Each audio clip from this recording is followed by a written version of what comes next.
Who's ready for the best fucking New Year's Eve ever?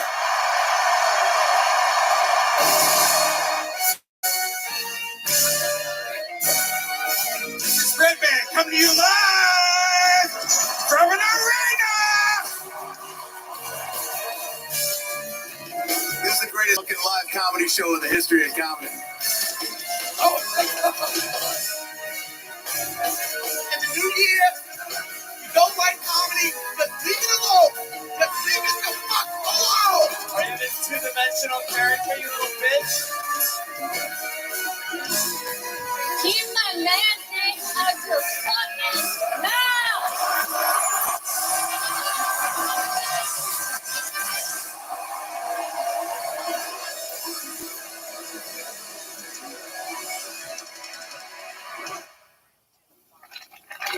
Back on my stand-up tour at the end of January, hitting all the spots that I didn't hit on the fully grown tour before this. Vancouver, Portland, and Seattle. You're next. January 25th, 26th, and 27th.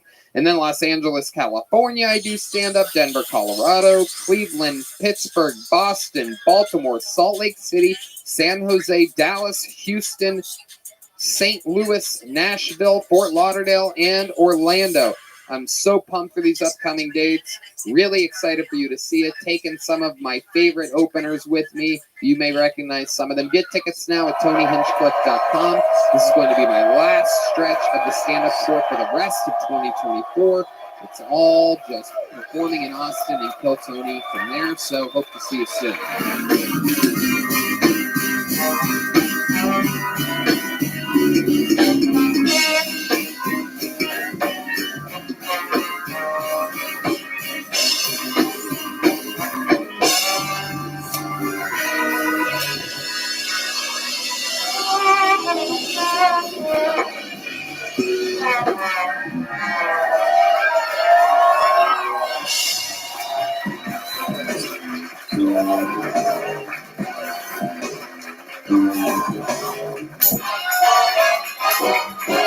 Hey, this is Redman coming live from the Comedy Mothership here in Austin, Texas, for a brand new episode of Kill Tony. Give it up for Tony Hinchcliffe!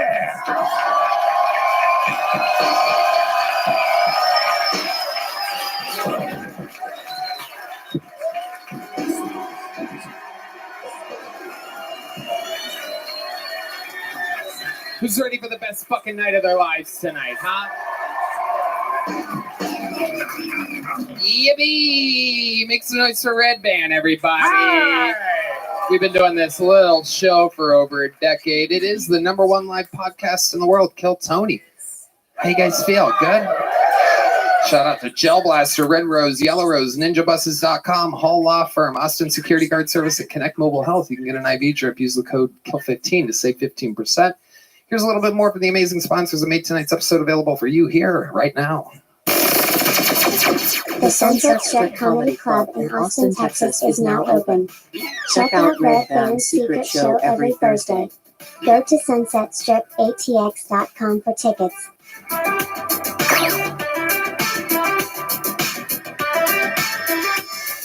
Hey y'all, going online without ExpressVPN is like changing while leaving your window wide open. You might not have anything to hide, but why give random creeps a chance to invade your privacy?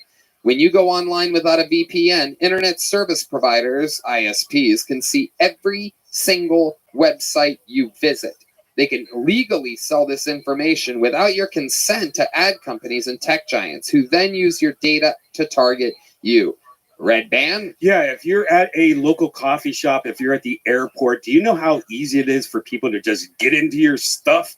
It's easy to use. No one can track you. Once you have that VPN, like disguising yourself in front of a bunch of people wearing a mask. No one knows who you are. Browse more anonymously. When you use ExpressVPN, ISPs cannot see your online activity. Your identity is anonymized by a secure VPN server. Just fire up the app and click one button. It's super easy to use on all devices, phones, laptops, even routers. So everyone who shares your Wi-Fi can be protected. I love the fact that when I'm online, whether it's emailing with a future Kill Tony guest or paying a dumb bill or even ordering some local barbecue, ExpressVPN makes sure that it's for my eyes only.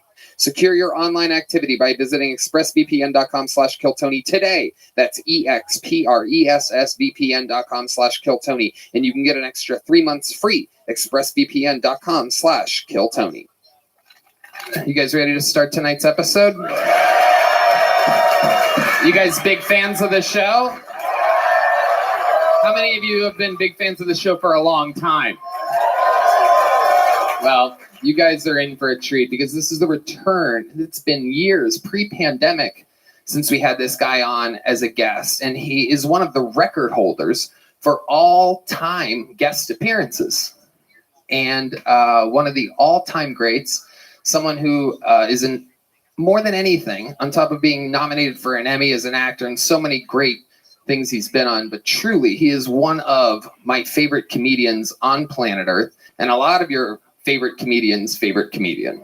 Ladies and gentlemen, make some noise for the return of one of my all-time favorites, the great and powerful Kirk Fox, everybody. Huge.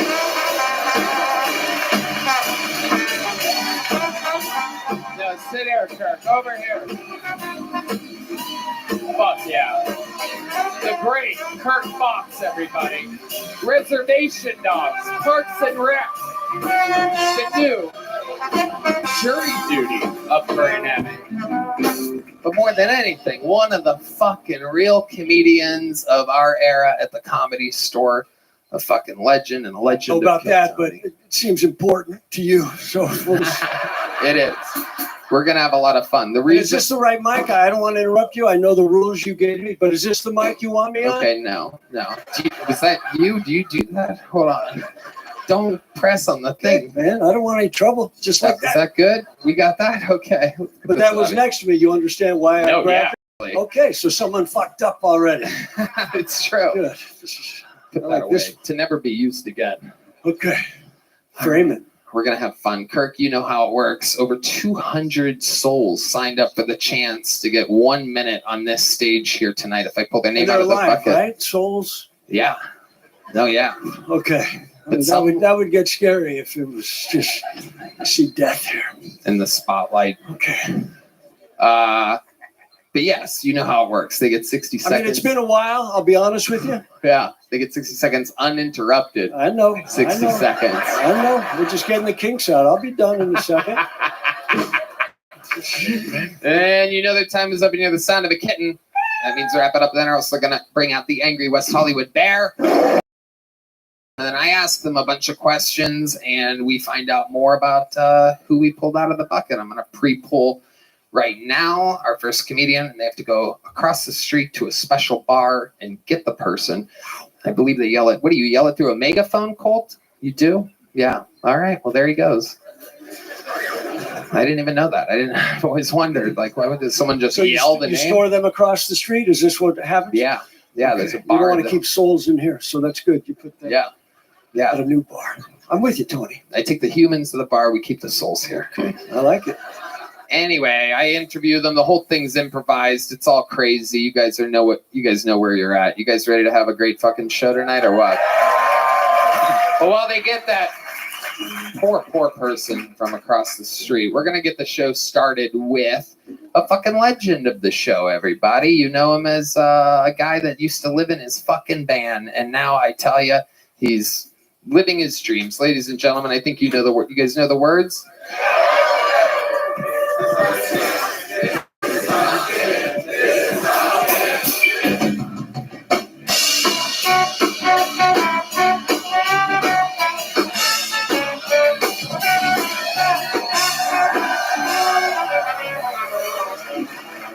Thank you for that long song. I have been putting dryers all throughout my neighborhood because I want to catch a stepmom.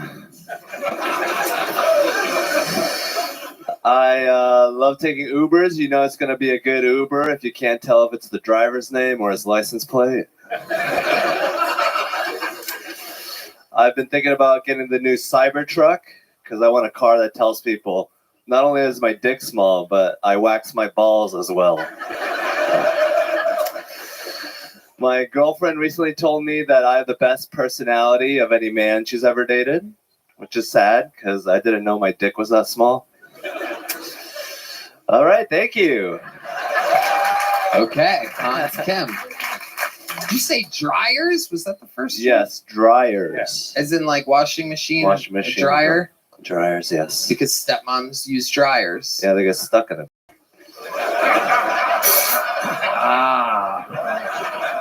Okay. It's a type of porn that he watches. Brian, I watch American porn, not the Japanese shit that you're into. Yeah, you guys have actually flip-flopped. It's like Tom Hanks and the little boy in the movie Big. You should be liking Japanese porn, and he should for sure like stepmoms caught in dryers, but the world works in mysterious ways. How you doing, Hans Kim? I'm doing fabulously. You know, my girlfriend's still white, and I'm still rich. Super likable. That could all change, so that's good. That could all change. A few of those. That dryer joke could change everything.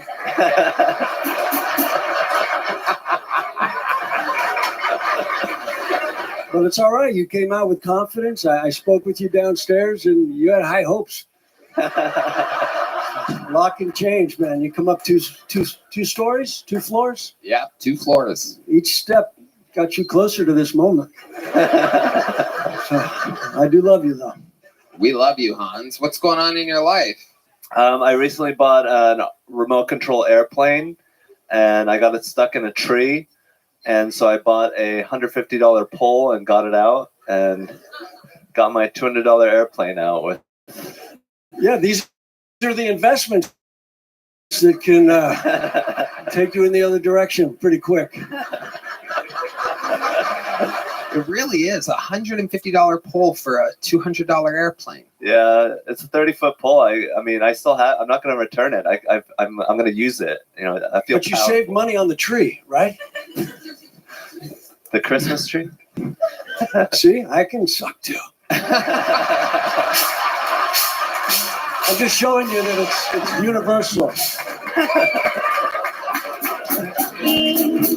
Sure got quiet. They thought something was coming, and I was just showing them that it can sometimes not come. Hans, let me ask you something. A 30-foot pole, is that what you needed? Yeah, it was pretty high up there. Just poked it out. Does it retract? Yes, it's folds in. Folds in. I think D Madness has one of those over here somewhere.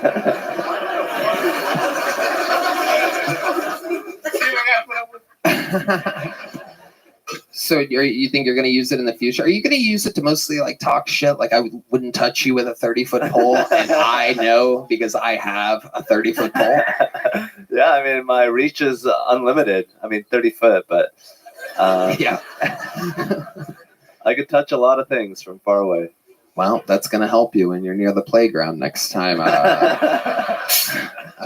You need to get 31-foot restraining order is what they need from you. And did you get the plane out? Yes, poked it out, fell in the water, I dried it out. Wouldn't it have been great if we could do that to the planes during 9/11? Just fucking poke them out real quick so the whole thing didn't, like, if we just would have gotten rid of that jet fuel. You still can. There's pieces. I love it. So the plane falls down. Is it still working? Yes. But then I crashed it again and the front wheel caved in. So I'm going to return it and get a new one. Wow. But you'll keep the pole for Yes. next time? Yeah. You think Asians are better than normal people at flying airplanes? We're about exponentially worse. The third dimension really sends me in a tail loop. Starts spinning around. Fuck yeah. Those were words I didn't understand. But once again, you were confident in the delivery, and fucking, we'll go with it. Thank you, Kirk. I'm here for you. It's like, Did you watch the plane fly into the tree? yeah, I was controlling it. Right. What's the range on something like that? Probably like 1,000 feet. Wow. Can you So see? you were flying low. Yeah, I was showing off. Can you see up like normal people? Or do you have special goggles and a camera on the airplane? You don't need to step when you have a 30-foot pole. Yeah. It's a You deep can madness, feel. that You shit. just feel up there. I can see up. Yes, Brian, I can see Right. up. If you wouldn't, it would have been a Malaysian airplane. It would have disappeared, everybody. You, Should have watched the news before I came. electronic airplane jokes. That's Kirk said you should have watched the news. The Malaysian plane disappeared. I think it was 15 years ago or something like No, that. But yeah. I mean, I would have had to have started 15 years ago. I'm waiting for there's shit coming. Hell yeah. So Malaysia went down. It That'll be all right. it disappeared. That'll be okay. Hans, anything else crazy we need to know about you tonight? One of my roommates is not a fan of my kimchi. Ooh. Is that your girlfriend, Kimchi?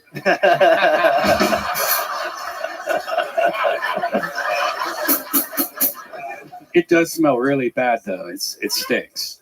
I mean, it's food. If you like process it as food, it's like whatever. That's food. It's okay. Like, why do you have to make a big deal about it? What did the roommate say? Like, God damn! What the hell? Wait.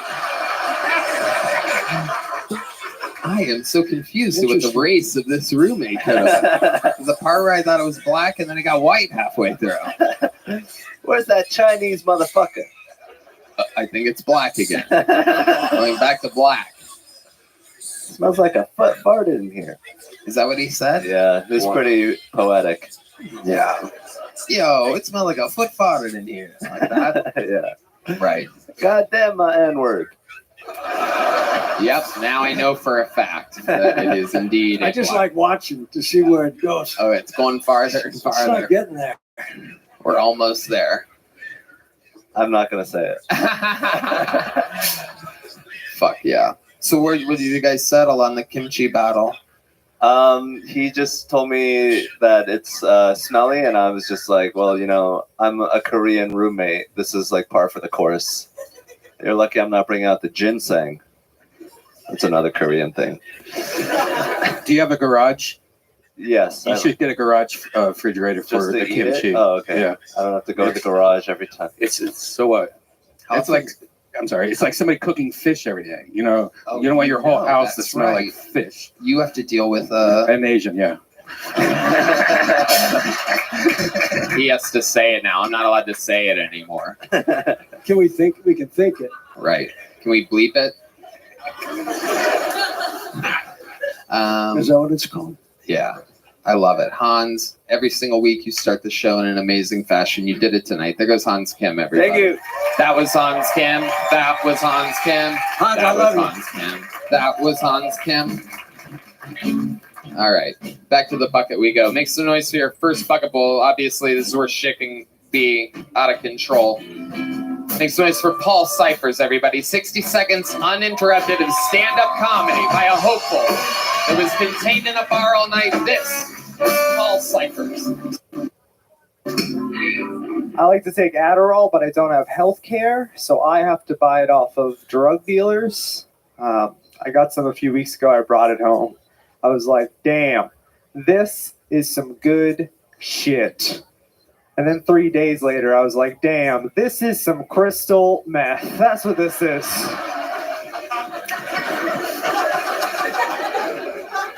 This has been the worst year of my life. I'm glad it's ending. It started off pretty rough. Last year on New Year's Eve, I got hit by the same drunk driver 2 times. I was sitting in the passenger seat. And my dad punched me in both of my eyes. So that's what I get for trying to kiss him when the ball dropped. You know what I mean? I'm kind of tired. This morning I saved a woman from a train. I pushed her out of the way and let all those guys fuck me instead. So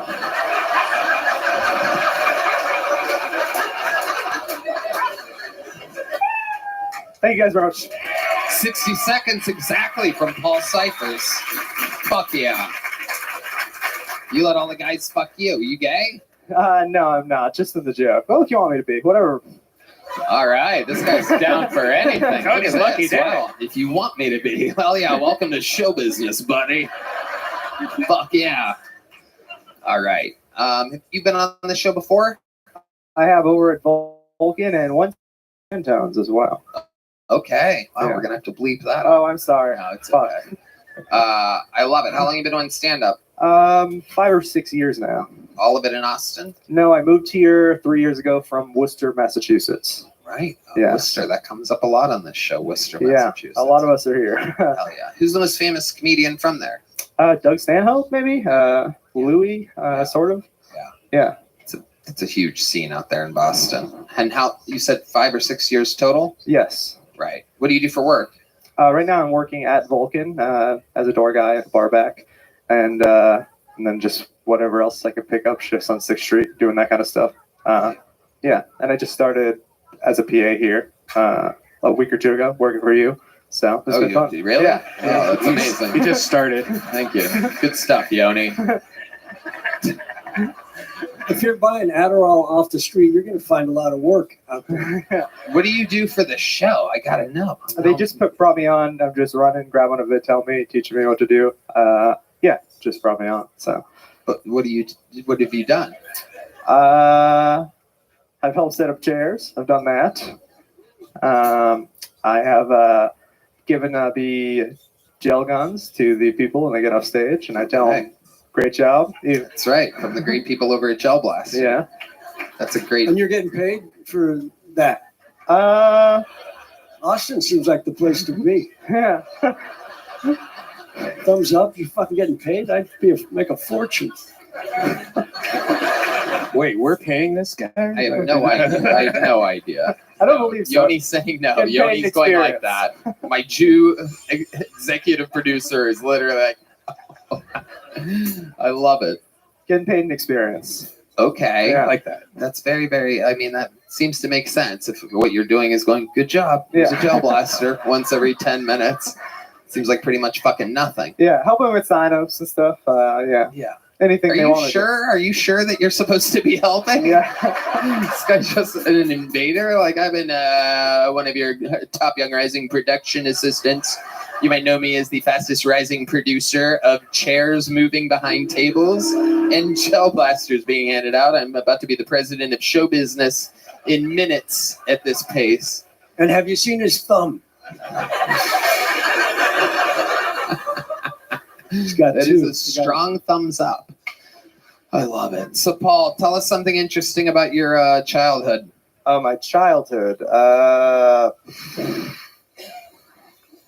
Not much. I cried during Powder, the Pop Warner football a lot until my brothers played football for a long time, and I just cried so many times. My family told me I shouldn't go back anymore. So, Do you cry now?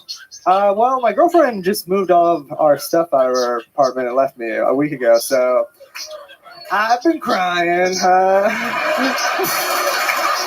I guess you didn't pull her chair out enough. I'm thinking what I'm thinking. I mean, I don't know, but I noticed something really interesting. Maybe hold your thought, because what I took from that, I don't know if anybody else noticed this, but you didn't say that your girlfriend broke up with you.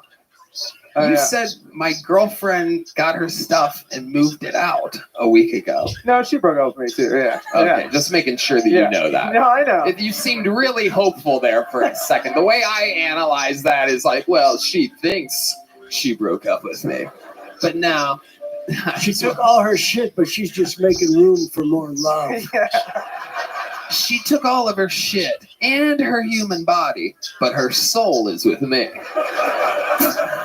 Do you think you could cry for us if we helped? Was there a song in particular that she loved or that she would play a lot? I don't think I could cry here. I'm in a pretty good mood Let me right ask now. you again. Was there a specific song that reminds you of her? I don't know. Maybe, yeah. I don't know. You don't know? I How don't long think- were you with her? I mean, I'm sure there's songs that remind me of her. I don't know if you cry though if they play. That's not what I'm asking. Okay. you. Let's Sure. take the cry thing Let's go separately with the up. song "Everlong" by Foo Fighters. That would make. And Me. what are your thoughts when you think about Everlong from the Foo Fighters? What does it remind you of? A time with her? No, they're not just the lyrics of the song. You know, they're just a sad song in general, I guess. Is that it?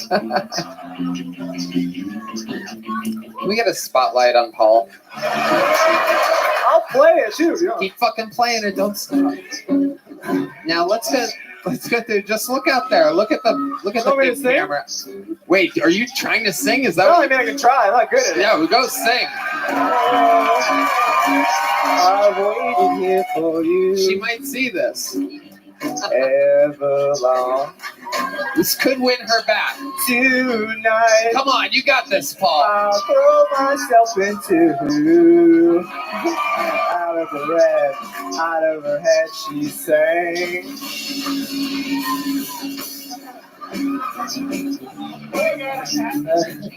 You packed your bags, but I'm in love with you. And I wonder. Stop.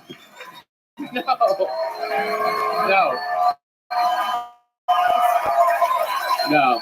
I gotta tell you, wherever she packed up and went off to, she packed up again. She's going farther away.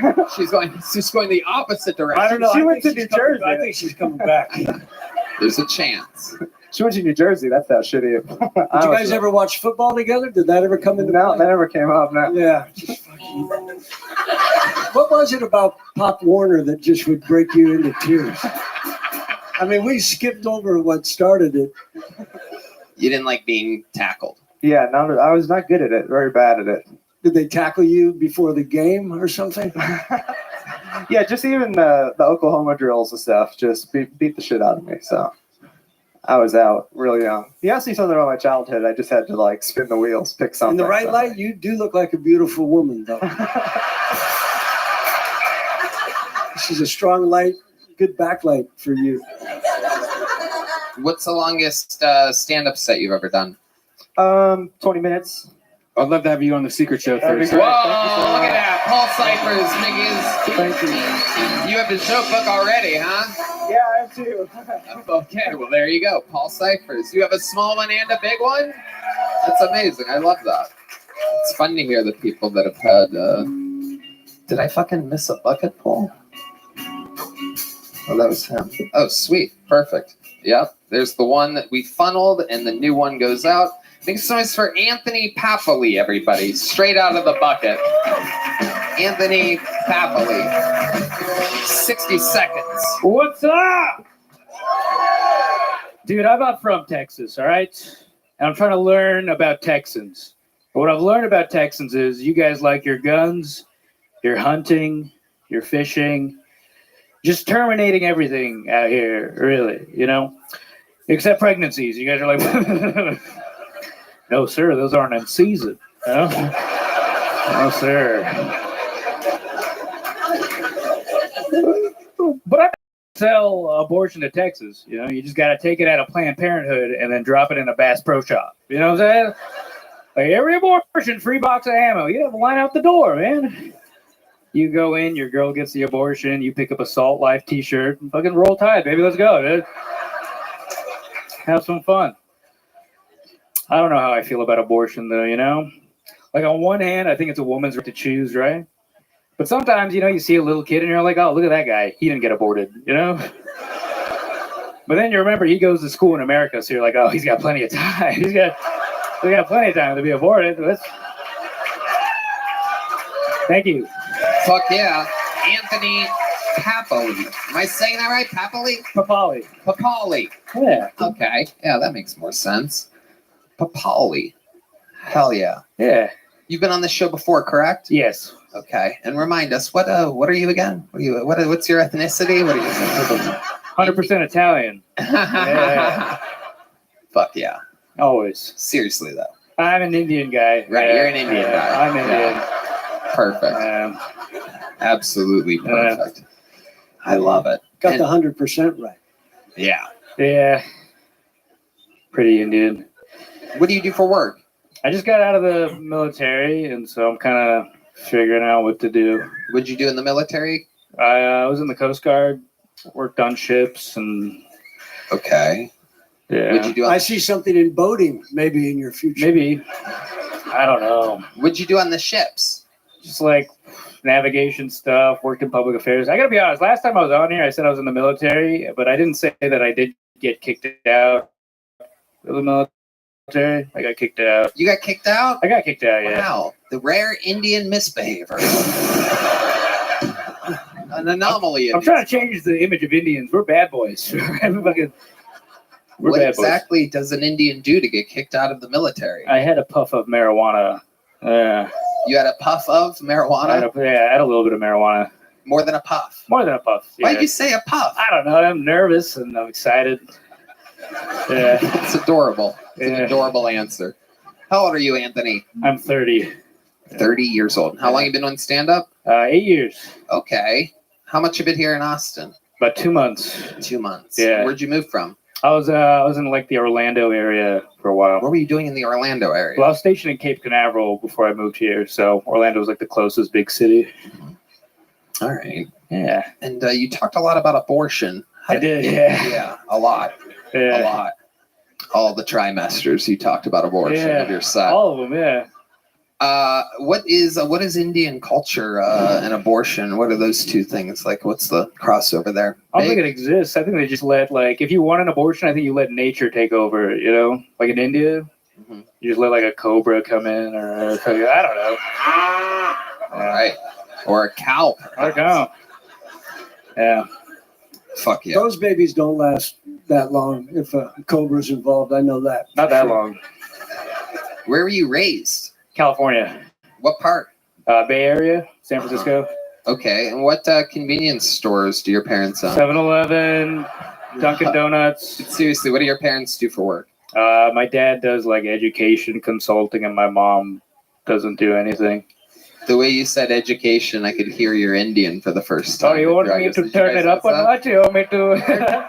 Yes. You guys I are so do, fucking actually. racist. I knew it was gonna get a laugh if I did that. It Of was course. fucking- Yeah, it's funny. You buried the lead, my friend. So Yeah. fucking stupid. Yeah. Oh, my dad, he works in education. That's what I heard. That's what it sounded like. It was a real Yeah. switch. Abortion sounds funnier with that accent. Oh, Oh, they got that abortion. like what? Yeah. Spot on Indian accent activated. Not bad. Oh. It's pretty good, yeah. Right? See, it's good. Yeah.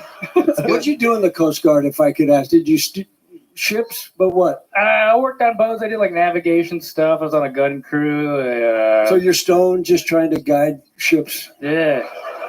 Good thing we haven't been at war for a while. The Yeah. ships are docked. The dock.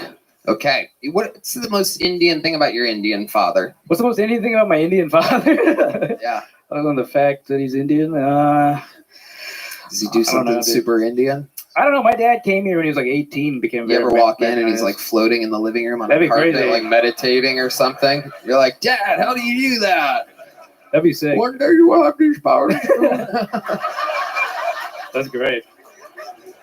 Watch, it's gonna be like, I'm not gonna know. It's gonna be Indian Heritage Month or something like that. I'm like, oh god, here we go. I got your back. I'll defend you. So offensive! How dare you say we talk exactly like that? My dad is very Americanized. He came here. He fell in love with America. Listens to like classic rock. And How long was he in India for? 18 years.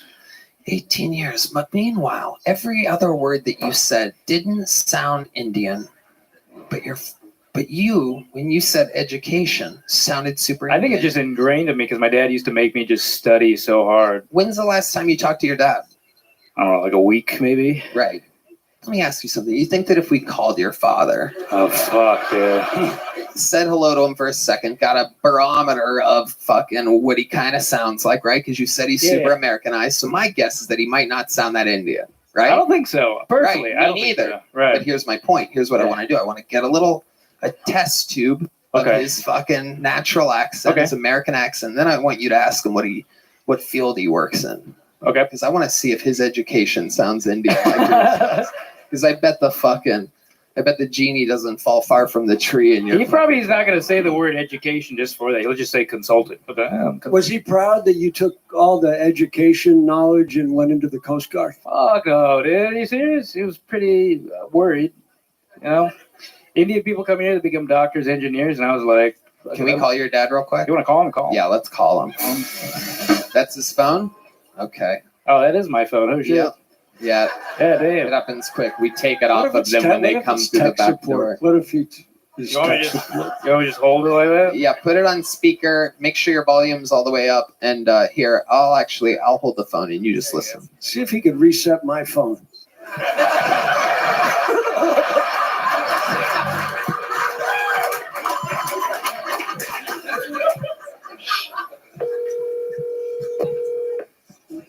Don't tell him about the abortion jokes. No, you're here. I didn't pick up. God damn it. I hope he's okay. Sure. It would have been so funny if the answering machine was like, "Hey guys, sorry I couldn't make it to the phone. Have a big day tomorrow working in." That's what I was shooting for, but I guess they're not going to find out sorry. tonight. You Does gonna your dad smoke weed? Sorry, Tony. Yeah, I think he does it now. right? Yeah. When you say now, you mean you think he started long after you left the house and joined the military? You don't think he was smoking the whole time? I think he probably did when he was a teenager and then started once I left the house again.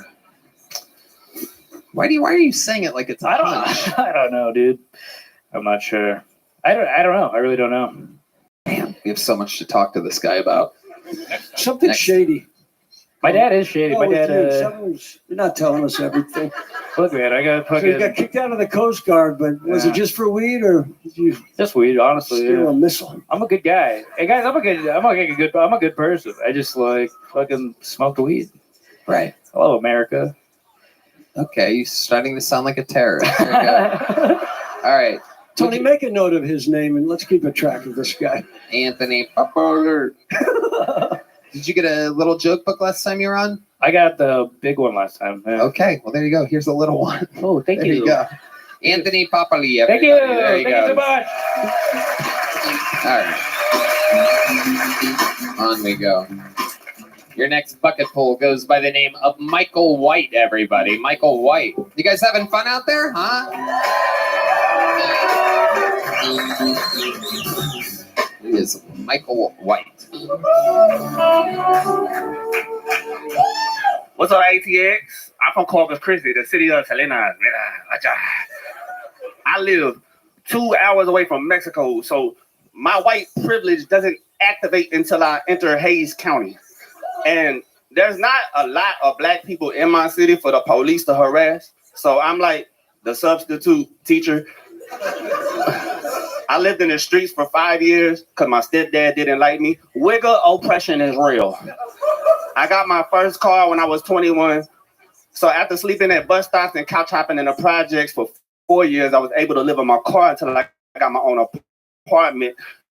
When I didn't have a car or when my car isn't working, I run errands on foot. If I walk far enough, CCPD will run up, illegally search me and check me for warrants. And they always say, it's because you match a description.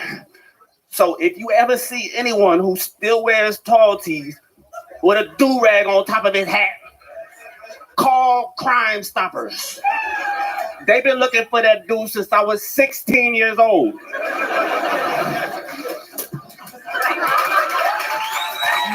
I fucking love it. Michael White. Hell yeah. This is like your 8 Mile right now, dude. Somebody just told me that on TikTok. Yeah, I love it. When I was live outside. You only had one shot, and let me tell you, you did not miss your chance to blow. Yo. It's a good 8 Mile reference right there. Okay, so let's just jump right into it. What the fuck? I love it. Where are you from? Corpito, mira, ¿vacha? Okay, I'm not gonna. Corpus Christi. Okay, Corpus Christi. Yeah, the city of Selena. All right. Yeah. I've been there. The lady that Cardi B is trying to be like. Oh shit! Don't start any wars here, my friend. We got no beef here. Sorry, Cardi. All right, so let's talk about it, Michael. I have so much, by the way. I literally am so excited about this. I don't even know where to begin.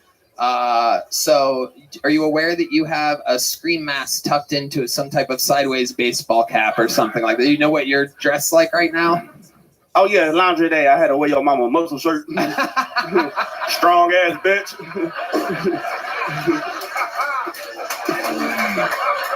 I love you.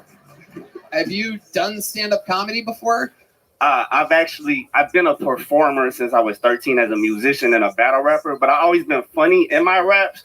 And people always leave comments on my rap battle saying, "You're not a rapper, you're a stand-up comedian." And it took me like forever to swallow my pride and start doing stand-up comedy because I felt like they were people were discrediting my rap skills, and I would discredit myself too if I fell into it and just started doing it. But I like, fuck it, whatever. Right. You know what I mean? They were right. No, I love it. So how often have you tried stand-up then? I just started like a year and a half ago. That's when I started doing it. And you're doing a lot of it in Corpus Christi. Yeah. And I upload it to my TikTok and shit. I'm one of those type of comedians. I don't go to open mics and repeat the same shit every week. I record it, upload it, and then I come up with a new one, upload it. You just have a ton of really bad shit. You have a ton of shitty so this content. was if you make me a regular, I'll always have something new. Well, no. I don't know. Stop it. Yeah, okay.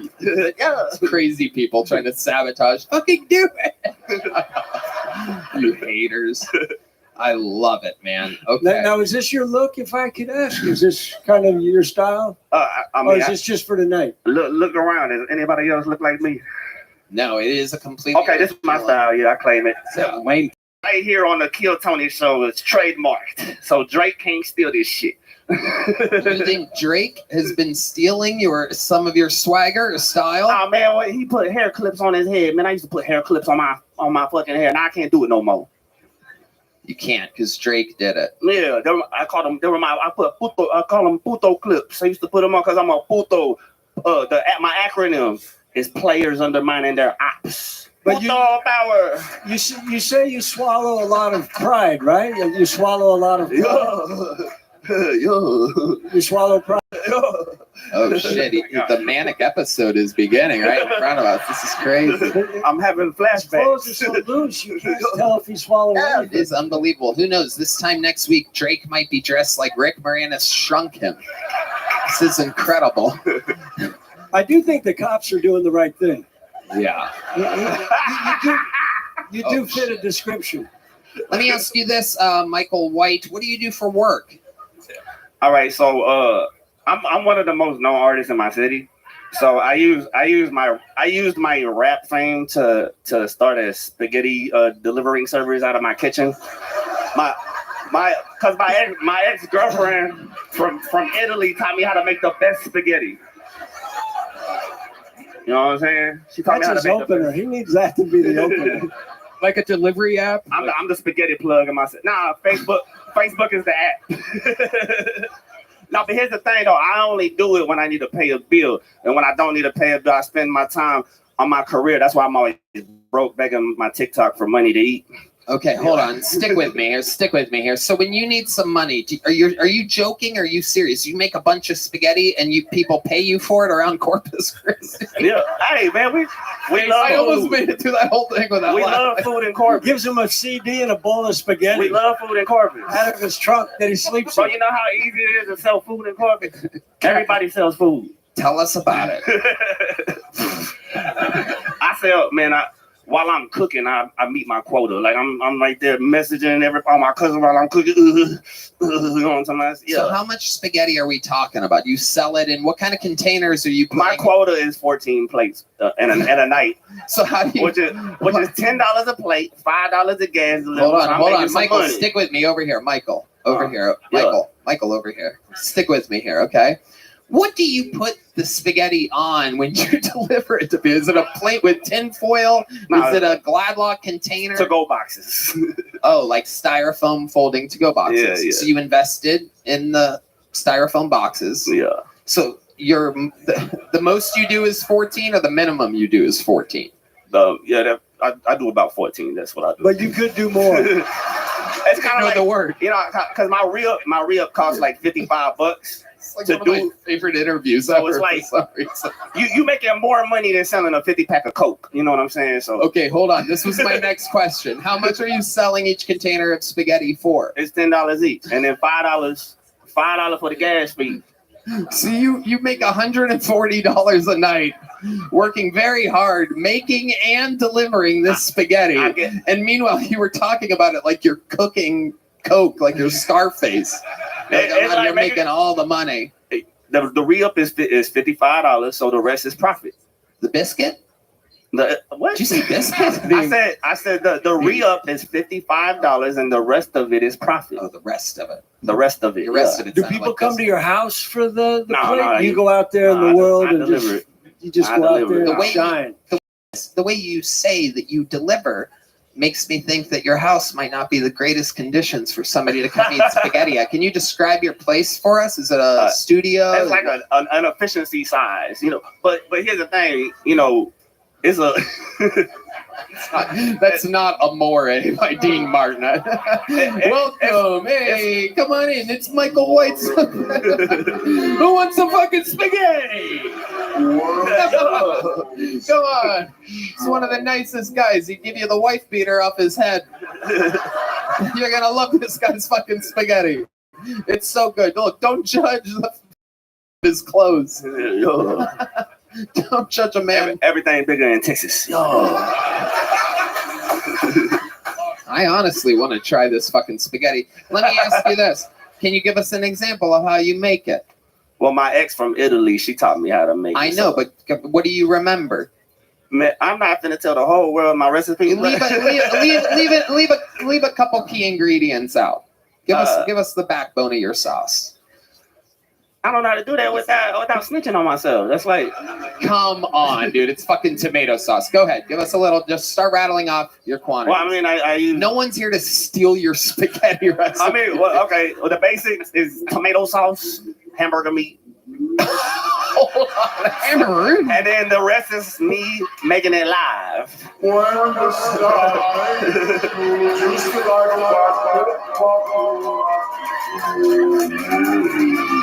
I'm gonna fucking die. Hey, dude. wait. Why'd So your basically, ex leave you? Why would she leave you? Why would your fucking ex leave a guy making spaghetti? Man, no, Is she a waitress? No, I left her, man. She was crazy. Fuck yeah, man. I got 2 scars on my face because of her. Yeah. What did she do? She forked you? Man, Making spaghetti? You know how women are, man. They don't know how to lose a conversation. What'd she do to your face? Man, she would when it would be talking, and if I happen to be winning, just nails come out of nowhere. Did she have to call you chef? Unbelievable. Okay, but seriously though, you said tomato sauce and hamburger. Tony, why do you look like you sing the Star Spangled Banner, the old version? I don't know why I look like that. Why? I don't know, but I feel like if I wanted you to suck my dick, you wouldn't do it because you're racist. Holy shit, there's a lot to unpack in such a short. Used a good economy of words there. I don't know which part to figure out. He first, confused you with food talk. Yeah. Unbelievable. It was a slow burn. I'm sorry, I'm hangry. I need some spaghetti. How much spaghetti do you eat? Is that pretty much your whole thing? Like I said, I only do it when I need to pay a bill. When I don't need to pay bills, I focus on my career as an entertainer. That's why I'm always broke. I want to hear plates and keep one for yourself. And I beg my TikTok for money to feed me. You are such a fucking interesting person, but I do want to hear some of this rapping before you leave. What kind of? All right. Tell them what kind of beat you want or whatever. Look at Michael. All right. I'll do my song, my ADHD. Go.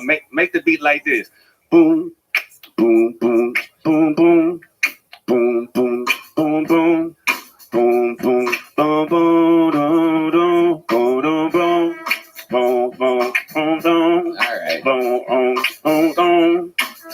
All right, do the fucking thing. I don't smoke or drink, but I don't be knocking people that do. I'm just saying, wee, my ADHD is all I need. Look at me, my ADHD is all I need. I don't smoke or drink, but I don't be knocking people that do. I'm just saying, wee, my ADHD is all I need. Look at me, my ADHD is all I need. Getting ready to hit the club with my partner so they can get their drink on, and I'm the designated driver, so I got to get my thing on. I ain't even tripping though. I won't even be drinking, bro. I just love spitting flows, making money and hitting. I'm a sober motherfucker, but I be acting like I'm on it. Got my ADHD on full speed, supersonic, heavy on sweet tea, so I can add my own sugar. Go live in the pain, bouncing off the wall like a Ruger. Full of ricochet like PMC. Hold up, man, everybody in the club thinking I'm on EXO, but it's just me. I'm from the street. I'm naturally ghetto. Well, maybe my mama had me taking Ritalin since I was 5. Till I'm old enough to not take it up on. Now I'm allowed to be 5. Now I'm allowed to go live and live in my childhood one more time. Like, wait, I'm gonna put it down like a man there. Like Jim Thug. I don't smoke a drink, but I don't be knocking people that do. I'm just saying, my ADHD is all I need. Look at me. My ADHD is all I need. All right. Wow. That was actually fucking pretty goddamn interesting. But I want to be a stand-up comedian, so. No, it's not gonna work out, buddy. But you're a hell of an interview, and that was fantastic. Your set absolutely god awful. Let there be no question. However, I find you so entertaining. You still get a big joke book and a big gel blaster. So there you go. It's Michael White, everybody. The Kill Tony debut of Michael White, proof that anybody can fucking get pulled out of the bucket. We have very low standards here on Kill Tony. That turned around, man. That turned around. Literally, the people that walk the line of absolute anything can happen. But the recipe, not bad. It's simple. So it's basically sauce, hamburger meat, and magic. Like, what? Hamburger meat. 14 I love the words. The words hamburger meat say so much about what that sauce has to be like. They didn't call it beef. Specifically hamburger meat. He knows Anyway. what works, man. You never know what we'll find out of the bucket. We once found this guy out of the bucket. Now he's a goddamn superstar. One of our best regulars ever. Make some noise for the great Cam Patterson.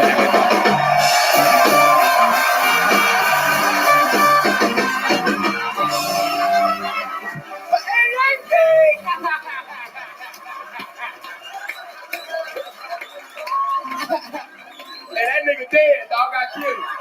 Dead as hell, man. Nah, let's get to the joke.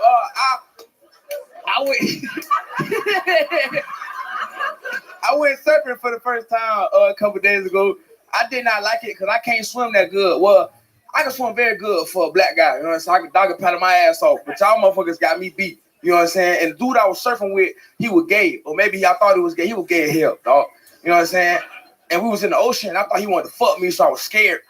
And he just said he just kept saying like nice shit, like, "Oh, you look so good in that wetsuit.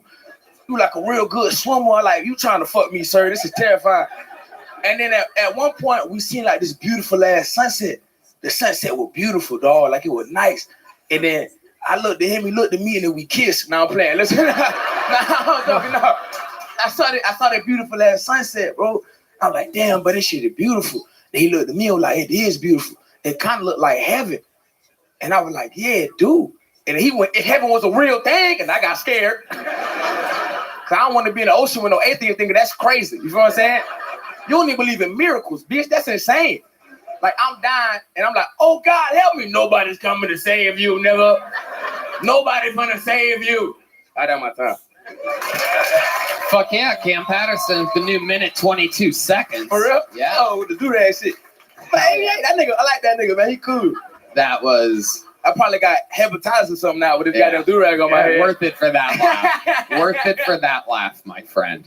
That was very surprising, especially since he thought Drake was going to steal from him. It took a matter of seconds for Cam Patterson, of all people. Give me a do-rag, nigga. I don't know. I don't think that's a don't rag. Nah, That's what that is. This shit not safe. I'll tell you that, man. It's a brown spot on it. Yeah. That is something wild. Wow, that's like an old pilgrim thing or some shit. So wild. Did you really learn how to surf? Yeah, I did. Hell yeah, I went surfing in Malibu for the Ken White shit. Okay. Hell yeah. Wow. That shit was dope. I got up on the board. I stood up and shit. That nigga really was. I think that nigga was trying to fuck me. That was pretty scary.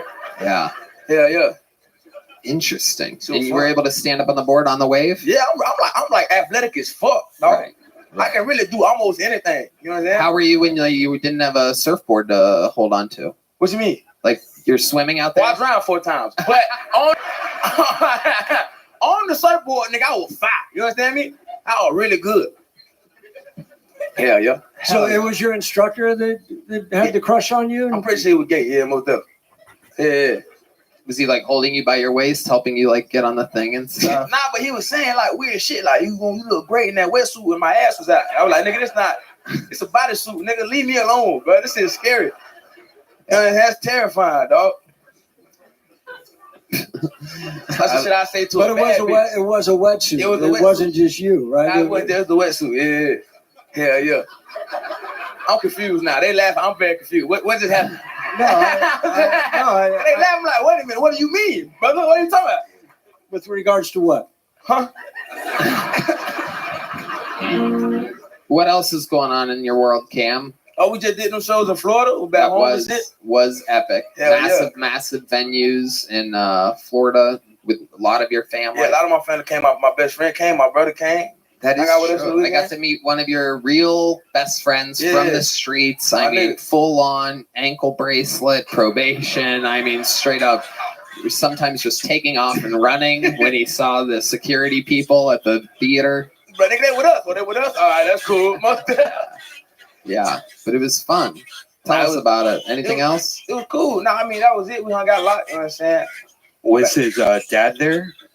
Oh, of course. Did you his talk dad about was the there. spelling thing from a couple episodes you know ago? what? We Like- didn't get a chance to. We were so busy. There was so much going on. He actually, his dad had soul food waiting for us in the Yeah. green room. It was. You missed out, man. We had a good dinner with my I don't uncle. Like understand how you guys ate more after that. There was. we had a whole dinner, nigga. That shit was crazy. We were waiting on you. They didn't want to start eating until you got there, and I was like, man, he I not told coming. them to eat without me there. The UFC was starting. I couldn't eat a second dinner in 3 hours with Yeah, they were a fun, bunch man. of black people. Bunch of surfers, man. Yeah, those big surfing athletic types. If y'all want to cancel Tony, my family love that nigga, man. Where the camera at? They love Tony, nigga. Hell yeah. Absolutely. I I wanna did make feel that. bad missing the fucking thing, but two Kill Tony fans were fighting in main events in the UFC this past weekend. Hell yeah. Unfortunately, did not turn out so well. Thank you, Cam. You're the man. Rock and roll. Hell Yeah. Fuck yeah. Cam Patterson. Hey, y'all. Even we have a hard time buying tickets sometimes. Sometimes I find out last minute that something awesome is happening in my town, and it's just impossible to find last minute tickets. You shouldn't have to worry when you buy tickets to your next big event. Game Time is the fast and easy way to buy tickets for all the sports, music, comedy, and theater events near you. With killer last-minute deals, all-in prices, views from your seat, and their best price guarantee, Game Time takes the guesswork out of buying tickets. Great things coming up. Like, I see Ron White here coming up on January 13th at the Majestic Theater. Ooh la la, some big basketball games. Ooh, some great theater as well. You could see Wicked. Oh, I'm into that because you know how I am. A Red Band. You can get last minute tickets, flash deals, zone deals. It's easy to find and buy tickets for every kind of event in your area. You also get views from all the seats. So like if you get a ticket, you can see what the stage looks like from your seat. It's the lowest price guaranteed. And if there's an event cancellation, you get loss protection, all that stuff included. All-in prices show your total up front, so you know you're getting a great deal before you check out. Buy tickets in seconds with 2 taps. They're obsessed with finding ways to help you save money on tickets. Game Time is the only ticketing app that gives you a complete peace of mind with your purchase. I love the Game Time app. I can see the actual view from the seat I'm buying tickets for. So next time I see a concert at the HEB Center, Lord knows I will end up with a good seat. Take the guesswork out of buying tickets with Game Time. Download the Game Time app, create an account, and use code KILLTONY for $20 off your first purchase. To apply, again, create an account and redeem code KILLTONY for $20 off. Download Game Time today. Last minute tickets, lowest price, guaranteed. All right. You guys having fun out there? How many of you like it when people do good on this show? How many of you like it when people do bad on this show? Wow, ruthless. Make some noise for your next comedian out of the bucket, Justin Landers, everybody. Justin Landers. How's everybody doing tonight?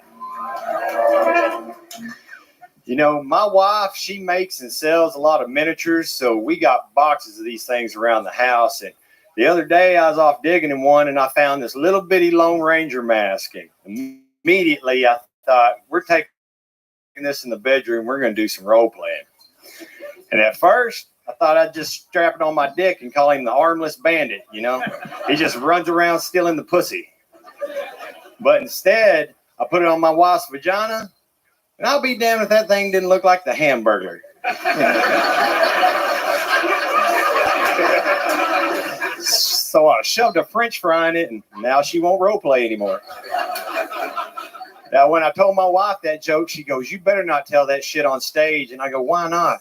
She goes, "Because I don't want a bunch of people thinking my pussy looks like a hamburger."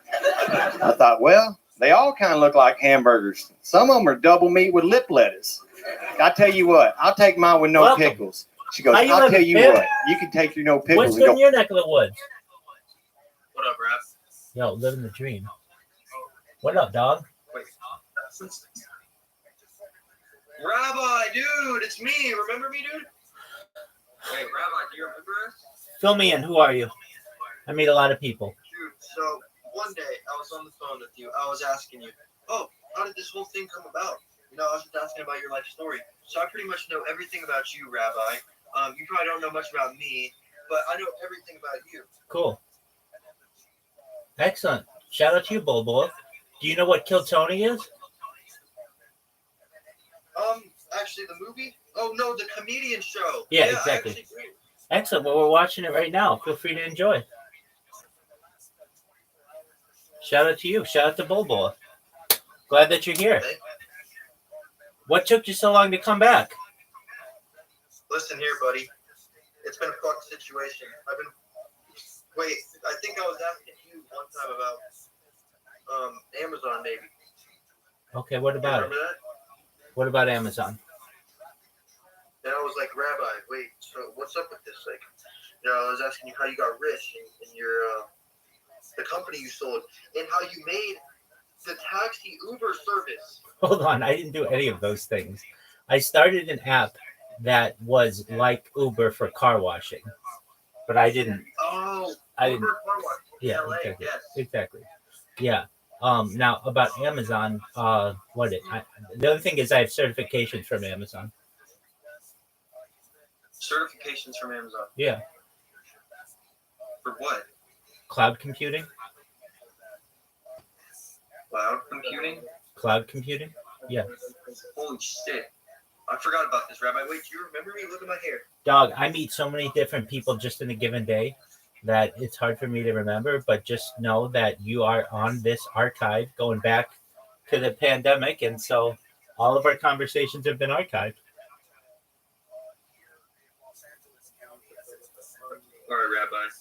Well, I've missed you, buddy. I missed you too. Let me make sure that we're friends on Discord, and I'll do my best to never ever forget you. And you better come back more often. I know you've been busy, and Yeah. No, I had a whole other Discord account on here. It was called L Foreign. Do you remember L Foreign? okay, that sounds more familiar. So you changed your name? No, I got banned on Discord. So this is my friend's account. I showed my friend to you a long time ago, but I'm going to join back on a new Discord pretty soon here. I don't know why they banned me. Please do. Probably for being too cool. Why, thank you, Rabbi. Here you Absolutely. go. Talk to Rabbi. Why, thank you, Rabbi. How you What up, living, Rabbi? Pimp? Hey, do you mind if I tell you about myself? I know he told you all Any about me. questions in the world? For real? Yeah, whatever you want. Can I ask you anything, bro? As best as possible, yeah, I'll do my best to answer it. If not, we'll look up the answer using AI. Look, I was about to ask him how to make me happy. No, you got you. Bro. Ask him how many bitches he's fucked. How many bitches have you fucked, Rabbi? I lose track at 42. Next question. 42? I lose track at 42. Let me see your camera setup again. All right. How many phones do you have on it? Like 33. He's a live stream with some 33. Ask him how many websites he's live stream once, right? You're live streaming all at once on one website? Yeah, sure. I'll send it to you. You can watch me. I'm live on 10 different streams right now. So look, I'm trying to think of a question to ask, bro. I gotta think that you gotta give me a second to think of something if I'm grabbing it, bro. Ask him how he's gonna get rich. You gave me a really crazy It answer. is. How are you gonna get rich? Give me a question. Data is Earth's number one resource, more valuable than food, water, gold. Oh God, I need the start, bro. I look, you need like a story again. Data is Earth's number one resource, more valuable than food, water, gold, air, platinum, petroleum, everything. And I have more data archived on the internet than any person in global history, which one day make me very famous, and I'll be able to monetize that data to be able to help all the people of the world, including you, including your boys there. I want to help your families. I want to help your friends. And then I want to give you enough money to be able to start charities of your own so that you can help the less fortunate. If you Hell yeah, bro. That's hella tough, dude. That's great. if you could start a charity to help anybody or anything, what would you do? I'd probably give it to disabled people, bro. I'm not gonna lie. That's a very nice reason. Because like I feel like they might not need it the most, because you can't say that, you know, like one person needs more help than another. But like, I don't know. For some reason, I just like them to help, because I feel like most of the most pure people I've met are like disabled people. I recognize I don't know that. why, but That's an excellent reason, and just know it's only a matter of time until we're able to help you with that project. alright, shit, bro. Excellent. Fuck yeah. I'm looking forward to it, bro. Excellent. What Hey, have you been streaming for? Man? I more, got questions. more than 3.5 years. Go to the link I just sent this account, and you'll see all my live streams. It's crazy. Fuck, bro. Hey, knowledge is power, bro. That's literally straight up. Absolutely, Right my there. man. 100%. Yep. Sauce. All right, here you go, bro. It's nice talking to you. Nice meeting you, bro. Hey, My pleasure name's to Jack. meet you as well. Come back soon. Yeah, I will. Thank you. All right, Pam. Rabbi, who's this other guy? He's a friend of mine. His name's Caspian C. Alright, I'm gonna let you guys watch your show. Rabbi, I'll be popping back in here soon. Please do. Please so much for coming. I appreciate it. Take care, my man. I support the project, dude. I tell everyone about it. Have a good one. Excellent. You're the man. Thank you. Appreciate it. Take care, buddy. You Shout go out fuck to Bull yourself. My name is Justin Landers. Thank y'all for playing along. All right, Justin Landers with a minute. Fuck yeah. Hello, Justin. How long you been doing stand up? A year. A year. Where at? Where are you doing stand up at? Washington State's where I started. Washington State, out there in the fucking real country, the Greenlands. Euphrates? Euphrates? No, we were from Centralia is where I can. Centralia. Fuck yeah. How big were the audiences that you were It's the Worcester of the North. Yeah. They were probably 30, 40 people. 30 or 40 people. I love it.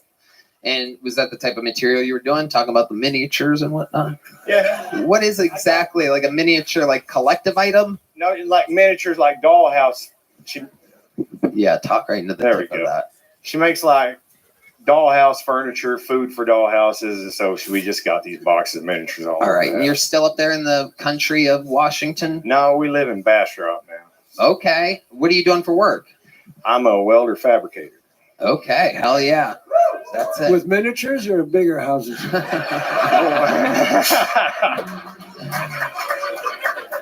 Because if they're small, you got to go bigger. That's Right. just let your wife know that that's where the money is. Maybe. That's just soldering when it's that small. So you're out there welding. What else about you? What do you do for fun? Well, anymore, I haul my son around the rodeos. He rides bulls, and Okay. I did that for about. How old's your 15 son? years. 16. 16. And how long did you ride bulls for? I rode bulls for about 15 years. Wow. Look at that. Anything crazy? Big ones or little? Yeah, big ones. Some miniature bulls. Yeah. They've got You got to stay on 8 minutes. Yeah. Then you just fall off out of boredom. Yeah. We're going to the Nodio. All right. All right. So, what are your goals with stand-up comedy? What do you think's going on here? What do you see yourself doing? Well, I started because I was 46. My son, he's 16. He's got a couple more years of school, and I was wondering what the hell I was going to do with myself. So I wrote a few jokes and started hitting some open mics, and it worked out a little bit. Got started opening a few shows and got about 8 minutes worth of material that's pretty solid. All right. That's about where I'm at. I love that. How's the crystal meth lab going? While you're here? Have you ever tried to, what's the most hillbilly thing about you? Because I know what people from Eastern Washington are like. We have some friends, the great and powerful Davey Wester, who has cerebral palsy and always has a big lip of tobacco, and it's leaking out of his face. Hey, how are you?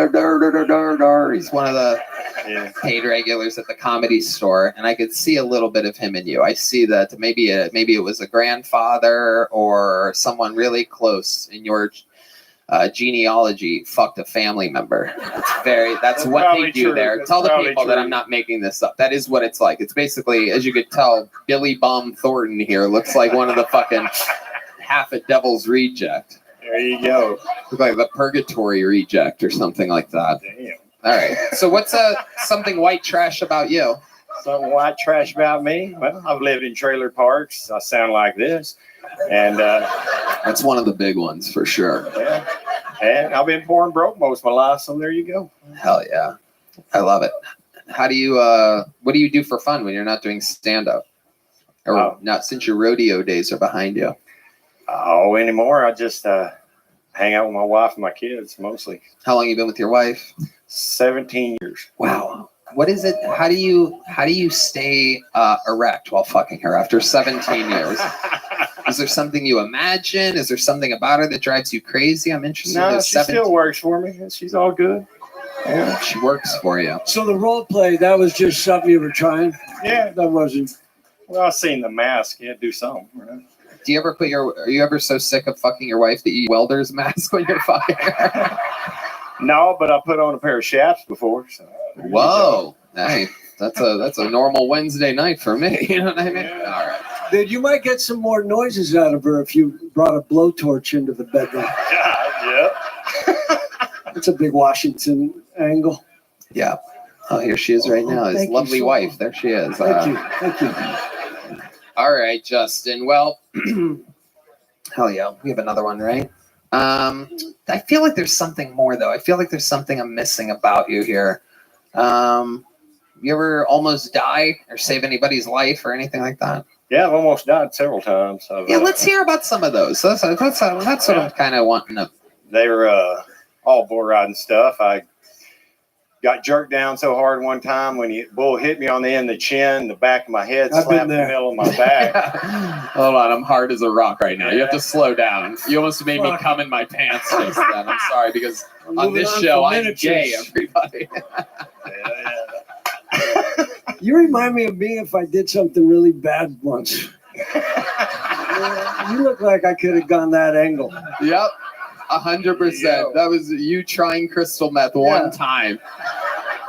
Could have Parks and Rec or meth. Yeah. Parks and Rec or Parks and Meth? Parks and Meth. Meth in a park. You ever do a crazy drug? You seem like you maybe have skipped the hard stuff and just gone straight to sniffing like a normally legal substance. Like I've tried a little bit of everything, but anymore I narrow it down to hallucinogens and weed like everybody else. But, yeah, I've got a lot of fans out there. Woo. I love it. So is glue involved with miniatures? Miniatures, no glue? No. Joe Elmer's or just Elmer, a neighbor? Just Tester's model glue. Rubber cement? Not for me. Keyboard cleaner? Computer keyboard cleaner? These are all really white trash drugs you're throwing at me, huh? God damn. Look, I don't know what led us to even go down that road. Yeah. Fentanyl? You ever do any fentanyl? No. I'm trying to no fentanyl. You ever drink water? Seem like you're like strictly Mountain Dew or something like that is the energy that I'm like you have. The boy winning, does he do good out there? Yeah. Did you take a piece of it? Take a piece of the money if he's making money? I don't take Piece of the belt buckle? Yeah, I got one of his buckles. Oh shit! Wow, look at that. There it was. That was the moment where I came in my pants, everybody. All right, Justin. Fun times. Here's a little joke book. Thank you. Justin Landers, everybody. You gave him the miniature. Yeah, he's getting miniature, Kirk said. A miniature joke book. All right, this looks like a new name. Let's see what happens here. Make some noise for Frank Awasika. Frank Awasika or Awasika.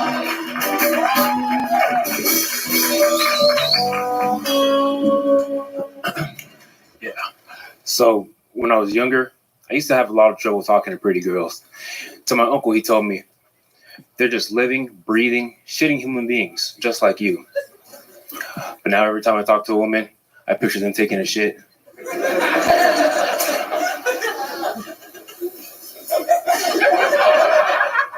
Why do y'all eat so much corn?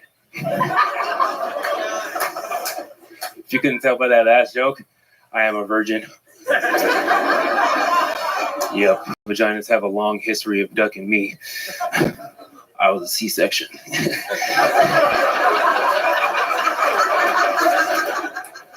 Yeah, I joke about it now, but I'll tell you what, that one hurts me the most. I was trying to get into that pussy for like 9 months.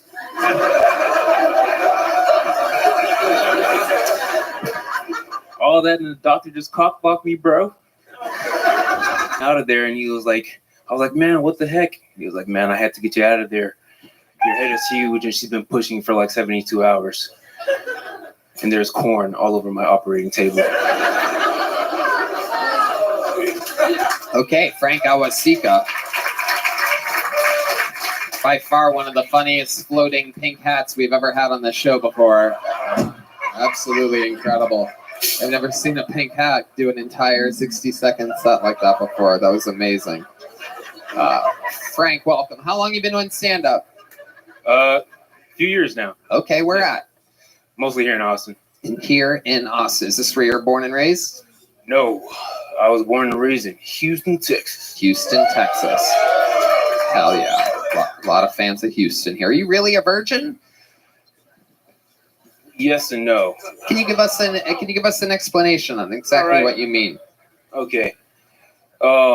This time I'm writing the joke. Whenever people ask me that question, I kind of sideways it, right? Because the term virgin is a social construct, I guess you could say. So whenever you guys ask me about it, you're talking about like, oh, has he been in some punani? But whenever I say I'm a virgin, I'm talking about alcohol. Like I don't drink alcohol. Wait, what? I'm a virgin to alcohol. At least when I wrote that joke. Yeah, that's. Wait, what? The fuck just happened? Yeah, that's crazy. You admitted to a totally different thing that had nothing to do with the C-section. No. So have you been inside of a woman or a man or anything before? Are you a virgin? These are real personal questions you're asking me, Tony. Hell yeah. I don't know what show you thought you signed up for, but you're in it. It's not all corn and games. Yeah, exactly. This is the real deal. I mean, you mentioned it. You talked about it during your set. So I'm just going back to try to figure out Tony. what else we could talk about. I've been in some pussy, yeah. Hell yeah. How old are you? I'm 26. 26 years old. What do you do for work? I fuck pussy. Well, there's many twists and turns. I've recently had a change of occupations, and right now my main source of income is poker. Poker? Yeah. Okay. But it's also my main source of debt. So. What are we talking about? How much do you spend, or how many hours do you spend playing poker? Too much. Maybe like 7-8 hours a day. A day. So you're online. Most of the time. Right. So wow, even talking to him, he doesn't want to tell you what he has. Yeah. I don't like to give out personal information. You're keeping your cards very close to your chest. Hey, that's good for comedy. You're gonna go places. Yeah. Hold it all in and make up shit. Make him guess. Make him figure out my joke on the river. Yeah. Yeah. I love it. So tell us more about you. What can you talk about, Frank Awasika? What do you do for fun? Tell us more about Frank. I just play. What do I like to do for fun? Hold on. Huh? Last time you asked me this question, right? Oh, you've been on this show before. Big Joke Book. Wow. How do I not remember you? What's under the pink hat? Yeah. You won that in a poker game. I like to play basketball. What? What? I like to play basketball. Why'd you look at your... You wrote it down to remember that. Wait, let me see what I like to play. Fucking basketball. I am a basketball basketball player, my friend. Frank, you're an interesting character. Yeah, I try to be. So what? I asked you what you do, but I feel like we got off track. You switched occupations. What is it now? Poker. And what was it then? You said you switched occupations. Well, I didn't switch. I got into LMS at my last job. I got into a bit of altercation. Okay. Tell us about that. Okay. So, all right. So it's a not that serious. It's a wee bit of a. Just tell us the story. We'll decide if it's serious and everything else. All right, what happened? so- Where were you at? What kind of job was this? I'm waiting these tables, right? And a waiter at a restaurant. A middle-aged woman comes in. She has short hair, a business suit. Karen. Karen, you can say that. She looks kind of like Jamie Lee Curtis, but imagine she always had a rock in her shoe. Yeah, she comes in and everything's all right, right? She's wearing a suit. I'm like, all right, you can have a seat. And everything's normal, it's business casual. And she orders a lobster, and great choice because the tip on that is like $8 at the time. So, I'm already liking her. The tip on that is like $8. And then, okay, long story short, I get her the food. What was that? Never thought I'd miss miniatures. Long story. Okay, so we get her the food, right? And not even 10 minutes goes by. And it's gone by. She's not even 10 minutes goes by, and then she's like, "Excuse me, right? I have to go." She's like, "I'd like to check," and I was like, "Oh, I hope everything's okay." She's like, "Yeah, no, I just have to get out of here." Damn it! Yeah, keep going. So then she's like, "Yeah, no, I just have to get out of here." And I was like, "Okay, well, I can get you a doggy bag." She's like, no, it's okay. I'm not going to finish it. You called it a doggy bag or a to-go box? Doggy bag. Okay. All right. You're going down treacherous territories here. Go ahead. And she goes, no. It's okay. I would just like to check. So I slapped her across the face. Really? I said, you got to get your shit together, Sharon. You can't be wasting all this food. There's starving kids in Africa. Okay, so you're like joking right now? Yeah, I'm joking. Okay, so what really happened? I was not a waiter. I worked at a. Oh God, that's all right. There he goes, Frank Awasika, everybody. Not his best night. Hell yeah, it's all good. It's all good. It's all good. It happens to everybody. Frank Awasika, everybody. There he goes. Absolutely. There goes Frank, everyone. Yikes. Maybe it's low blood sugar. These people tend to get diabetes and whatnot, so it could be anything. Let's not judge a book by its cover. I feel I just got diabetes. Something could be. It could be a medical event or something like that. That's all. Could you imagine playing poker with him? But everyone would just fold. It's so easy. If you're in the interview part of the show, all you have to do is answer the questions honestly, and you can end up looking good. But yikes, whatever that was. All right. Make some noise for your next bucket pull. You guys said you like it when people do bad, so I don't feel bad for you guys at all. Your next bucket pull, anything can happen. This looks like a new name, one-word name. We love those. Make some noise for Chen, everybody. What happens with Chen? The Kill Tony debut, I do believe, of Chen. It is indeed Chen, everybody. Come on, make some noise for Chen, everyone.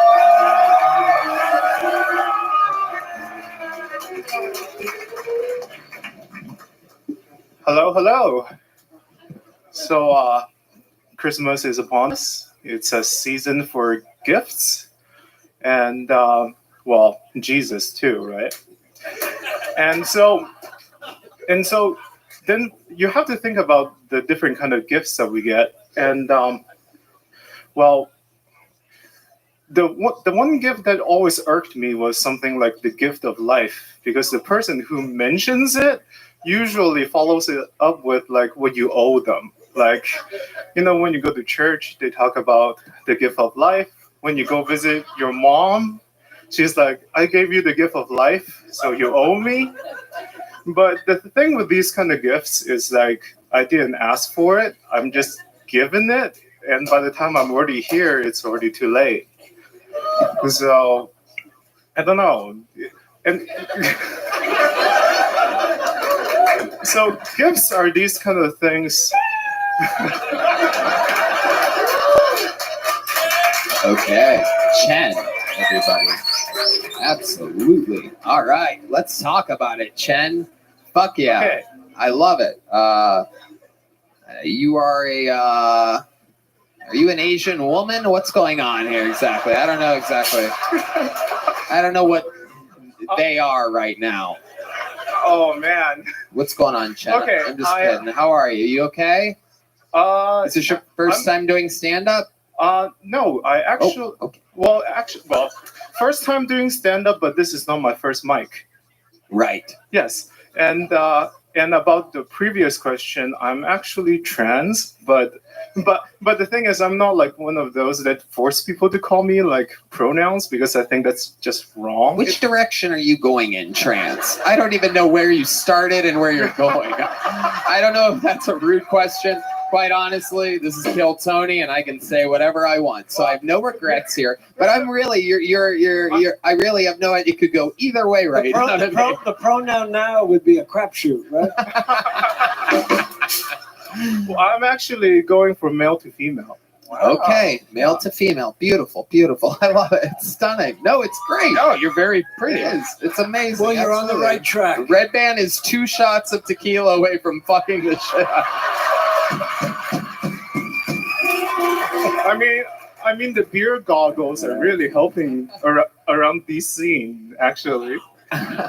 I love it. So, Chen, that's great. This is all good to find out. I love it. So, when did you realize that you were a woman, or feel like you were a woman? When did that start? How old are you? Right now, I'm 32, actually. 32. So, when does it start for you? When I was young, it's not. So, okay. This is one of those really weird ones because when you look at people who became trans, a lot of times it's people who strongly want to be a woman when they first started out. But I'm not like that.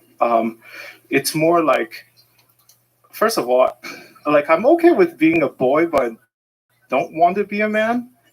And you're okay with being a boy, but you don't want to be a man. Yes. Right. Are you sure you're on the right track? well, and also I don't have the desire to dominate things either. In fact, I'm actually submissive, but that's another topic. Ooh, Red Band! Look how excited Red Band is. Submissive. And I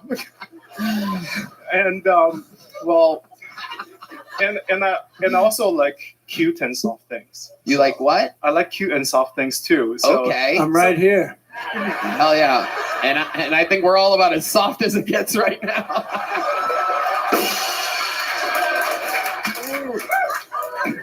And personally, you're close enough. Well, thank you. That means a lot to me. Mm-hmm.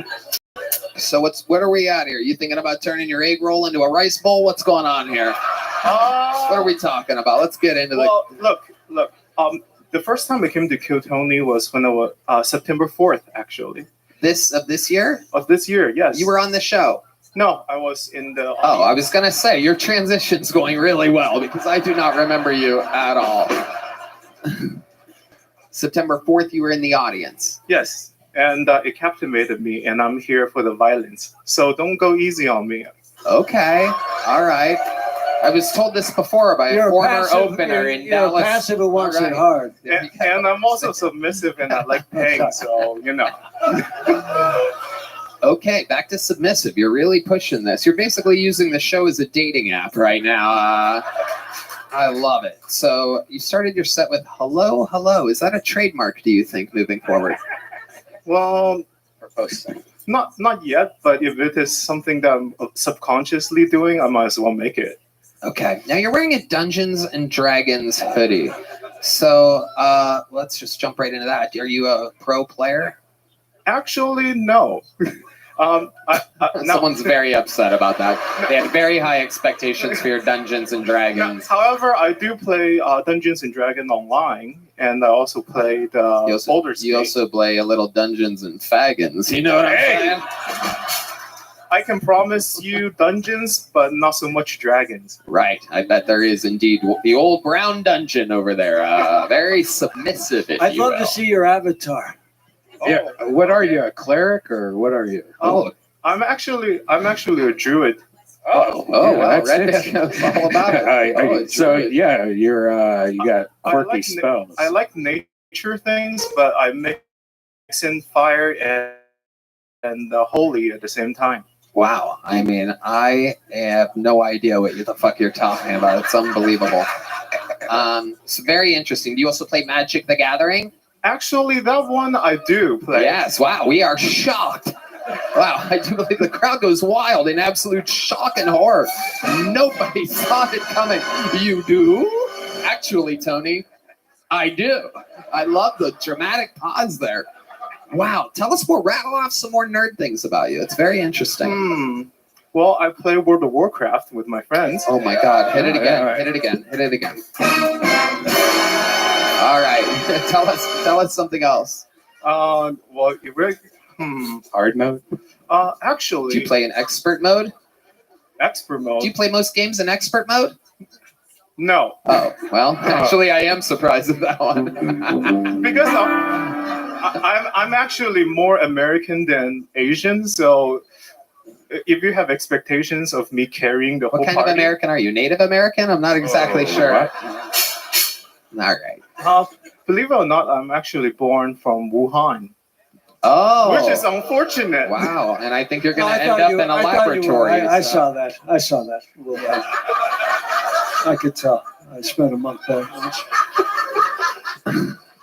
There's many things to talk about, but we have time. Yeah. No, we do.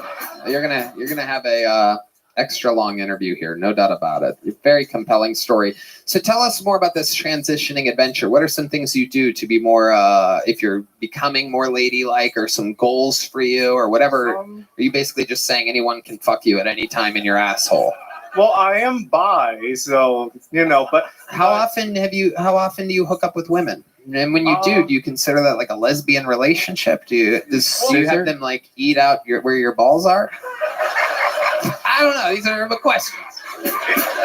Welcome to Texas. This is figuring out trans in Texas. So Tony, trans Texas Tony, Triple T. So actually, I only been with one woman before. One woman. I like how you use plural there. I don't believe you. I've only been with one woman. Did it identify as multiple women? No, she was an exchange student. Oh, look she at got you. her You really citizen- are goddamn American. Look at that. Pounding out an exchange student. She got her citizenship, and I guess I wasn't as successful as she wanted, so it didn't work out. That makes sense. So you put your wiener in her pee-pee hole? No, she's a girl. Right, but I'm saying you put your penis in her vagina? Used to, yeah. Right. I've already forgotten what direction you're going in. Right. Which way's the You transition? used to, but now you don't. Why don't you? You can't. I don't think having sex with your ex-wife's vagina is part of the alimony. So was your wife? She was my wife at This is one point. great. We're like we're figuring out a riddle while doing an interview at the same time. Well, Tony, the reason why I don't put the penis in the vagina is because it's my ex-wife. Oh, look who's back! Famous homophobe, D Madness. Just in ladies and time. gentlemen. Just in time for your worst nightmare, D. We've been missing you. We've been missing your scoffs and earplugs for minutes over here. You're gonna love this one, D. Well, let's just say we got a she madness trying to turn into a he madness or some shit like that. The other way, but yes. Have you practiced your woman voice yet? I actually looked into it today. But Let's hear. How many of you want to hear a little bit of? All right, here she is, Chen. Everybody. Oh, so hard to be woman. I'm more American than I am Asian. I went doing laundry the other day, and I'm like, oh, this is so much fun because I'm a lady. I love being lady. I'm gonna cook spaghetti better than the other guy. I sell lo mein noodle out of my pants. All right, I'm sorry. We'll edit that out. Don't cancel me. No, it's fine. I'm It's sorry. pretty funny. Well, and look, I actually haven't been practicing my woman voice. Oh. And Let's hear it though. Let's hear what you think. Come on, let's just try a little bit. I can't do it. It doesn't work because it only works. I was born with a dog. I am a woman. Ladylike. I'm a druid. No, Tony. I'm trying to. Tony, my women voice only. Right now, my women voice only comes out when I have sex. So. Oh shit. So I can't All right, really. Michael, shove your helmet up his ass real quick. Guess what I came back for? D Madness is officially freaking out. That's if you're wondering. He doesn't have a mic on, so I'll keep you guys posted. You might still be. You know. It's true. It's true. Tony. Okay, so Chen, so your lady voice only happens when you're having sex. Yes, unfortunately. Okay. But what else? What else is happening? What are some things you do? Or you do you overly you get dressed up as a woman? You have like dresses and stuff? Not publicly because I don't want to make people uncomfortable. You don't make people uncomfortable. I'm like a really considerate. Yeah, but you're really pretty. Let me ask you this. Hold on a second, because you just said something really interesting. You just said you're a considerate trans. Yes. Right? So are you saying that other trans people are inconsiderate for being so blatant and overly annoying about their stance on everything? You think that they're being inconsiderate? You, with your powerful voice in the absolute field? Well, the way I see it is that until I become passable, I'm not going to push myself on people. Okay. Yeah. And why do you think so many other unpassable people try? Hey, I'm here. This is the interview. Idiot meets trans person live. Well, egg roll into a rice bowl? No. It's something like this. It's actually really hard to be a guy if you think about it, because I've been saying that my whole life. I've been really struggling with it. Yeah, go on.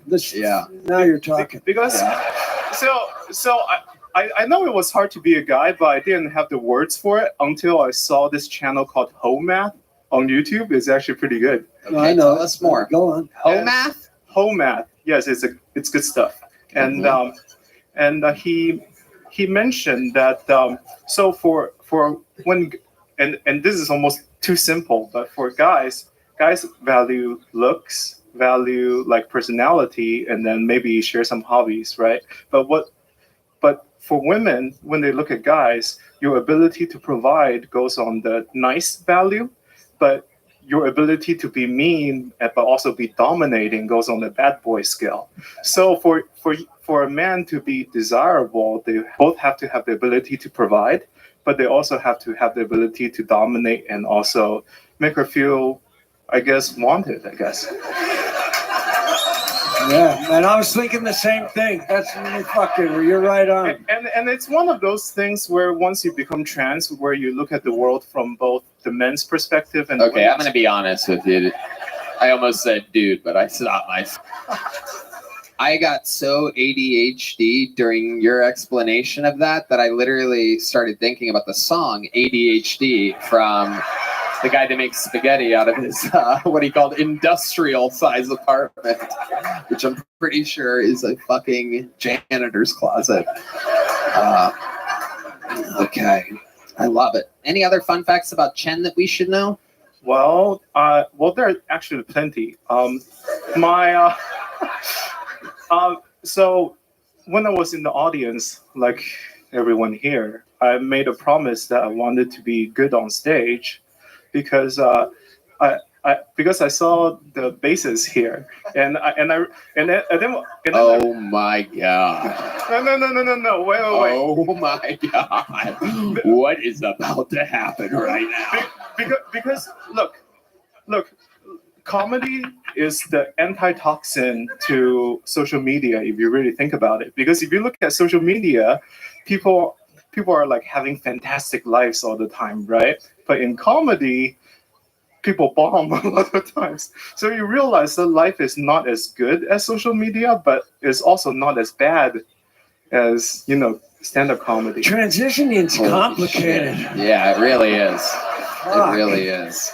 But well, Chen, a very, very interesting interview. I'm going to give you a big joke book because I like the interview. Fun stuff. Here you go.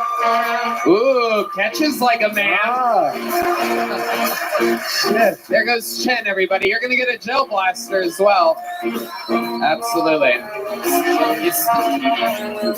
She bows. I don't know if you guys noticed that. There's a little Asian left in her. All right, we're going back to the bucket. Make some noise for Sam Castillo, everybody. Sam Castillo.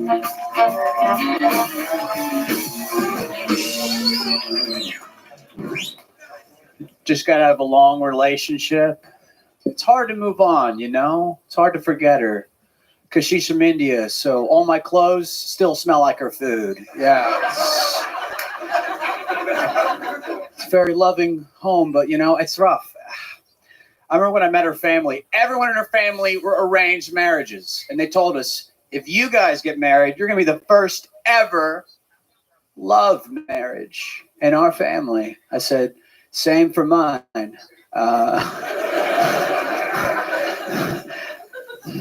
Now I'm dating again. I'm a recovering drug addict. Dating sober is difficult. Sex is sober is difficult because you actually have to be there, You can't just phone it in drunk.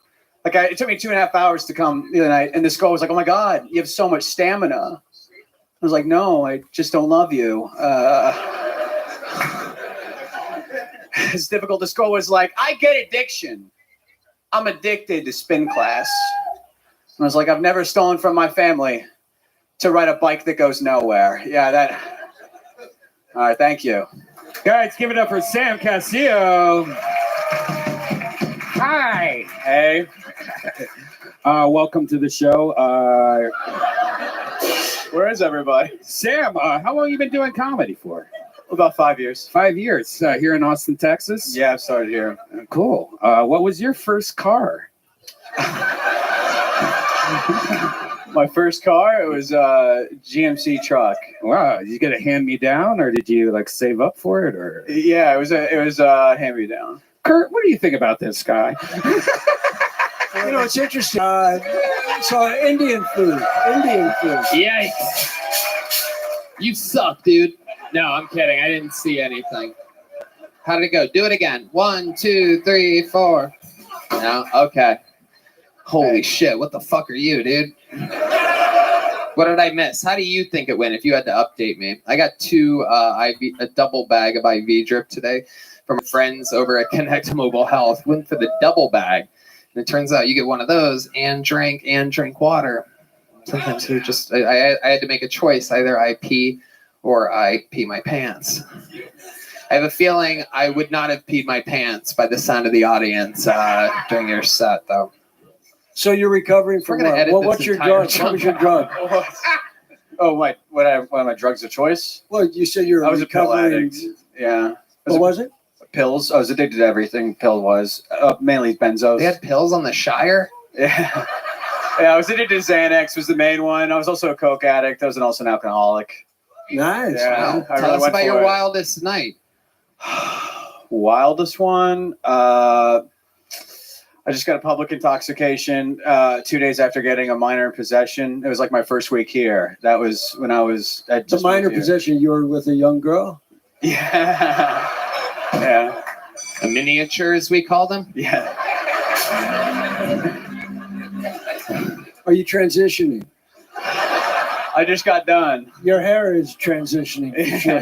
Hell yeah. Was the last comic? Went from a Bilbo to a Frodo. All right. I love it. What do you do for work? I'm a line cook. Okay. How long have you been doing stand-up? About 5 years. 5 years. All of it in Austin? Yeah.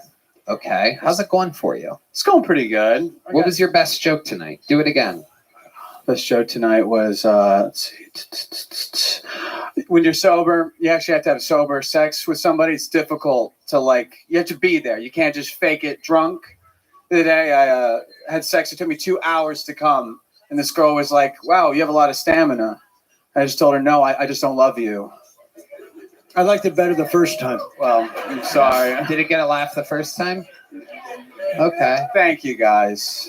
Oh, thank you. Thanks for being there for me. How old are you? I just turned 30. What do you do for fun? I just started boxing. It's a lot of fun. All right, put the mic in the mic stand. Let's get a spotlight and let's see a little bit about boxing. You got some boxing for me, Matt Muley? All right, look out that way. Don't look at me and box. All right, here he goes. He's boxing. Oh shit! Wow, absolutely terrible, horrific. You have to get your right hand up. You have to. You don't remember them telling you that? Whoa! You almost hit yourself there. Oh shit! You're beating the shit out of yourself. Whoa! Oh my god! Oh, you're literally the worst boxer I've ever seen. I mean, it's literally. I'm like 3 weeks in. You started? I'm like 3 weeks into it. Wow! At a gym, at a boxing gym. Yeah. You go to a boxing gym for the last 3 weeks. Yeah. And that's where you're That's at what you right came now. out with. I'm like boxing no one. It's fundamentally the weakest boxing I've ever seen. I know. I've never You have seen to and you're paying for that? get your hands up. No. Yeah, that The Friday looked like a station, free man. lesson. Do you have any idea how many times you would have gotten hit in the face by anybody with using that form in any, not only boxing, but even any fight whatsoever? Yeah, I would have been fucked up. Yeah. I know a guy that makes spaghetti would have beat the shit out of you, dude. That's all I'm going to say about that. Biggest fun fact about your life that we would find interesting. Your entire life. 30 years. I'm an identical twin. Oh. Is he a drug addict also? No, he's a naval officer. Well, how do you think you guys ended up so different? Just our parents would really push this in different life paths, you know? Give us an example of what you mean by that. My dad's just like he had to like go to court-ordered anger management therapy. He was just a real crazy guy. I was like his therapist. He just kind of like. Do you get angry now too sometimes? Now, 30 years old, you think you have a little spark of that in your. Yeah, I work on it. Yeah. What's the last time you got really angry? Can you tell us about that? Did you hit someone like? I'm gonna show you. Fucking nay. Do you have any idea how much lower I can keep my hands? Come on. You fight like the Notre Dame logo. Come on. Sucker and succotash. Do you want a piece of this? Huh? All right. The fuck was my last question?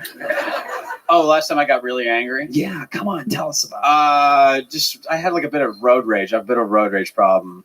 But I mean a specific time, a good angry time. I guess I fist bumped my dad a couple months ago. Fist bumped? Fist fought. Okay, let's talk about Shit, that, please. So how does it start? Take us from the very beginning. My dad was just like, just give me a hard time about my life. Like what? What is he saying? Try to be specific. It doesn't have to be funny. I'd gotten out of a relationship. He's like, you got a roommate at 30. You're, breaking even when you feature on the road. You're like you're a loser. I'm like, yeah, I know. What does your dad do? He's what's it called? He's a superintendent for construction sites. So he builds high rises. Right. Yeah. Yeah. Okay. So he's talking shit to you about being an artist. Are you making a little bit of money at all? I'm paying about half my bills with comedy. Do you live with them? No. Right. You live on your own. I got a roommate right now. Right. Yeah. Okay. So he boxing instructor? What's that? Is your roommate a boxing instructor? No. So he pays the rent. He's a trying to fight.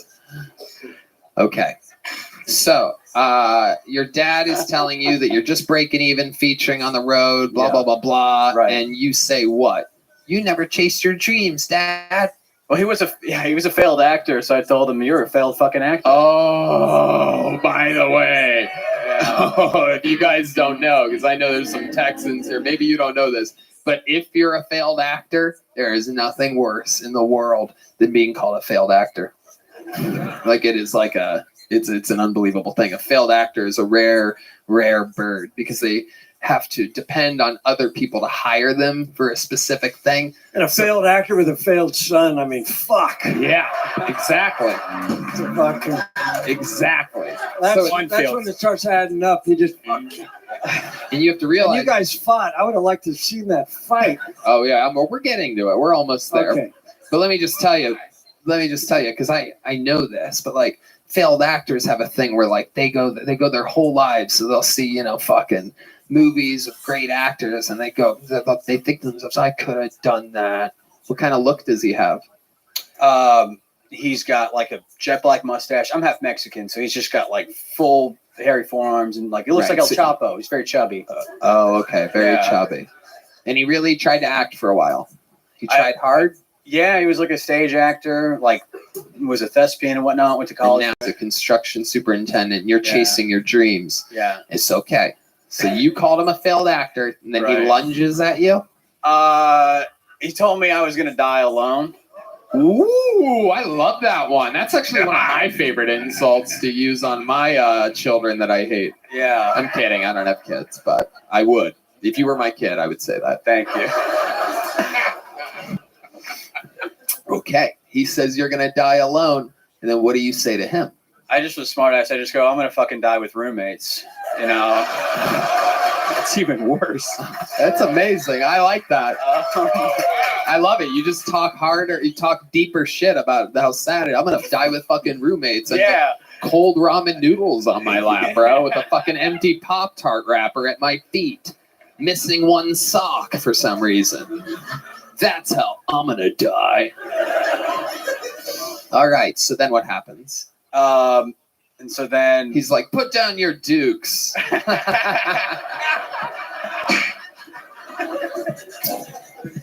and then my mom starts to like cry, and so we. Oh hell yeah! So then we like get a few swings in, we stop, and we stop. But the But funny, no one connected, right? Just body shots for sure. Even though your head fully exposed. I mean, absolutely incredible.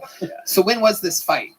it was a few months ago. Right. So you're like, fuck this. Dad got the best of me. I'm going to the boxing gym. I'll be ready next time. Yeah. You and your dad have a rocky relationship. We're good now, kind of. The one that made me push into boxing was I fist fought my brother, and he knocked over the Christmas tree, and so that's why I started boxing. Yeah. So you fought your brother. I also fought my brother. Your twin brother? Yeah. Oh my God! Yeah, a battle of the he could Titans. really fucked me up. Yeah. He went into the Navy, and you went into the fucking nothing. Right. Wow. Did he knock over the tree trying to hit you? Yeah, he was pretty drunk. And he Wow. spun around and knocked over the tree. Fuck. All right, Sam. Well, I honestly have no idea what happened during your set. I went pee for the first time in absolute years during somebody's set, but you're still getting a little joke book. There you go, Sam Castillo, everybody. I don't think I can do the double bag of the IV anymore before a show. Get a little pee bag under the. I think we need a pee bag. Yoni, order pee bags. Thy shall piss in thy throne from here on out. For I almost soiled my shorts on this day. All right, back to the show. And we're back. Hello, everybody. All right. Red Band saying this should be the last bucket pull of the night. We started a little late. I don't know.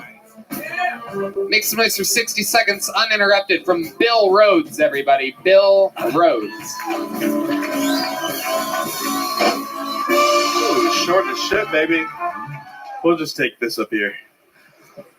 Good evening, everybody. I am Bill Rhodes, the foul mouth teacher. I am actually a teacher, which is kind of fucked up because as a college student, I was absolutely horrible.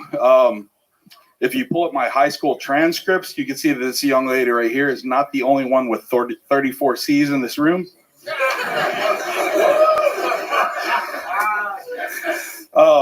Before I became a teacher, I worked in the prison system for a long time. I was a riot team commander, a captain, and I felt like I needed something more like dangerous, something more exciting in my life. So I started teaching middle school. The more I worked with inmates and students, I realized there's a lot of parallels, right? So constantly I heard just constantly bitching about like the cafeteria food, how horrible it was. I was constantly telling them to walk on the right side of the hallway, and the only way to get fired is to fight one or fuck one, right? And even then, I feel like I'd just get shipped to another campus. Thank you. I'm Bill Rhodes. That's my time. Bill Rhodes. Okay. Hi, Bill. How are you? Hey, Tony. How are you? Great. So you're really a middle school teacher? Unfortunately, yes. Fuck yeah. Are you one of like those like what's that show? Like Scared to Death or something like that? Like Scared Straight. Yeah, Scared Straight. Get your fucking shit together. Constantly. What? Constantly. Okay. I love it. Where are you doing this middle school teaching at? In a little big town called Hutto, Texas. I'll Okay. probably get fired for saying that. Thank you. Go Hippos. There you go. Where I live. You know Hippos, You right? guys are the Hippos? Yeah. That's How the correct. fuck did you know that? That's where I live. Oh, real? Yeah, like I You literally, live- I live more in Red Man Hutto. also has You- 34 C's. you live in the home of the hippos? Yeah. You're a hippo that has Yes. a home in the home of the hippos? Yep. Mm-hmm. Don't tell anybody I was here, please. I mean, it's on the internet. I love it. Okay, Bill Rhodes, how long have you been attempting stand-up comedy? About 2.5 months. Okay, what made you want to start doing this?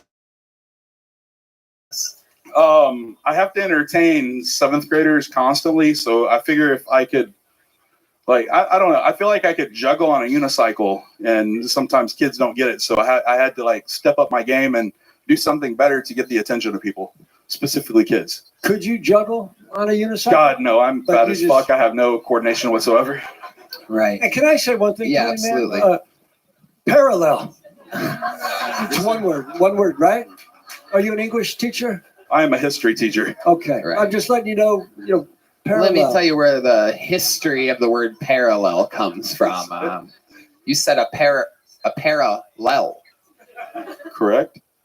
Incorrect. Say it again. Parallel. Parallel. Parallel. I'm not a math teacher. It's not. Wouldn't be math either. We're going down a lonely road here. I'm not a gym teacher, Tony. I love it. Okay. I'm not an intelligent teacher. Slightly I mean, smarter tell than that- a C's middle get degrees. schooler. What? C's get degrees. C's get degrees. Okay, absolutely. Mediocrity all the way. I love it. Is that where you're from, Bill? I'm from Taylor, Thrall, in that area, Okay. close Do to you have Hutto. like a motorcycle or something like that? Why do you I look wish. like? I kind of look like someone from Sons of Anarchy, buttfuck someone from Duck Dynasty in a Walmart bathroom. There you But go. no. Sure. I Yeah. feel like most of your students will end up in prison.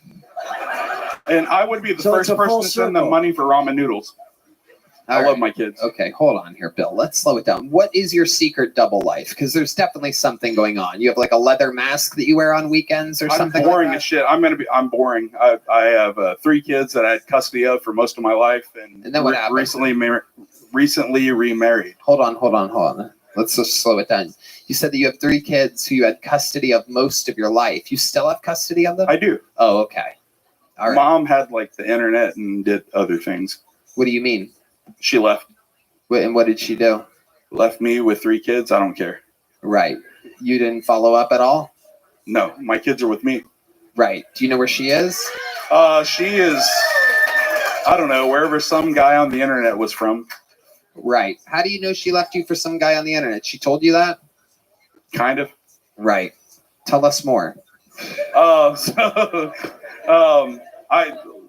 When I worked at a prison, I worked long nights all the time, and I came home, and one day she just decided she didn't want to be there anymore. So, did she leave a letter or something? No, she was there. She told you in person. Yeah, she was like, "I'm out like a fat kid in dodgeball." She said that? Yeah, for real. Were you already a middle school teacher when she said that? I was a high school teacher at that time. Nah. And you were once the fat kid playing dodgeball, weren't you? I am still the fat kid playing dodgeball. Right. Absolutely. Okay, so how old are your kids? My youngest is 15. My boys are, it says my daughter, fucking have 1, that's it. And my boys are 19 and 20. Wow, 920. Are they built Yes, sir. like accountant beefcakes as well? My younger son is, he looks like he didn't have a mom, like he fell right out of my ass. Oh. Okay. He looks like he didn't have a mom, you said? Yeah, for real. He didn't. There you go. She left pretty quick. How did you overcompensate for them not having a mom? Did you do some like Mrs. Doubtfire shit at all? I bought a Jeep Wrangler. Okay. No, I used to take my daughter to get like pedicures, manicures, stuff like that, and just You're a good daddy. Look at that. He stepped up. That lady said. Was that Chen? Is Chen sitting back out there? Chet. Yeah, well, I'd be concerned because if Chet's doing his woman's voice, you know what that means. Oh my goodness, it smells like a Wuhan lab leak back there. All right. Bill Rhodes. Wow, Yes, sir. interesting. So what's your love life like now? Or what are you into? I'm coming up on my 4th year of marriage. Oh, So, congratulations, you found a second wife. I did. And my wife, she had never been married, no kids. So, like, my daughter finally has somebody to not hate in the house. Interesting. Did you keep your new wife off the internet? I actually wasn't big on the internet until I met her. Okay. And then what changed? I became a teacher. I don't know. I worked in the prison system for a long time. I just didn't have time. And when I became a teacher, What did you do in the prison system? I was a riot team commander. Like, I beat people up for a living. You catch a lot of guys butt raping other men? I actually did. Yeah. You didn't? I did. You did? Actually, Can you explain to the people what that's like? And so slowly, Red Band when a fan daddy lotion? and a daddy love each other very much. That's parallel. Yeah, parallel. Parallel. No, I mean, I walked into the barbershop and saw one guy, doing what? Doing his hair? Yeah. He was getting his wang mouthified. Like, they were earning barber credit. What was that? Nah, I don't. They were earning barber credit. Okay. It's prison talk, sorry. All right. Yeah, they call it barber credit, not blowjob credit. It was a blowjob. He was sucking his dick for haircuts. That's where the money is. Great.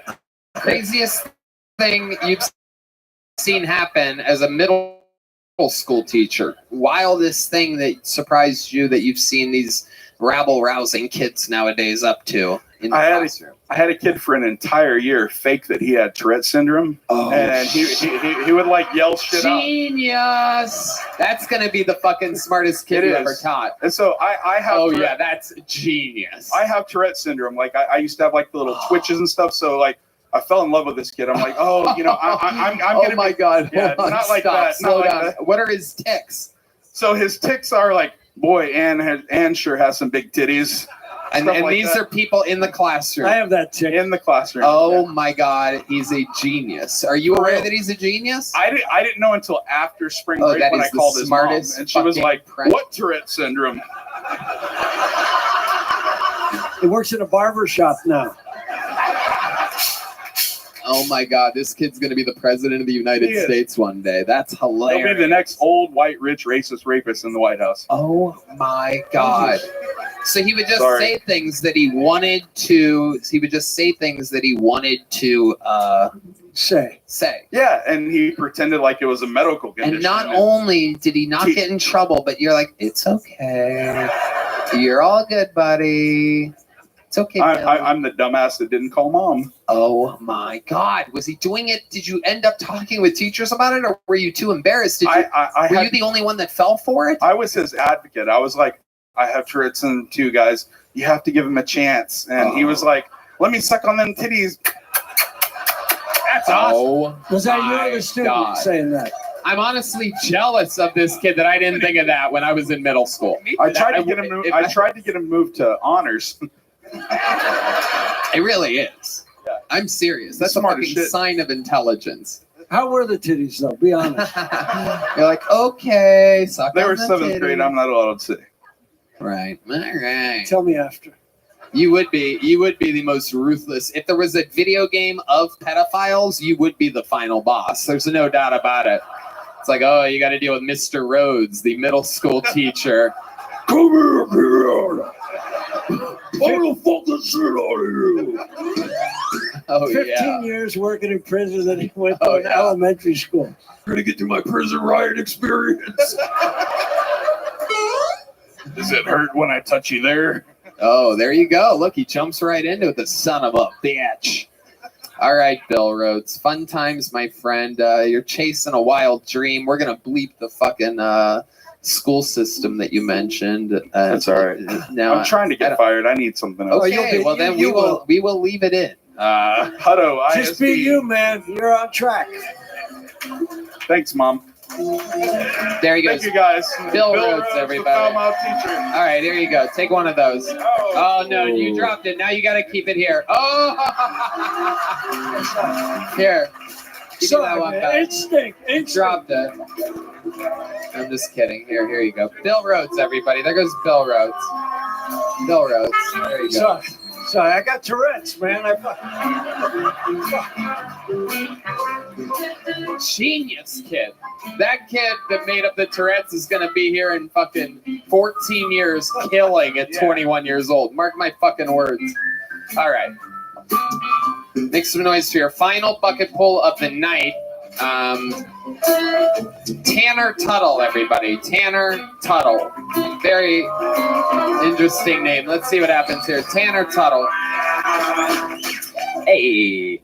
So growing up, I had druggy parents. I don't know if anyone else grew up with drug addicts or anything. It kind of gives it away, though, when they come to a comedy club, because they don't clap like this. They clap like this. So it really, really sticks out. So, but also, like when I was born, I was a healthy sized baby. I was 8 pounds, 15.5 ounces.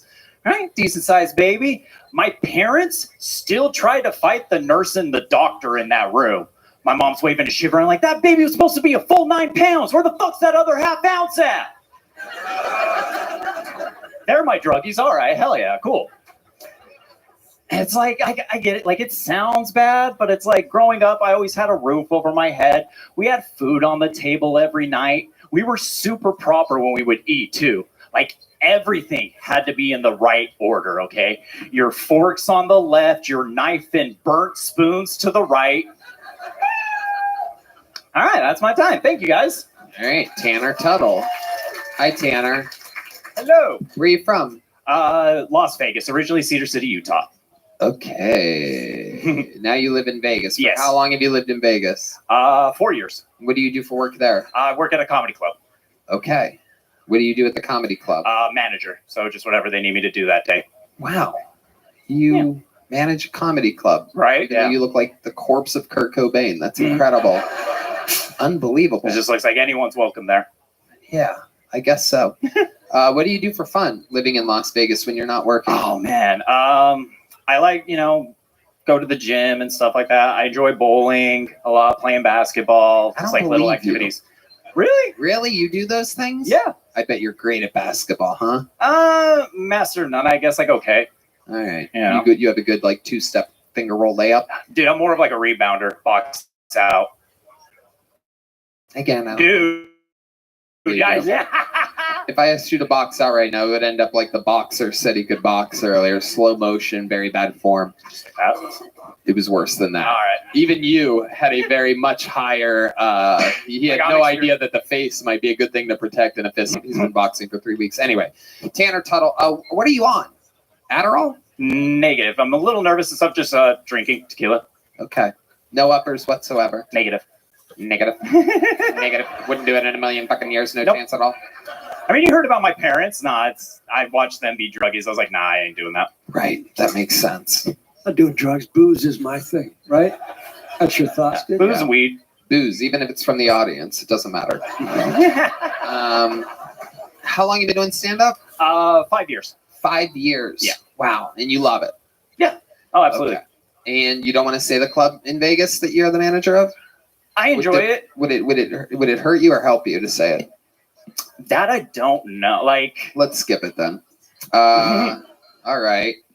Tell us something interesting about your life that we'd be surprised to know, other than your parents were drug addicts. I bought a house when I was 21. How'd you do that?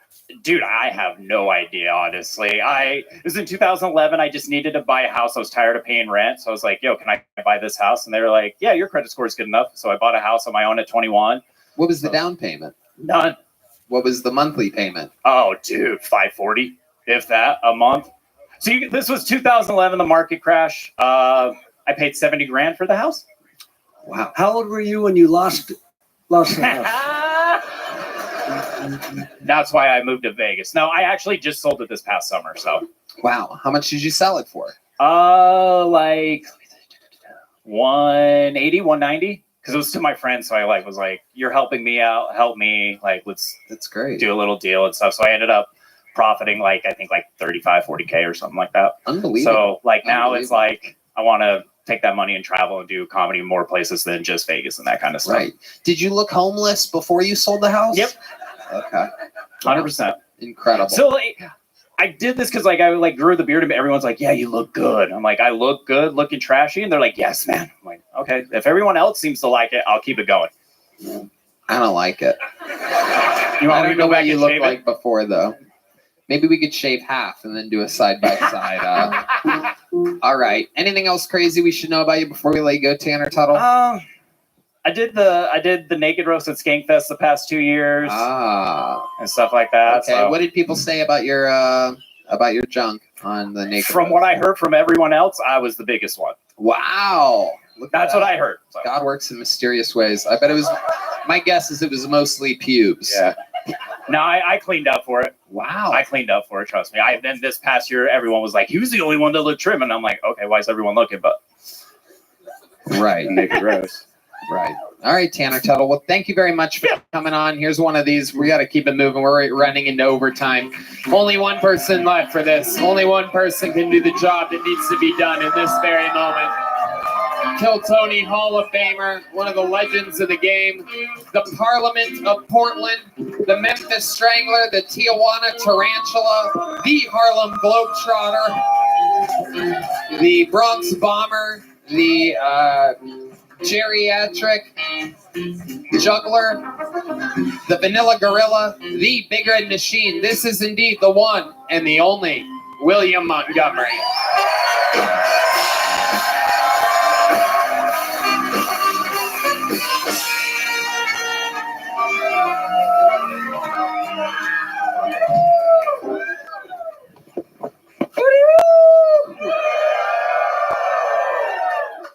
Southwest Airlines is giving free extra seats to fat people who can't fit in a regular seat. If you're so morbidly obese that your fat ass can't fit in a Seagull Airlines seat, you don't need to be getting on an airplane. You need to be getting on a Stairmaster with your fat ass. But seriously, you don't need to be getting on an airplane. I'm sure there's a cheesecake factory within driving distance of your house, fat ass. Apparently, Matthew Perry died because he ate too much ketamine. Shit, I ain't ever gonna eat another carrot again.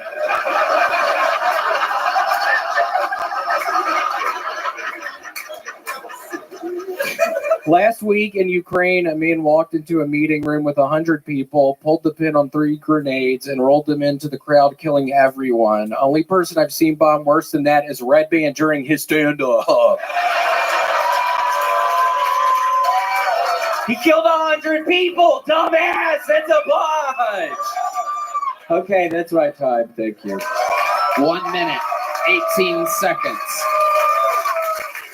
From the great red god, William Montgomery.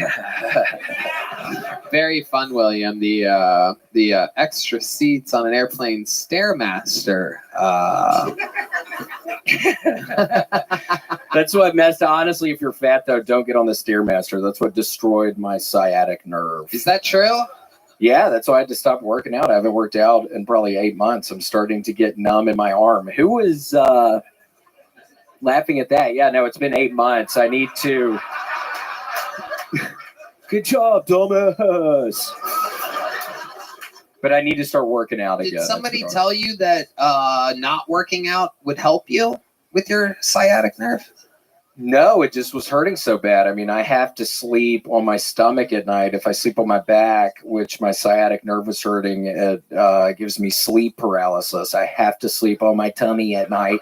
Can you explain to us what happens when a guy like William Montgomery gets sleep paralysis? Step by step, go right ahead and take us through it. So you're sleeping, you're laying on your back.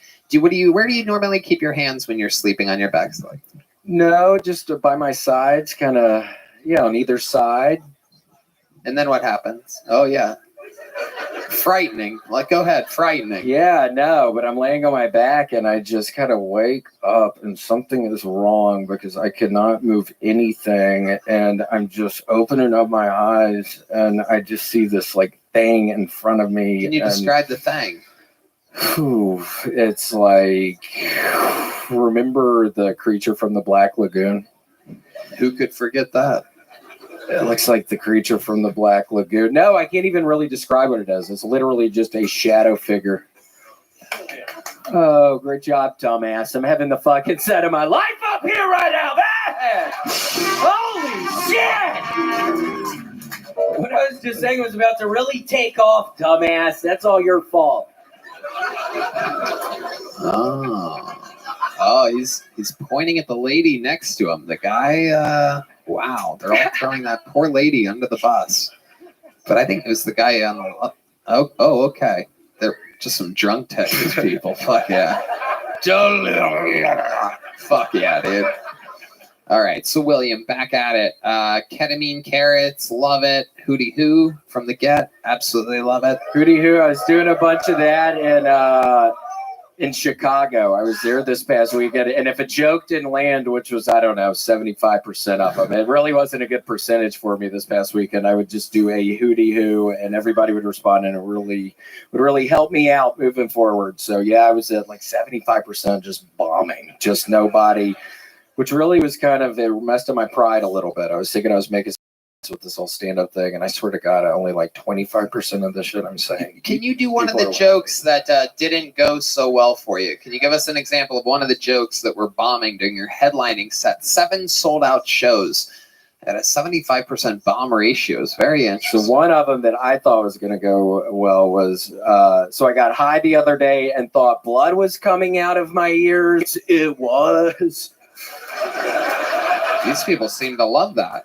Not a fully formed joke at all, but your fans love that. That didn't go well in Chicago. Let me ask you this. Could you hear a paper cup fall during your show in Chicago like we heard here tonight? No, I couldn't. I haven't been around people that rude before. I mean, that's so fucking rude. I mean, come on. It's literally my 5-year fucking anniversary tonight for being a regular on this show. That is true. So you fucked that up, sir! 5 fucking years of this shit, sir, and you fuck it up. How do you feel, sir? Are you okay knowing that you ruined his 5-year anniversary of being on the show? Really? Wow. Are you a fan of the show? Do you know where you're at? Did you sign up? No. Right. You're thinking about it? You think you have anything you could possibly do that would be funny? If I told you to come up here, you think you could do something funny?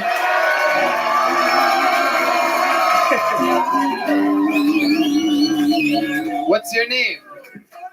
What's your name, sir? No. Don't come over here. What's your name?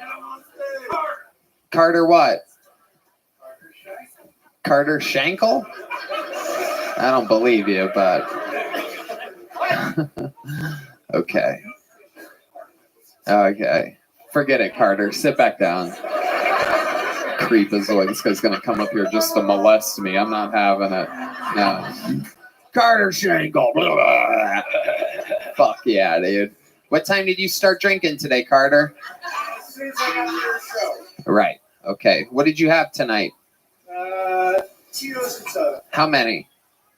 At least 5. There you go. The lady next to you was guessing 5 the entire time. 5 an hour. That's healthy. Yeah. That's what America's bred on. Heir to the Schenkel fortune right there. Fucking Schenkels, man. Absolutely. You know. The Shanklins. Fuck yeah. Yeah, the Shanklins. Tennis, bowling, vomit. William, what else is going on in your life? You do any puzzles or anything lately?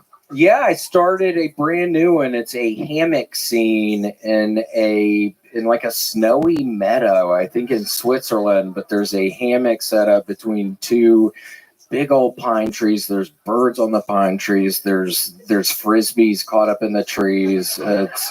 There's running shoes, a bunch of different colored pairs of running shoes at the base of both of the trees. So that's been a real hard part of the puzzle, Tony, just figuring out which tree the running shoes are underneath, because they're two pretty similar looking, pretty giant trees. And then this freaking, this hammock in between the trees. I mean, when you're dealing with rope and stuff in a puzzle, it's so incredibly difficult. I swear to God, Tony, I'll be looking at the fucking pieces in front of me for like 5 or 6 hours before I even touch one.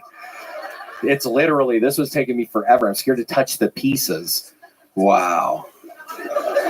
Wow. Soothing, man. Listening to you talk, I just fucking, I miss Shankle. Yeah. Old Carter Shankle over there. All right. You want to do a joke, Carter Shankle? What do you think? William, what do you think about this? William, I'm going to let you decide because you're fucking in control right now. It's your time.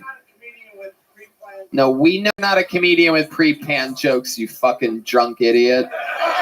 I wanted to see how stupid you could make yourself look up here. Yeah, get your ass up here, Mr. Oh, Shankle. shit. Carter Shanklin, everybody. Oh, shit. Oh, shit. Oh, shit. He's taking the shortest fucking... Oh, my God. He took the drunk path. He took the old drunk face of the sky right there. You're very red. Carter Shanklin, ladies and gentlemen. I like that. Come on, make some noise for Carter, everybody. All right, Carter, do something. Put the mic right up to your mouth. Look out there and say something funny. Look out there and do it. And I'll act like I'm your arms. Yeah, hold the microphone, that's William. pretty William, wait. funny Let me already, help right? you guys, or else he's gonna have 3 arms. Let William hold the microphone. Okay. Put your arms behind your back. Okay. There we go. Okay. All right, ladies and gentlemen, make some fucking noise for Carter Shanklin with it. William Montgomery arms for the first time in the history of the show. We're up for an Emmy, by the way. Make sure you. Jeez, I didn't even have to. Wait, make sure you wave to the people, Carter. Wave to the people. Okay. No, Carter. No. It's so drunk. Sorry. This is how they should get DUI tests. All right, sir. For this next one, I'm gonna put my arm. I need you to put your arms behind your back. I'm gonna be your arms. How many fingers is he holding up, Carter? Looks like 2. The question is, where are the other fingers? Whoa. Well, your fingers are on my dick, dude. Holy shit. Wait a second. Where'd that second head come from? Wait, go back. Yeah. Go back to them, Keno. Do you say something funny to the people, Carter? Well, the guy behind me is the one that's controlling this all. Nuh-uh. No, he's just your arms, dude. What are you talking about? The guy behind me is taking over power of my brain. He's certainly taken over a few things. Oh, Carter, look at you, the natural. Why are you doing that weird thing with your left arm, Carter? Well, close that, please. Whoa. All right, this is getting weird. Well, that feels better. William, do something with your left arm. If you're going to do it, you have to, do it. You're not supposed to just leave your arms. Oh, it's got all sorts Try of to stuff react on to it. what he's doing with his arms, Carter. Geez, hold on a minute. I'm almost there. Okay, that was a horrible idea. I liked it. No, it was great. That was great. Very funny. All right, Carter. Mercedes is going to help you down. How about a hand for the great and powerful Mercedes, everybody? She's got you, buddy. Don't try anything stupid, Carter. Oh, my God. Oh, Jesus. Did you guys feel that? You know he's drunk when you make that. The whole ground shook there. Carter scared the fuck out of me. Oh, yeah. He's got shit in the basement. He's a serial killer. When Shank is in your last name, you know you have a fucking long line of... Oh, Jesus Christ. All right. Yeah, my dick was touching his butt the whole time. That's what he's talking about. Bitch! You got the best of him. You got the best of that guy, William. That's the butts. All right. Your So DNA is going to be on the crime scene now. Just so you know. what else is going on, William? Have you been eating your Kellogg's Fiber Buds? Yeah, I ate some today. It had been a couple days. I didn't bring any to Chicago, but yeah, I ate some. Who's You doing didn't that? bring your Kellogg's All Fiber. You don't take them on the road with you? No, I tried a TSA last time. They took me into a room after they thought something was up with the buds. I've been eating a bunch of Kellogg's All Brand buds, and yeah, TSA got me in one of their places in Did Chicago. you pre-mix it with milk or something like that? Why would they confiscate a box of cereal? I keep trying to figure that one out. I mean, it really messed up my entire trip. I was trapped in Chicago for.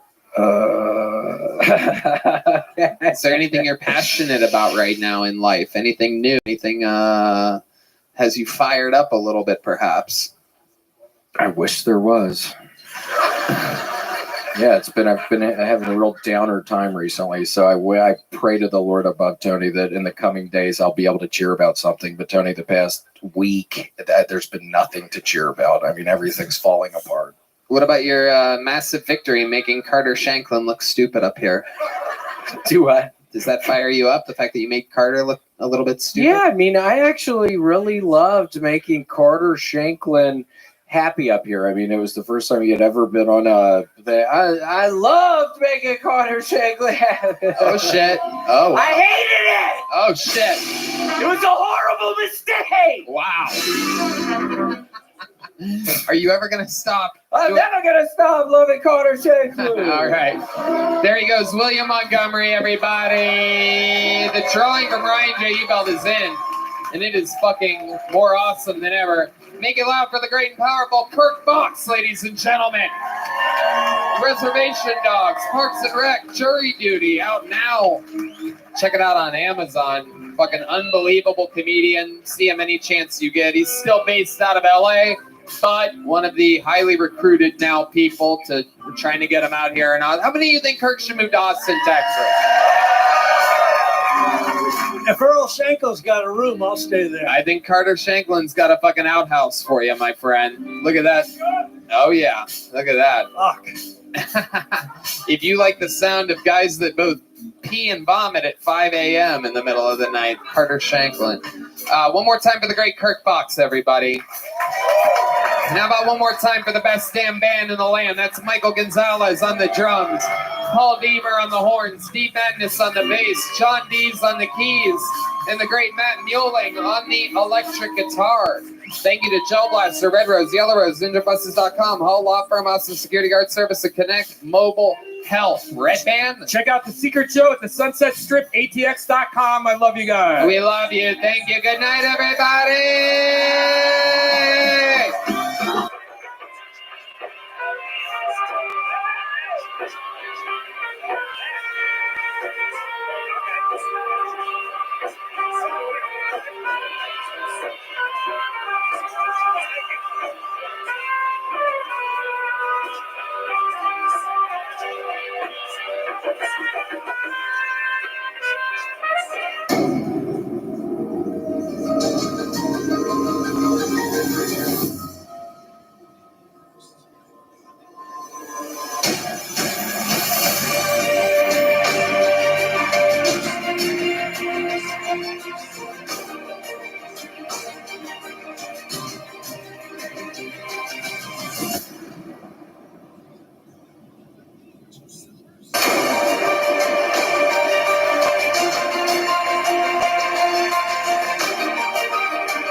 Welcome, welcome. How are you?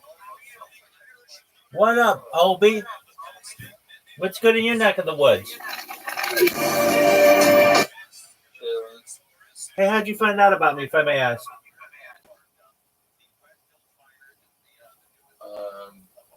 You don't recognize my name? Obi? No, help me, Obi.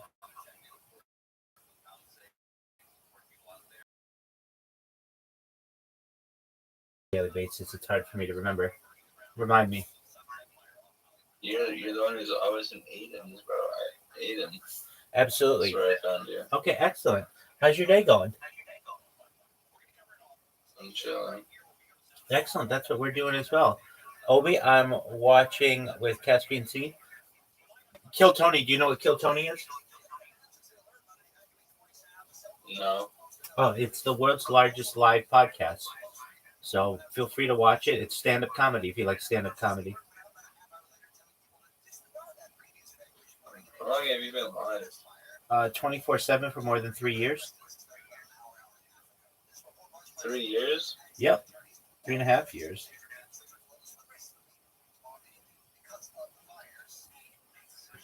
I'll send you my streams. Check your DMs right now, and you can see all my streams live on YouTube.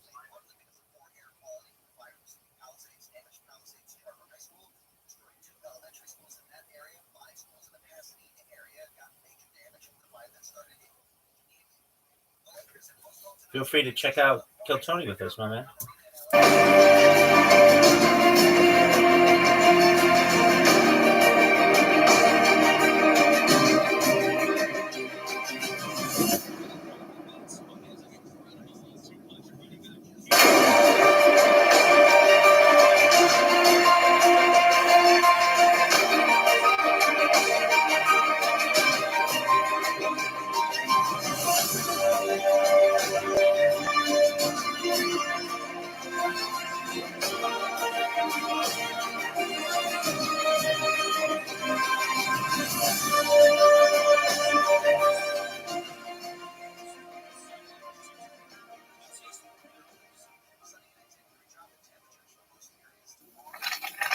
Who's ready for the best fucking New Year's Eve ever?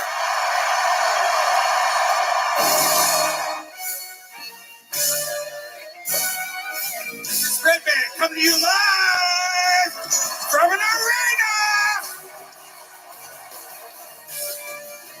This is the greatest fucking live comedy show in the history of comedy. Oh,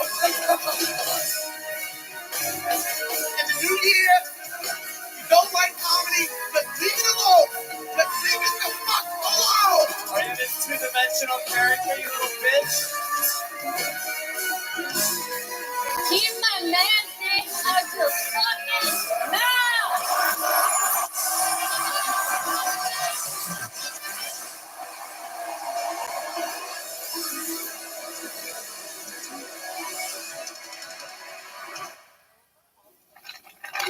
Back on my stand-up tour at the end of January, hitting all the spots that I didn't hit on the fully grown tour before this. Vancouver, Portland, and Seattle. You're next. January 25th, 26th, and 27th. And then Los Angeles, California, I do stand-up. Denver, Colorado. Cleveland, Pittsburgh, Boston, Baltimore, Salt Lake City, San Jose, Dallas, Houston, St. Louis, Nashville, Fort Lauderdale, and Orlando. I'm so pumped for these upcoming dates. Really excited for you to see it. Taking some of my favorite openers with me. You may recognize some of them. Get tickets now at TonyHinchcliffe.com. This is going to be my last stretch of the stand-up tour for the rest of 2024. It's all just performing in Austin and Kill Tony from there. So hope to see you soon.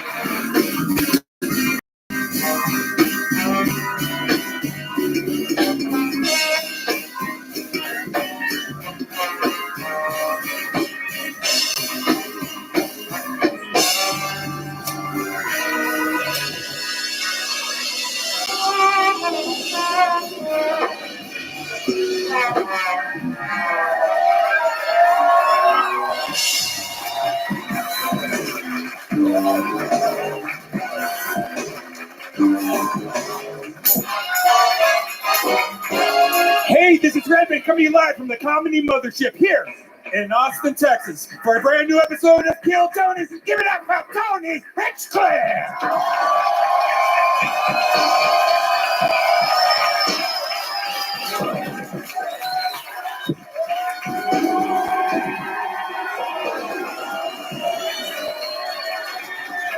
Who's ready for the best fucking night of their lives tonight, huh? Yippee! Make some noise for Red Band, everybody. Hi. We've been doing this little show for over a decade. It is the #1 live podcast in the world, Kill Tony. How you guys feel? Good? Shout out to Gel Blaster, Red Rose, Yellow Rose, NinjaBuses.com, Hall Law Firm, Austin Security Guard Service, and Connect Mobile Health. You can get an IV drip. Use the code KILL15 to save 15%. Here's a little bit more from the amazing sponsors that made tonight's episode available for you here right now. The Sunset Strip Comedy Club in Austin, Texas is now open. Check out Red Band's secret show every Thursday. Go to sunsetstripatx.com for tickets.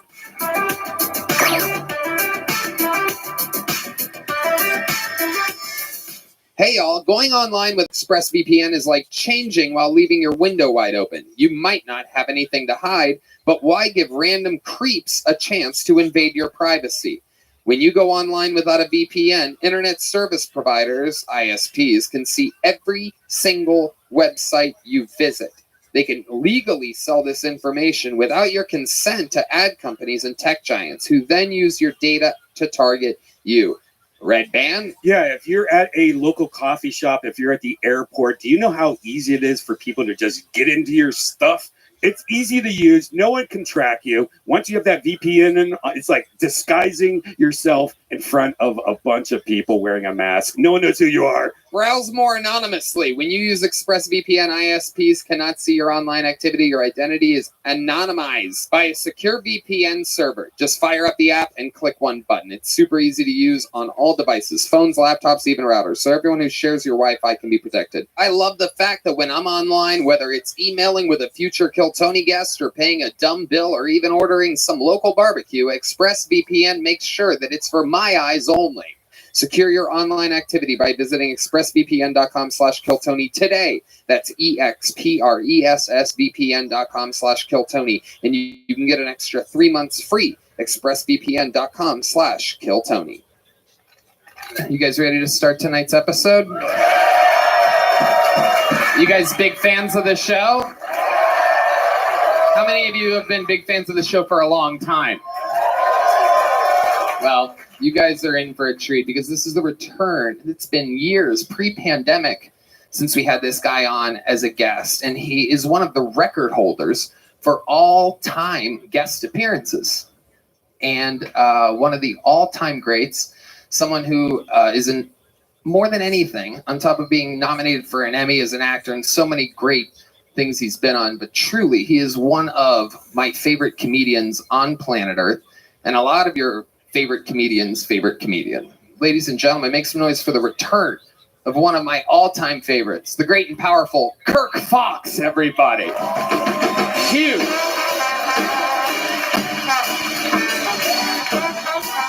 Now sit here, Kirk, over here. Fuck yeah. The great Kirk Fox, everybody. Reservation Dogs, Parks and Rec.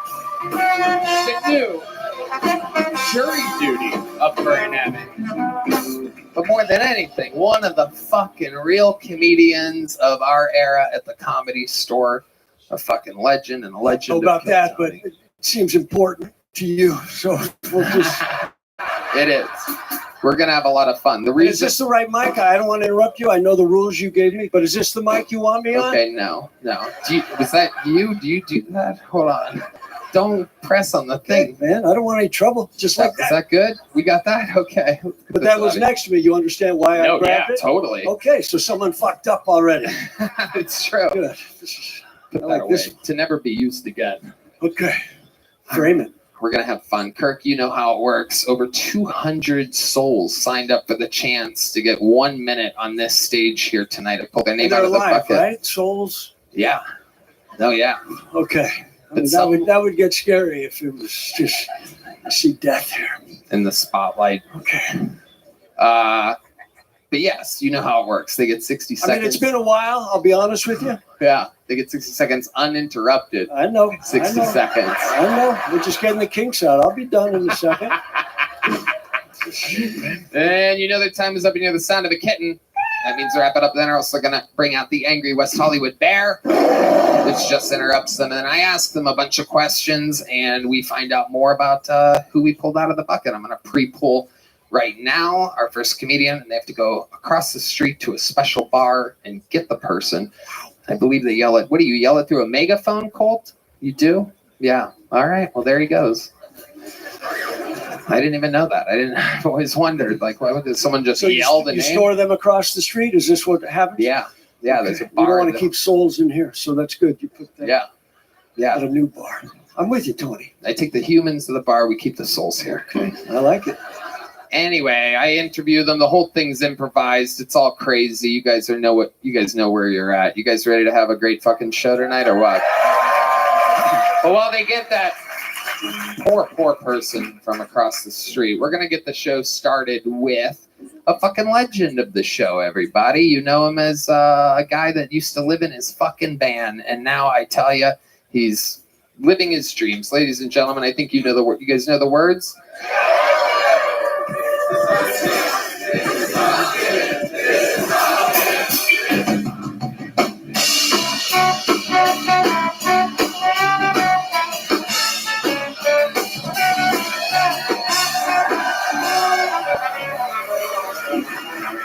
Thank you for that long song.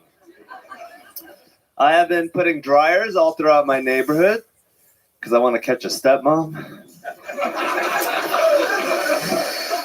I love taking Ubers. You know it's going to be a good Uber if you can't tell if it's the driver's name or his license plate. I've been thinking about getting the new Cybertruck because I want a car that tells people not only is my dick small, but I wax my balls as well. My girlfriend recently told me that I have the best personality of any man she's ever dated, which is sad because I didn't know.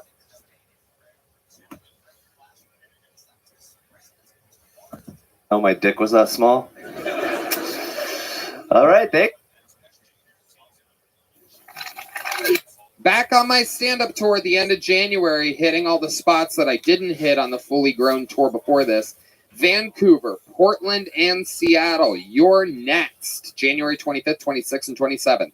And then Los Angeles, California, I do stand-up. Denver, Colorado, Cleveland, Pittsburgh, Boston, Baltimore, Salt Lake City, San Jose, Dallas, Houston, St. Louis, Nashville, Fort Lauderdale, and Orlando. I'm so pumped for these upcoming dates. Really excited for you to see it. Taking some of my favorite openers with me. You may recognize some of them. Get tickets now at TonyHinchcliffe.com. This is going to be my last stretch of the stand-up tour for the rest of 2024. It's all just performing in Austin and Kill Tony from there. So hope to see you soon.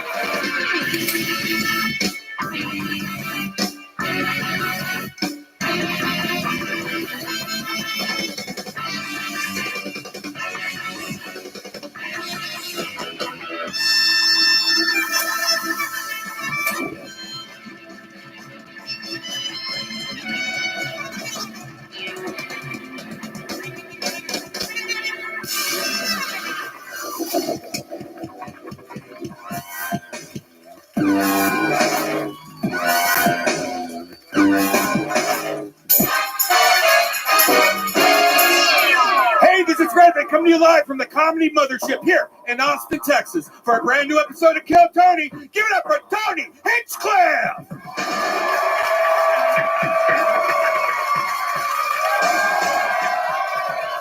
Who's ready for the best fucking night of their lives tonight, huh?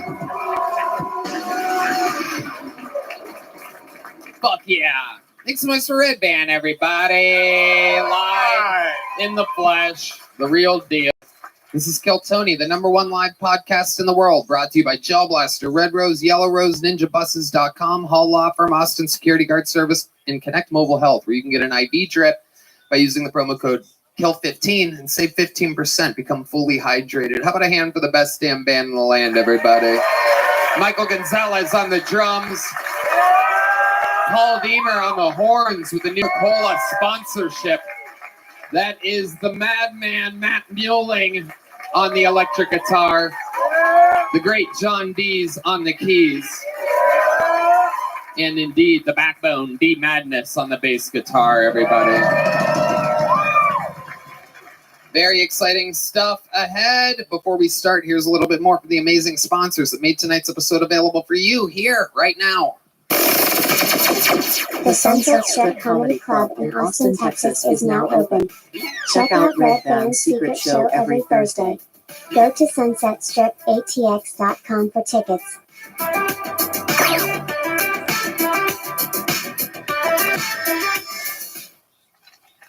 Hey everybody, whether your resolution is to save money, eat better, or stress less, HelloFresh is here to help you do all three. Say hello to your most delicious year yet with fresh ingredients and chef-crafted recipes at a price you'll like, delivered right to your door.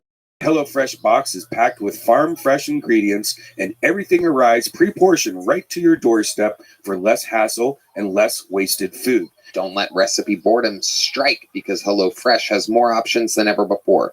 Dig into their biggest menu yet with over 45 dinner options to choose from weekly and even more market add-on items that suit any lifestyle. I absolutely love it. It makes it easy and convenient for me. If I'm in a hurry or it's late at night, it's super convenient to have HelloFresh in my corner and in my refrigerator. I love HelloFresh. I have a problem with always ordering to-go food and delivery and stuff. And every time I go to the grocery store, I just buy way too much stuff and it always goes bad.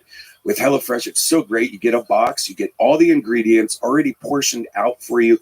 It's in the simple recipes. Next thing you know, you are a home chef, and it's only a short amount of time, and then you have a real meal. Go to HelloFresh.com/KTShowFree and use code KTShowFree for free breakfast for life. One breakfast item per box while subscription is active. That's free breakfast for life at HelloFresh.com/KTShowFree with code KTShowFree.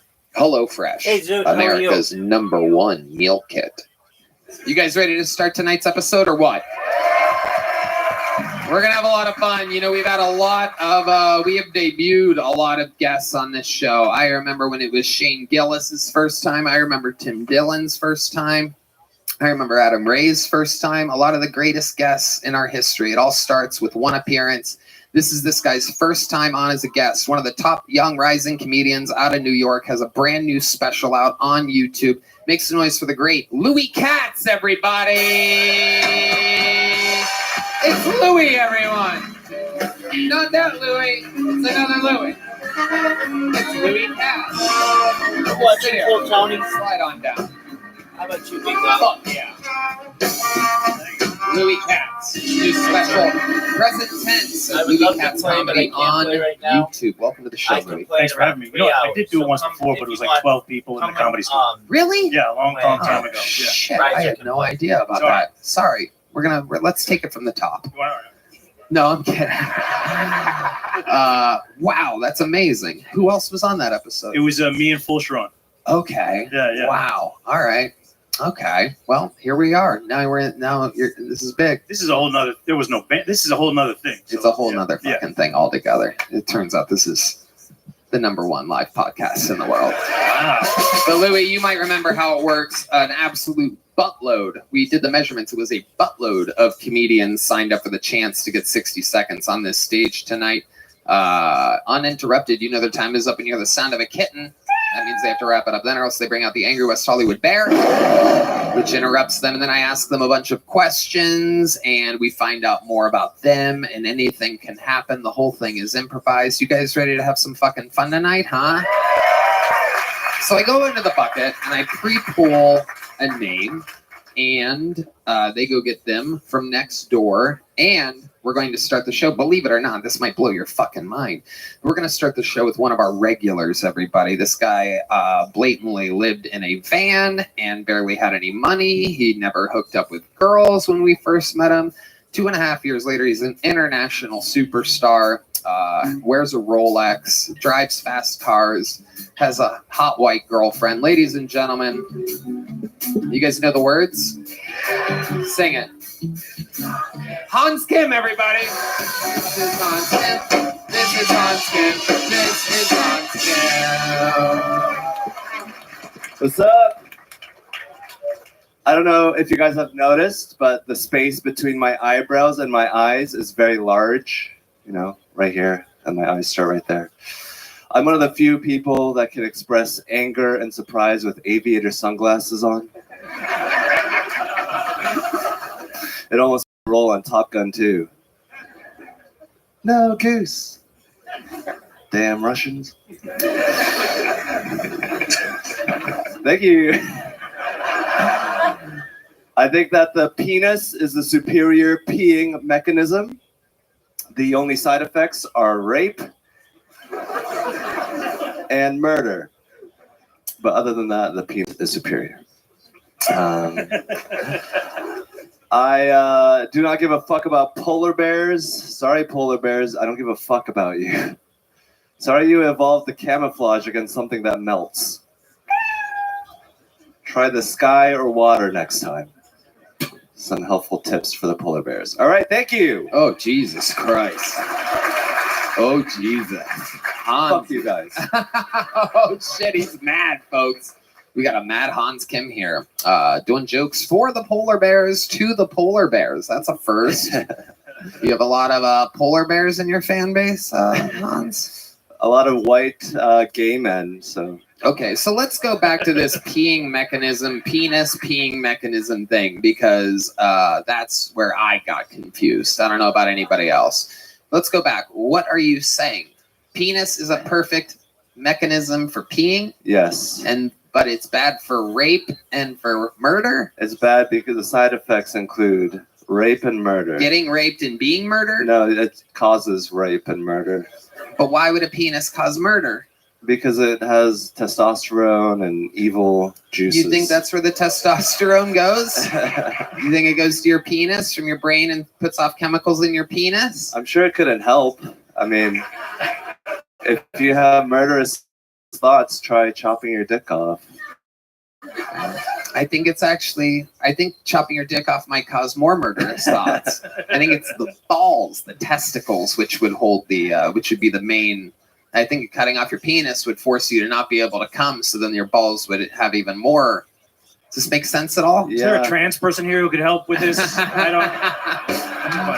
I believe Hans thinks cum comes from your penis, everybody. This is what we're finding out right now. Well, the penis causes murder, like lots of men, get rageful because they have a penis and they want to stick it in things. So if you don't have a penis, then you don't want to murder as much. How many murders have you done?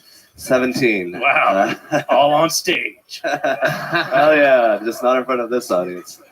Interesting. Has your penis ever led you to want to actually kill somebody? Yeah, it has. Yeah. I don't know how much I should reveal. But yes, I have had murderous thoughts, Wow. Haven't we all? Wow. I don't know how much I should reveal is one of the scariest things I've ever heard you say every week for 2.5 years we've been doing this, and that's pretty frightening. What can you, why don't we just reveal everything and then we'll edit out if you've actually murdered somebody. Hans is extremely honest, for those of you that don't follow the show closely. He cannot lie. He's like George, who was it that didn't lie? George Washington. Johnny Appleseed. Oh, the stripper thinks it was Abe Lincoln. Yeah, it was Abe Lincoln. Oh my goodness, you are. The Red Rose girls would never get that right. That's a true yellow rose. Abe Lincoln. Oh yeah, tip of the bucket hat to us. Absolutely. Hell yeah. You want to know us? Go with the boa. You know what I'm saying? Okay. So when I was in high school, my dad wouldn't let me watch TV on the weekdays, and I punched a hole in the wall, and I burned up a bunch of papers in the toilet, in the bathroom, in the sink. So that was my, and then I cut my hand also. I cut little cuts in my hand. You were a little cutter? Yeah, I was just trying it out. Did you end up getting attention from your parents from the cutting? Yeah, it was just, they were kind of like pitying me. They thought I was pathetic. Like, right. Yeah. Cutting yourself isn't a sign that you're a murderer. It's a sign that you might shop at Hot Topic or something like that. But this doesn't make you a murderer. Thank God. It just means I'm a pussy. I was implying that, but you said it. Yes. So the hole in the wall. How did you punch a hole in the wall? Oh yes, variation. Variation on the punch. And the papers in the sink. What made you do that? I think I just wanted to watch something burn. I think I was actually trying to like forge my parents' signature on our band's timesheet for saying I practiced the trumpet, and I was trying to forge their signature, and I messed up, so I burned up a bunch of them. But it was pretty thrilling for me. Wow, what was the worst punishment you ever got from your parents? You seem like a very rebellious Korean boy. The TV thing was pretty harsh, in my opinion. No TV on the weekdays. Another thing that they did to me was, when I was a little boy, my dad brought me upstairs, and he hit my calf with like a stick. He had a special stick? Yeah. Was it from outside or was it something else? It was like from a TV antenna or something, and he was like, "See, I need to hit you. This is for your own good. Here, I'll hit myself." And he hit himself, and then he's like, "Okay, now I get to hit you." And I was like, "This is so weird. This is like even worse than if you just beat me." Yeah, Louis. It sounds vaguely sexual. I would say it sounds kind of hot. Yeah. A ball gag in during this. I don't want to hear you cry. Put the ball gag in your mouth. I hit me and then I hit you. You've been a bad boy. You're so much more masculine when you're Korean. It's really impressive. It really is. I have a fully grown Korean man deep inside me. Not the first time. Anyway. All right, Hans. Well, you got tonight's show started. You fucking did it again. Anything else you want to say? You seem like you have fucking something on your mind. Seems like you have unfinished business up here. Yeah, I mean, I don't know. You guys must not think about polar bears as much as I do. But yes, I'll come back, and I got some new bits that I'm trying to work on. I love it, Hans. Everything's good. Just you have one of the hardest jobs in fucking stand-up. William has a bunch of amazing trademark things he can do. Cam is still in his first 6 months of doing it. He's burning through material, writing new material, and this and that. You've been doing this for 2.5 years. It's not easy to do what you do. Don't take it hard on yourself, but you did kind of bomb tonight. But don't take it that hard on yourself. It's the craziest thing in fucking comedy history to have to do a new minute every week with millions of people watching. Literally, people don't make it a minute into most of the specials that go out nowadays, like on fucking Netflix and shit. Wow, both of the band members just said it's true at the same time, just to let you know how spot on I am. How spot on I am. Fuck yeah. But yeah, it's crazy what you do. Louis? Yeah, don't be so hard on yourself. Just go back home and get back to cutting yourself. Yeah, you did pretty good. All that I ask you is 10 Hail Marys and 5 self-whips with an antenna. There he goes, Hans Kim, ladies and gentlemen. Did I pull a second name out yet? That's first. Second. Ooh, that's inside. Look at that. Oh, that's inside. Go let him know that he's up second. That's incredible. All right, your first comedian tonight out of the bucket. We're going to meet them all together. I think you guys know how this works. This is where we found everybody. Anything can happen. Everybody has a chance. Make some noise for your first bucket pull of the night. 60 seconds uninterrupted going to Austin Young, everybody. Austin Young. What's going on, guys? What's up? You guys drinking tonight? Dude, I fucking drink. I drink a lot of beer. Love Bud Light. Fucking love it, dude. Just want to say, as a man with a dick and tits, it's so great to finally have a beer that makes me feel seen. I fucking, oh yeah. I love drinking, dude. I can't smoke weed. I'm too dumb regularly, and I get even dumber when I'm high. Like, I got really high, and I was at this park. I was walking, and there was this Indian family ahead of me. And when I say Indian, I mean, welcome. How are you? There's 2 types. You got. Hello. Hope you're doing well, Casper.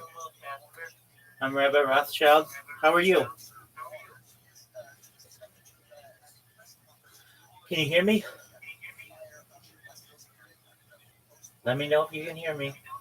We're just watching Kill Tony. You know what Kill Tony is? It's the #1 live podcast in the world. So feel free to enjoy. Yeah, and but it was these guys, and I was listening to them talk. They were speaking Hindi and then English and then back to Hindi. I was so high, I was like, "Wait, can I understand them?" And then I started listening to some more, and they were speaking Hindi and then English, and then they just kept speaking English, and I slowly started to realize that they were speaking English the whole time. And thank you guys. That's my time. Thank you.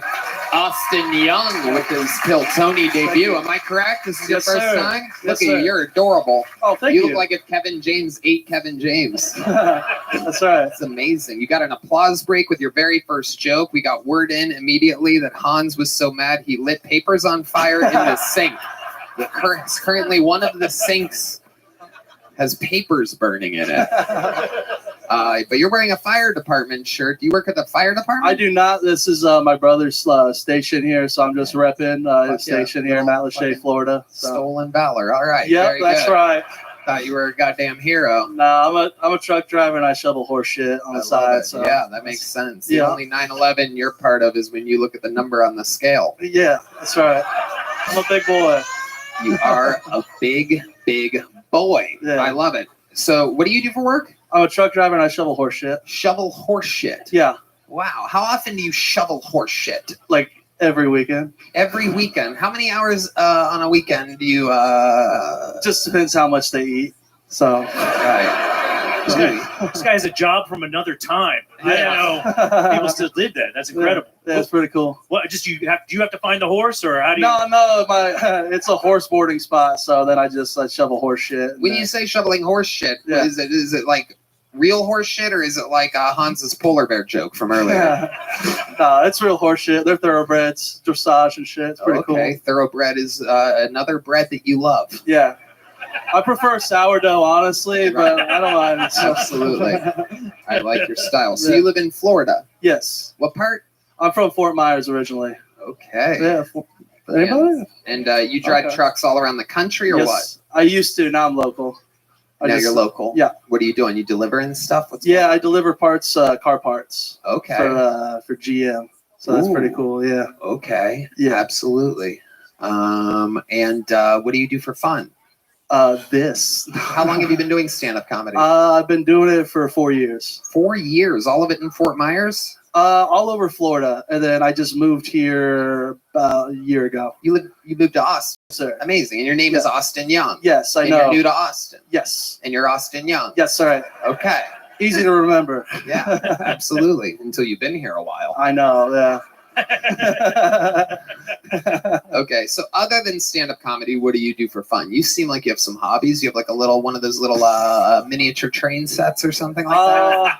Put on a special hat, take it very seriously. Trains are pretty dope. I watch a lot of movies and shit. I don't know. Are you allowed to watch movies on the weekdays? Sometimes, if I'm like really good, my parents will let me. Right. It's pretty dope. But yeah, I'm a boring guy, dude. How old are you? I am almost 30. Okay. Yeah. Why'd you laugh when you answered Because that? people just think I'm so young. I'm like, Right. Yeah, I thought you were I have 11. I have that sweet baby face. Yeah. I have a sweet baby face. So. You do. Very, very Yeah. sweet. And by sweet, I mean diabetic. That's right. So,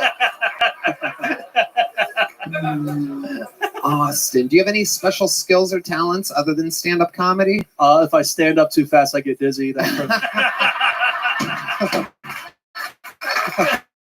Full applause break by the crew. Look at that. I love it. The Kill Tony team loves that response. We love honesty here. A little fun fact about killing in the interview is just be honest. Gotcha. If you're honest, it automatically works. And you are. We believe that you get dizzy. Yeah. Have you ever passed out or anything like that? No, I ain't no bitch. So. Whoa, jeez Louise. I mean, it's a medical condition, but It is, and all those people that faint are bitches. So. Wow, Yeah. that's absolutely. Just power through it. Just grab a wall. You'll be You think good. Tony Soprano was a bitch? I do. Oh my god! Wow, that's on site. Oh, Hey, on site. Guess who's standing though? Oh, wow. He's dead, right? Yeah, but he died older than you will ever be. So it's kind of a catch 22 over there. You know what I mean? Rest in peace, the great James Gandolfini, one of the best television actors of all time. Anyway, what would we be surprised to know about you, Austin Youngs? A little fun fact about your life. Fun fact? Yeah. I don't know, dude. I don't have many fun facts. I'm a boring dude. Fuck. Is your brother that's a firefighter more fit than you? Of course, obviously. Well, I mean, I don't know. Yeah. You could be the guy that catches everybody when they come down the pole or something like that. You could They be the usually guy look- in charge of feeding the Dalmatian or something. I'd eat all the Dalmatians' food. That's not good responsibility. But. He could lie on the ground when they jump out the window, and they could just land on him. I love it. Austin, what's your love life like? My love life, too great. I get so much pussy, it's insane. I can't stop getting laid. It's a real problem. Are you being sarcastic? No, dude. Are you being sarcastic now? No, dude. How about now? No. You said Remember when I said the honest part? From I know. earlier? That's why I'm being honest. Okay, where do you get all this pussy from, you Tinder. fat fuck? Just Tinder, dude. Really? Yeah. So you really do get a ton of pussy? I do all right. And by a ton of pussy, I mean one of the girls you hook up with at a time. Yeah. Because they're heavily overweight. Yeah. You reverse catfish them? I do. They're never ready. They're And like they catfish you. They It's do. just always a double catfish. We're Every always hookup you surprised. have, you're like, yeah, I'm disappointed, and so are you. Let's fuck. just a couple cute Snorlaxes, just fucking. It's pretty cool. I love it. So you really get them off Tinder? Like their most recent hookup, when was that? Last week.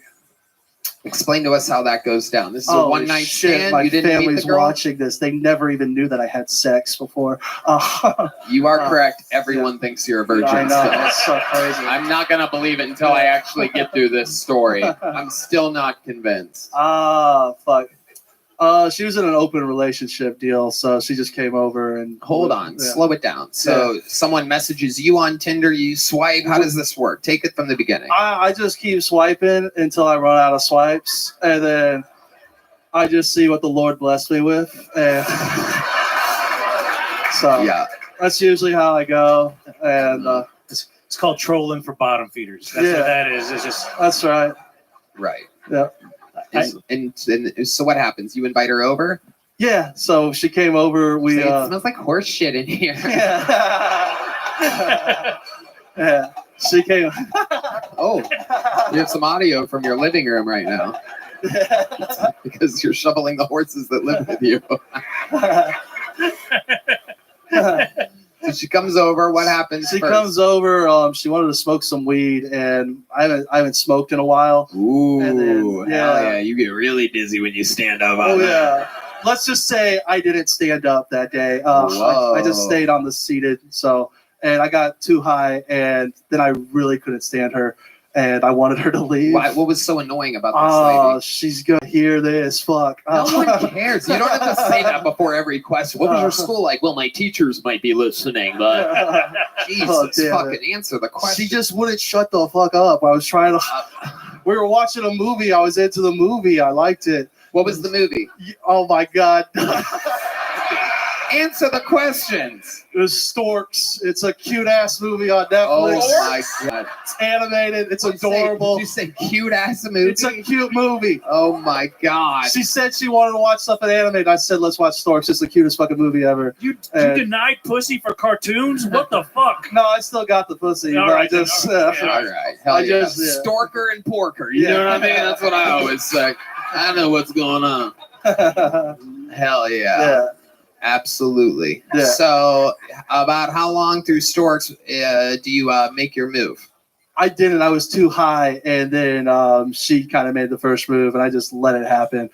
And and then it's like she just tried to go again, and I'm like, I'll be honest, I'm way too high, and I'm very sleepy. Do So- you watch Storks a lot? No, How many times do you think you've watched it? that was my second time, so that's why I was like, I really liked it the first time I watched it, and I was like really looking forward to seeing it again. And this bitch wouldn't shut the fuck up. So it's an adorable movie. Right. Yeah. Okay. Yeah. Okay. So then what happens? She's like, I can go if you want. And then what'd you say? Yes. Okay, no, before that, the sex part. Like, what Oh. happens first? She blew me. Okay, so what is it? You guys are sitting on a couch? Yeah. Okay, and she just starts doing that? Yeah. Okay. Pretty cool. Yeah. Yeah. Do you have to like scoot down so your belly isn't over your junk? Look, How does that work when you're morbidly obese? You've seen Peter Griffin when he was naked, right? No. Okay. You never watched Family Not Guy? all of us fuck the animated shit, dude. You can watch it and not. Can you get hard without a cartoon on in the background? No. It's got to be on, dude. Fuck. Okay, so she's blowing you, and then what happens? I come so hard. Oh, so that's it. I mean, what do you think? She was blowing me. That's like. But that's I what mean, happens. so no sex, nothing for her. You throw one of those meaty I fingers told in there her- or anything? Look at those fucking hangers you got. Look at those fucking trucker hands, dude. You got that fucking, you got that muscle milk running through you. Yeah, there it is. Is that what it sounds like when you come? Here, do it again. That's my impression of you coming. It's pretty spot on, Tony. Hell yeah. All right, Austin. Well, welcome to the show. Congratulations. I appreciate Great it. set. Thank you Here's so a big much. joke book for a big man. Thank you, guys. Thank you so Austin much. Young, ladies and gentlemen. Hey, everybody. We all get down sometimes, and this is the season post-holidays. Maybe you feel lonely. Maybe you need a vacation, but you can't afford one. And I have learned that Talkspace is one of the most convenient and comfortable ways to get to talk to a therapist. It makes a huge difference in my life and can make a huge difference in yours. Sometimes people wait until something bad happens to talk to a therapist. Why wait? You can get a therapist through Talkspace. Therapy can help you shift your perspective, find tools to cope in difficult times, and be a guiding light. Talkspace lets you send messages to your therapist so you don't have to wait for your next session. It's incredibly convenient to have virtual sessions with your licensed therapist from the comfort of your home. There's no need to commute to appointments, miss time at work, or line up childcare in order to attend sessions. It's mental health care made. Talkspace is secure and private, using the latest end-to-end bank-grade encryption technology to store client information and complying with the latest HIPAA regulations.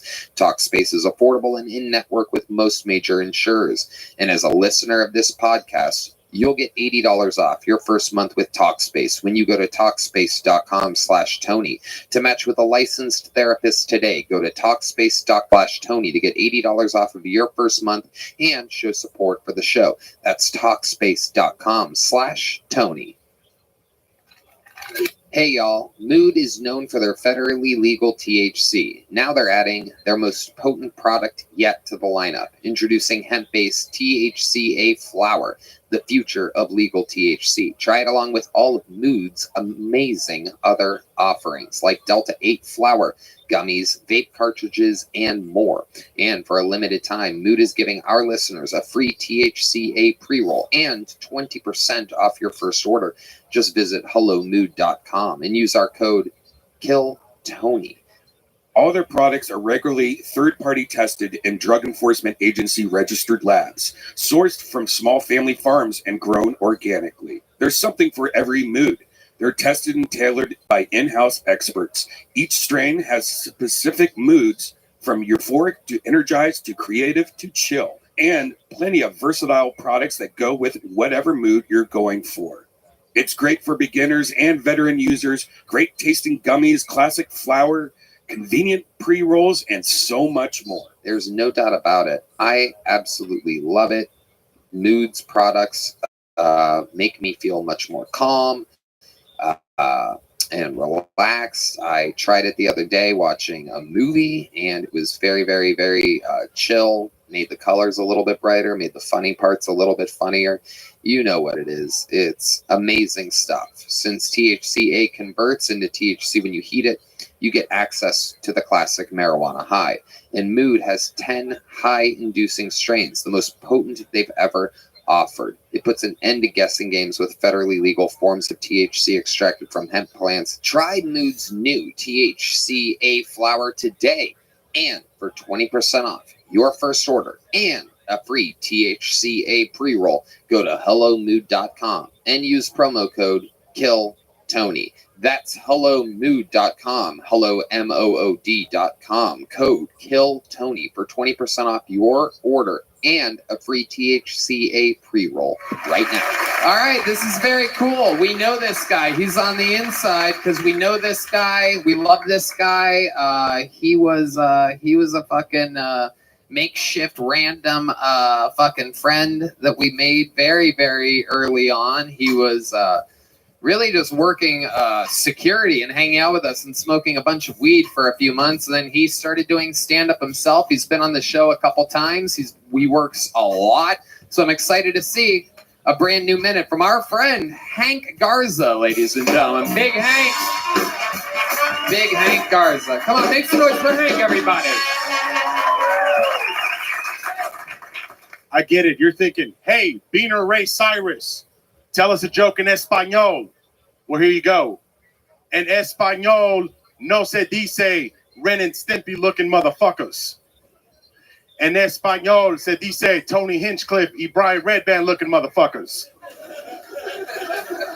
I believe anything could be a cum rag if you have enough regret. I grew up in South Texas. We did things a little different. That's right. We weren't exposed to white wine like the rest of y'all. When somebody asked me, Hank, what's your favorite white wine? I'd say, you're in America. Speak English. Do y'all like impressions? Here you go. Ah, my dick. That is somebody that got a sex change, but then got Alzheimer's later in life, sir. One more. All right, here we go. One more. I need somebody to act stupid retarded. You right there. Do it. The future, ladies and gentlemen, and golden ticket winner. Thank you. That's my time. All right, Hank Garza. Hank Garza coming out angry. Look at him smiling now, but he comes out like, who the fuck likes impressions out here? So angry. It's very, very, very aggressive comedy. My bad. What do you think happened there? Like, look at you. This is who you really are. Look how happy you are. Why do you think you're scary when you're trying to be funny and funny when you're not? I don't know, man. It just comes out. That's just how it comes. That's Nerves. interpretation. Yeah, Nerves. maybe nerves. I don't Yeah, know. maybe nerves. Yeah. And you're implying that we only have retarded golden ticket winners here on the show? I mean, the record speaks for itself. So. But you know none of them are retarded, right? You know cerebral palsy and being retarded are two different things. It's still the Special Olympics, so. Okay, well, okay. It's pretty incredible because, I mean, the one guy that is retarded, Jared Nathan, kills all the time. And he doesn't come out like, como se dice Ren and Stimpy. It's like, but meanwhile, you're trying to take digs at mentally challenged people. Came out swinging, dude. What do you expect, man? You should try it like mellow sometime. The same jokes, I bet it would work so much better. Yeah. Do you perform like that when you're doing like the shows out in Timbuktu or whatever? No. As you could tell from the vest that he's wearing, he's a true Texan. He's got a hard nipple or somewhere. It's my glasses. I don't wear glasses on Thank stage. you, Red Band, for your observations. So Hank, tell us, how's it been going? How long have you been doing stand-up now? A year and a half. Year and a half, and you're a big man. Been doing it a year and a half. How's that going for you? Not bad. I mean, it could be best. It could be better, but I mean, it's all on me. Just out here fucking grinding. That's it, dude. I mean, yeah. No, I get it. And what else is going on in life? Tell us more about. it's fucking falling apart, dude. What the fuck you want me to say? Anybody else going through some shit? Holy shit! Tell us about it, Hank. I'm scared. What are you willing to talk about here? I'm going through addiction. I'm trying to get my family back. What the fuck, dude? I'm trying to get this comedy together, trying to make y'all laugh. That's how it's going, dog. That's how it's fucking going. So you wonder why somebody comes out here just swinging. It's Edinami. Wow. Well, I don't want to end up being your cum rag tonight, so I'm a little bit nervous about what I'm going to say next here. Louis, you ever seen anything quite this scary before in your life? No, not that. No, he's pretty scary. I mean, during the act, I thought it was scary. You should say that you're Mexican. I didn't know you were Mexican when you came out, so that joke kind of went over my head. Okay. Yeah, I don't know. You could be Arab, which would be scarier to me. But why don't you talk about the addiction and the stuff that you're going through instead of making someone else do an impression for you? That is a good question. Why don't you talk about the serious stuff going on in your life? Do you have jokes about that? No, not yet. It's just no. I don't have any jokes. I don't think it's that funny. Right. That seems like we do. It's pretty hilarious to us. Oh, I bet. Amazing. So you're trying to get your family back. What happened to your family? Did they get deported? Yeah, man. The guy here before, they were dreamers. No, I mean, just some stuff happens with the family, and sometimes, daddy just has to step away. And that's it. That's what my dad did. Yeah. No, I'm around though, but yeah, it's a little complicated, but Okay. All right. Any other 10 years of marriage, dude. I mean, you're gonna have your ups and downs, Todd. Jesus Christ. Are you sure?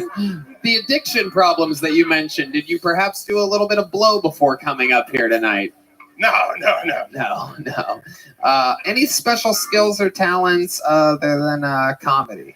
I last time, I don't know, I do a lot of yoga, but I'm not about to flex my ass. Don't do yoga. What did you sing last time? Like a Mexican song? Yeah, mariachi. I was a mariachi. All right, do it again real quick. Let's get some fucking energy in the room because I think a lot of the audience is scared. Yeah, we got to bring this shit up. 1, 2, 1, 2, 3, 4.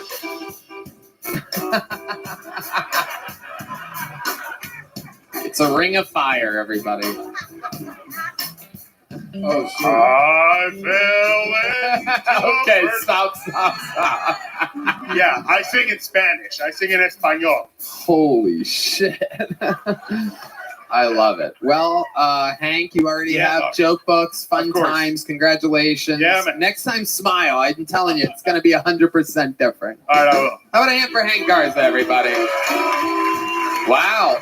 Over 2 for our insiders tonight. Hans and Hank. It's going to be an angry green room right now. A lot of tension in there.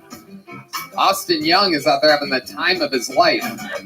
So let's go back to the bucket again. Let's see what happens here. Make some noise for your next poll. 60 seconds for Tim Harris, everybody. Tim Harris.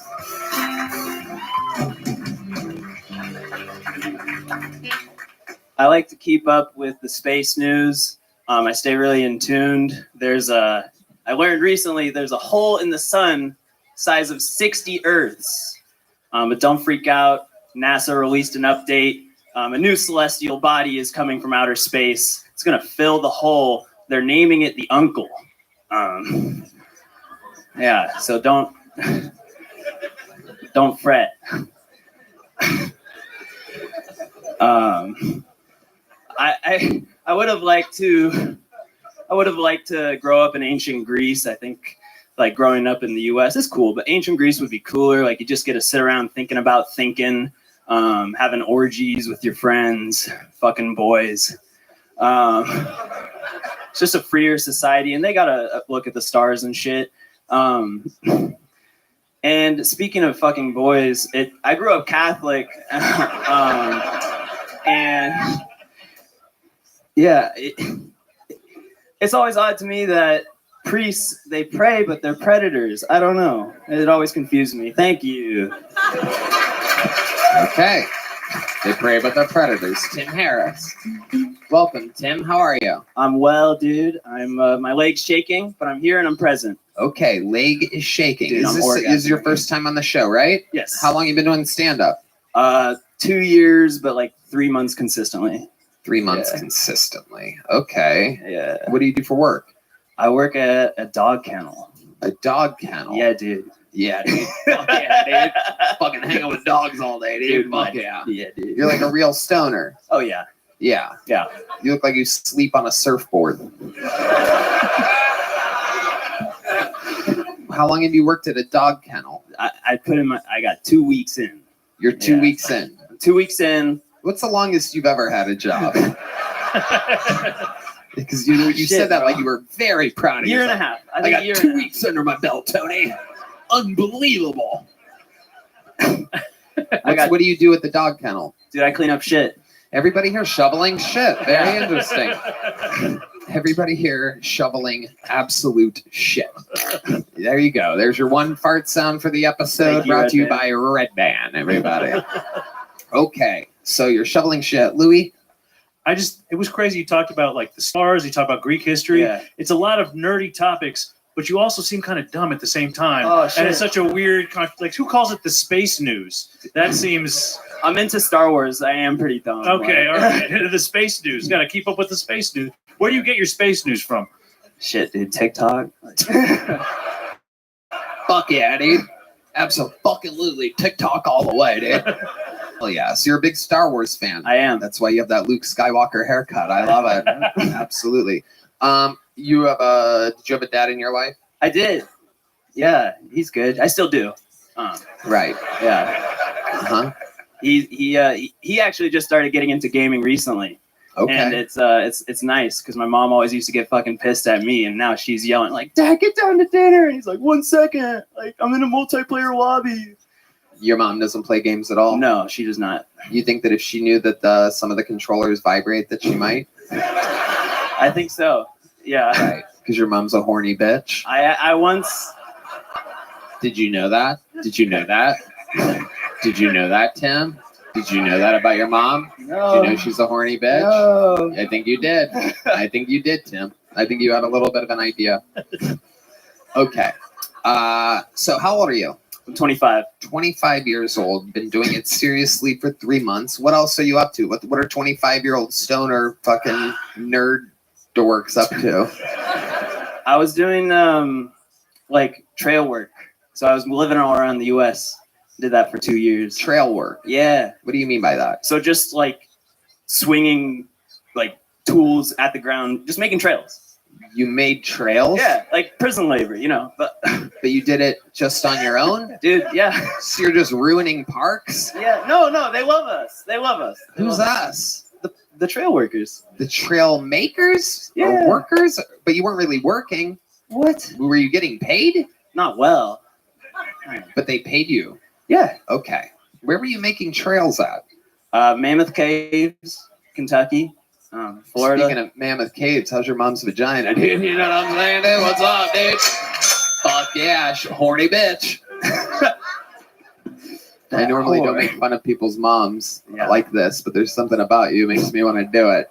Go in. Seem like you're easy to bully. I am. I've been bullied like for 3 hours straight in the Kiltone, like in the lobby. What have they been saying to you? They've been like, "I'm gonna rape you." Wow. This is what it's like. If you listeners around the world have ever wondered, what's it like waiting and hoping to get pulled out of Kiltone? People built like Hank saying, "I'm gonna rape you." Do you keep him in a jail cell? Why is there so much rape? Wow, yeah. It is a fucking, it's one of my productions. So, I mean, bug rape comes along. Oh, this guy's got to go jerk off real quick. Look at this guy. All this talk about bug rape. Anyway, what would we be surprised to know about you, Tim Harris? I got 1 ball. Whoa. Gross. Look at that. Wow, the biggest applause break you got here today. I'll take it. I'll take what I can get. How did you end up with 1 ball? It just got twisted. It got twisted when I was young. Wow. Yeah. Were you sleeping? Were you doing an athletic thing? No, I was a baby. It was just like you were a baby. Yeah, I was a baby. Like how? Like a true baby? Like a true baby. Like I an just had infant? too big of balls. Like yeah, I was a little baby. Yeah, like an infant, less than 6 months. Wow. Yeah. And I was still a sperm donor. What do you 1 mean? ball. Ew. You're a sperm donor? Yeah. How often do you do that? Dude, I'm retired now. They retired me. They put your number up on the ceiling and lower it. Number 1 for how many balls you have? No, they did. I did it for like a year, and then one day I came in and they were like, "We have enough." Yeah, they're like, "You're high as shit, and you have 1 ball. You fucking weirdo. Get out of here, you broke fuck." Hell yeah. Okay, what's your love life like? You swinging that fucking ball around, No, dude, You out there fucking making trails, dude? You out there fucking working the kennel, dude? Fucking making those dogs bark? I got the most action I've gotten was getting threatened to be raped, like Wow. pretty Look at that. recently. Look at that. You live in Austin? I do. Yeah. Right. How long have you lived here? I moved in August. Okay, so you haven't been with a girl since moving here? No, I hooked up with a girl about a month ago. Okay, what happened there? I came over. One of the first things I told her I wanted to be a stand-up comedian, and she laughed in my face. Uh-huh. So that was refreshing. Everyone's And, bullying. yeah, I hit it. What? Everyone's bullying him. Like the women, like Oh, every yeah. single person is. Yeah. You let her fucking talk to you like that, dude? Dude, I'm a bitch, Tony. Right. I'm like a Absolutely. fucking- yeah. Leave it to you to drop the ball. Yeah.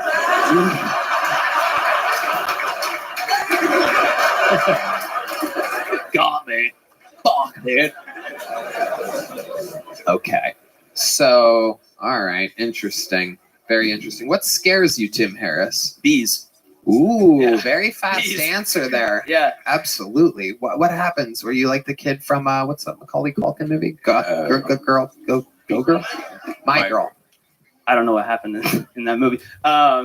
You young bitch. Yeah. It's legendary, dude. Macaulay Culkin got stung by bees and died. Oh shit, that's like my worst nightmare. So, no, I stepped on a ground hornet nest. Oh, there it is. Look out. All right. Yeah. Interesting. So, what do you think's going to happen here with the stand-up comedy stuff? What's the goal? The goal, honestly, right now is just to get paid for a show at some point. Uh-huh. I feel good about the time that I've spent doing it, but I'd like to go ahead of that. Right. Yeah. Well, you've started. It takes a lot of ball to, but you got the ball rolling, so it's very good for you. Excited for New Year's Eve to drop the ball again? Yeah, I'll have my fingers crossed. It was a ball dropping performance here tonight. Here is, much like your ball sack, a tiny joke book. There you go. Tim Harris, everybody. All right, let's get to that. Let's do one more of these. All right, make some noise for your next comedian. 60 seconds uninterrupted. Back to the bucket from Ivory Jones, everybody. Ivory Jones. Ooh, make some noise for Ivory Jones, everyone. Hey, I'm Ivory Jones, out here looking like a fucking Cypress Hill roadie right now. All right, I know what I fucking look like, y'all. I look like the Hobbit from the hood. Like Bilbo Baggins, but if he only sold weed and mixtapes out the Shire. All right? Now, everybody's always telling me, Ivory, you got to wear pants on stage. Real comics wear pants on stage, Ivory. I'm 4 foot tall with a 48-inch waist. They don't make this goddamn pant size, okay? Any of y'all out there finds a 48-26 for sale? You buy them shits, mail them to me. I'll cash app your ass some money. Bet. Shit, man. You imagine some Asian sweatshop worker at the end of her shift? That 48-26 coming down the line? Who this full? Humpty Dumpty? I'm just trying to tell y'all, I'm too tall to be a dwarf. I'm not quite tall enough to be a real person. I could be the Andre the Giant of midget wrestling tomorrow, though, Tony. All right? Let's fucking go.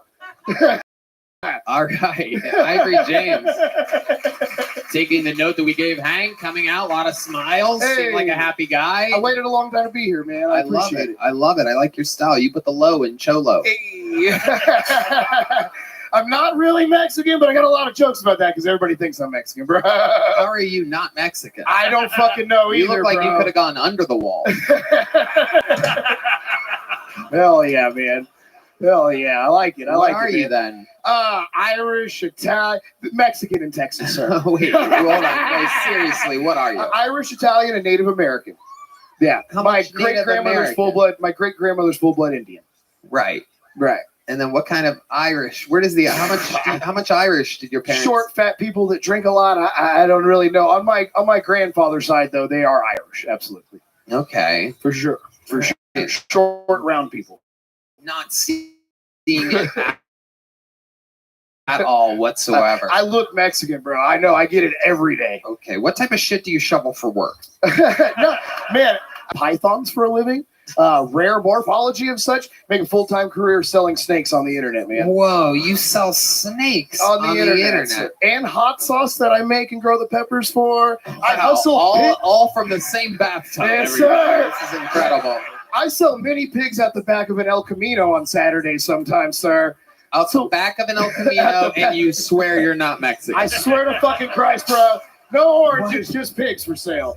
This is absolutely incredible. Fucking Do anomaly. you like that? Hell yeah, definitely. Oh yeah. Okay, so how much money do you make selling snakes? Man, you know, on a good year, $60,000 to $70,000 is pretty average. 16 to 70. $60,000 to $70,000 a year is a pretty good average All income. right. It costs a lot to do what I do too. So half of that goes back into feeding, housing, heating, keeping all these guys So how alive many and well. like tiny mice do you have in your life? That was an entire business I ran for a very long time.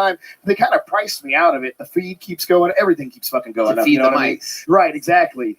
Right. So now I sell pigs to supply my rodents for my other animals. Something feeds something all the way down the fucking chain, man. I get the feeling you're eating all of it. Hey! My smoker stays busy, sir. Absolutely. Louis, what do you think about this? I think your house must smell really bad. I smoke enough weed to keep it fucking under wraps, bro. Hell yeah. Does someone live there with you? No, I'm single currently, but I have had people that have lived there with me in the past. Absolutely. In the snake zone. In the snake zone, for sure. It's a weird little niche, man, but I made my world in it. Right. So, my goodness. These snakes ever bite you?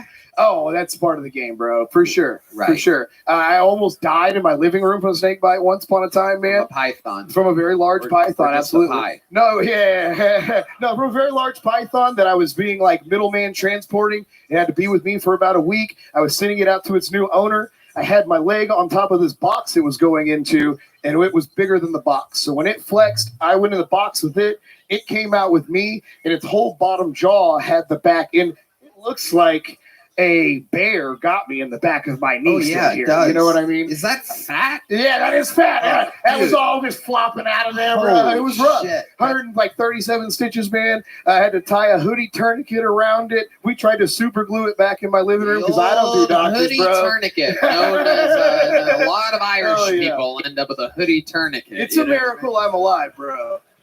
I like it. How old are you? 38 years old, man. 38. Okay. We're close. To Right? death? Yeah, well, I guess we are, sir. Oh, no, Yeah. I was talking about you. For sure. 38 years old. And Yeah, where do you but- live? Elmo, Texas, man, which is like 45 minutes east of Dallas. I work the DFW comedy scene, though. Okay. Absolutely. All right. So you're selling snake. Very Hot sauce and interesting. pigs and what else do you eat? How do you make the hot sauce? I grow all the hottest peppers in the world. They're the top 9. So we're into like that excessive heat stuff.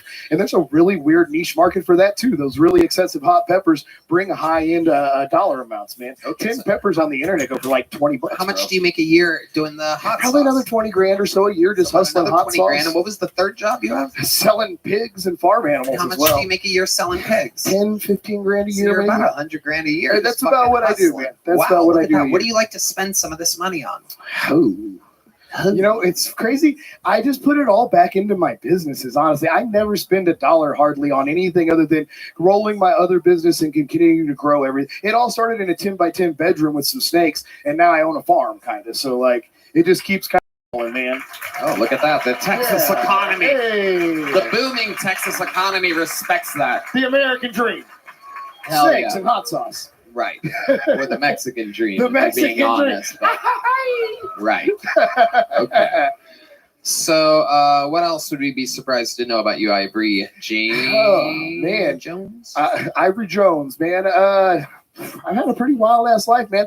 I was a rapper for a while, man. Really? Yeah. You were a rapper? I know, it's crazy. Oh, shit. dude. The notorious P.I.G. Yeah, actually, y'all just had Michael White on the other day. He's an old friend of mine that I knew from the rap game, and now we kind of re-met each other through this stuff. So, yeah, the spaghetti guy. Wait, hold on. I've known the spaghetti guy 10 years.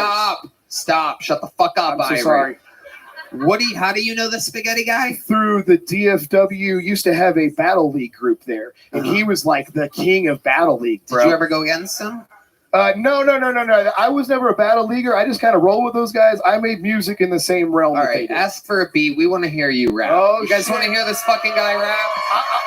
I've rapped with D Madness at the Okay, old no Team one Madness like cares. before. Fucking Let's rap just now, do you it. retard. Hey, let's do it. Hey, Jesus. hey, I've done it before. Hell yeah. Here we go. Yeah, here we go indeed. Ivory Jones, everybody. Bring the thunder, get lost in the storm. A day of my life is like watching a porn. Being this way since the day I was born. And don't think I was in a son of torn. Front to the board, catches the door. Purple pouring, till we store it. Turn your company to a horror, then we out. Toe. Hey? I didn't understand a single fucking word. Anybody could do that. A hickory dickory dock up a divot. Yeah, man. Yeah, man. Slow it down. We want to hear what the fuck shit. you're saying. This is a show for Oh, wordsmiths. shit. All right. So now we're going to really slow it down even more. Okay. Slower. Bum, bum, bum. Yeah. There we go. Let's see if you really got it. Bring the thunder, get lost in the No, storm. louder. Fucking project.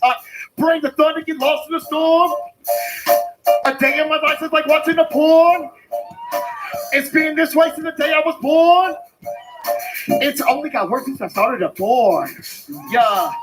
Blunt in the morning, that's the north. Purple pouring till we store it. Turn your girlfriend into a whore and then we out. Talking about him, a dick in a mouth. Licking a trout. Okay, stop. Digging around. Stop. Stop. Not bad. Not bad. Hey, hey. Hey, hey, hey. I like your style, Ivory. You have a real good attitude. Louis? Yeah, you definitely like M&Ms. Hell yeah. Hell yeah. You ate Mile. Hell yeah. Goodness. Hell yeah. My goodness gracious. That is absolutely unbelievable, Ivory. You're such an interesting character. Yeah, there's only one, bro. That is true. That is true. I've never seen a 46-28 in my life or whatever it was. Yes, sir. I like your style, man. Welcome to the show. Here's a big joke book. There you go. Ivory Appreciate you, Jones, brother. everybody. All right. Got a special treat for y'all. One of the greatest regulars in the history of the show. An absolute fucking phenom. A sensation, if you will. This is a brand new minute from the one and the only Tom Patterson, everybody.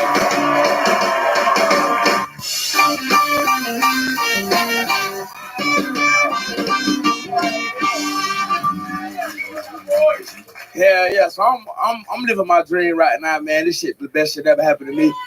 I'm doing a lot of shit I wish I could have did as a kid. Like I almost got to be a fucking porn star a couple of days ago. I didn't, and I blame Uncle Laser fully for that bullshit. We was in LA, and there was 3 porn stars came to the show, and they wanted to fuck like immediately. They was like, "We gonna suck y'all dicks long as we get back to the house." So all you had to do was get the bitches back to the house. That's it. All you had to do was get the bitches back to the house. I was finna get the condoms and the liquor, and then I was gonna get the bitches at the house, right? We get to the house, and Uncle Laser there is there with no bitches, no hoes at all. It's an Uncle Laser in a deep ass voice, and Dick Hawk, he probably exited for no reason. So now he just ready to fuck some. He just hard as shit, 3 niggas. It's me, him, and 3 other dudes around, right? No bitches. So I see the bitches drive off, and I'm naive. I'm a young guy. I said, "Oh shit, are they finna go park?" He was like, "No, they leaving. They're getting out of here." And I'm like, "Why are they leaving?" He went, "Well, the porn star, we was in the car, we was kissing. That's crazy. This bitch suck dick for a living. That's insane, right?" Like, we was in the car and we was kissing a lot and stuff like that. You know what I'm saying? And out of nowhere, she got a text from her dad, and he said he was finna kill himself. And her whole demeanor changed. And I want to tell y'all something, man. I hope that nigga is dead. I hope he is fucking dead, dog. That's my time. I love it. I fucking love it. That story originally came out in one of the interviews that we did, which I love to see you turning that into actual material. Incredible. How about another hand for the great Cam Patterson? Yeah. Rocking the vintage Cowboy starter jacket. That thing is one of a kind. I mean, how the fucking zipper is still on that thing. That's like this priceless. shit on the inside for real, like a motherfucker. Of course, it would have to be. Yeah. I mean, they only made those in the fucking very early 90s, right? I'm pretty sure Johnny is up there trying to buy it from me or steal it, whatever he trying to do. Right. Steal it. Let me hold that bit for a second. I wear that size too. Yeah. I could fit that size like a motherfucker. Did you have a starter jacket in the early 90s? Of course. I had Raiders? multiple starter Raiders. jackets. Buckeyes. I was a Dolphins fan growing Me up. too. So, yeah. Huh? Yeah, I want to get a magic one. If anybody got a magic one, you want to send me, you know what I'm saying? Fuck with a nigga. Where the camera at? I have no idea what you just said. I understood more of Ivory Jones's first rap than I understood of what you That just nigga wasn't even saying words, bro. That shit was crazy. That's what I heard too. Would you say we should get matching starter We jackets? should get matching starter jacket. That'd be hard. I like that idea. Yeah. Gang That violence. should be hard. Yeah. Gang violence. Absolutely. What else is going on in your world, Cam Patterson? No, just right, man. Just trying to, you know what I'm saying, get it done. That's about it, though. Trying to stay on top of shit, you know what I'm saying? Yep. A lot of pressure, so we got to keep, you know what I'm saying, going. It is a You feel me? lot of pressure, a lot of eyes watching, a lot of judgmental fucks out there. Yeah, thinking fuck them. We'll kill them later. Absolutely. Yeah. We'll Yep. kill them niggas later, dog. Why'd you look right at me when you said that? I don't know why. You looked right in my eyes and said I like you, Lou. You a good nigga, you know what I'm saying? Hell yeah. You a good nigga. I love you. We locked in, but other niggas, they can die. You know what I'm saying? We can kill them, real shit. We'll kill them. We're going to kill them together as a team, right? Me and you, Lou. Yeah. You just agreed to killing the other N-words? You know, Damn, Lou, you racist? No, What the fuck are you? What are you agreeing It to? sounds like a fun thing we could do together. You know, I don't know. No, it's going to be fun. We're going to have a good time. Yeah. That's the way to get people to watch your special. Get canceled. Work for you. It did. Big time.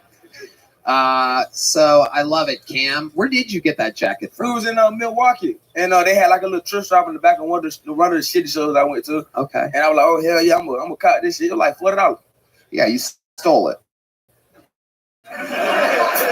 You looted it? No, it was like $40. Right. It was. It was, and I would bought have been. It would have been $40 if you would have bought it. That's the tag that you had to rip off. Said $40. I just wore it out. I been had this shit. We talking about stupid, dumbass. I came in with this goddamn jacket, dumb it. I love it. So much fun, Cam, as always. Now, you talked about, like we talked about in the interview before, you talked about this. So you were making out with a porn star. What's No, I was not making out with a porn star. No, I don't kiss porn stars. Who was making out with a porn star? Uncle Laser was kissing the porn star. Right. You know what I'm saying? In the backseat of a car with other porn stars. That's what he was doing. Right. He fucked up the mission. It's amazing because Uncle Laser asked to be on this show, and then I caught up with you guys in the green room for a second, and you said, is it cool if we go back to back? So we're about to catch Uncle Laser, and then we're going to ask him about this, and then can you come back out during his 100%. interview? Yeah. Okay. Most definitely. Louis, anything else for Cam? It just sounds like Uncle Laser really let you down. And if you can't depend on a guy named Uncle Laser, who can you depend on? You know, That is true. That's what I said, man. So fucked up. Yep. Okay, how about one more time for the great Cam Patterson, everybody? And like that, I think you know what's coming next, back to back. Let's find out the other side of the story here as I present to you another new minute from Kill Tony, friend of the show, Uncle Laser, everybody. Here he is. Oh, shit. Oh, he's putting his Zin in. Uh-oh. Very serious. Very big Hank energies out here. How about one more time for Uncle Laser, everybody. One more time for Uncle Laser. Cam's motherfucking lying, first off. But I'll do my joke first here. Listen, I just saw my ex-girlfriend in 10 months. Took her out to the Olive Garden, right? She said, come out, I'm better now. That was a trap. Shouldn't have went, right? She said she's into this new hobby, domestic violence. She assaulted me with her eggplant parm in the middle of that fucking restaurant and then called me the N-word. Yeah, aggressive. Yeah, that's what I said too, right? My wiener's not that big. And my credit score's good, you know what I'm saying? Relax, right? But domestic violence is a weird thing. Look, I look like I hit women, but I don't. You can't hit them. They fall weird.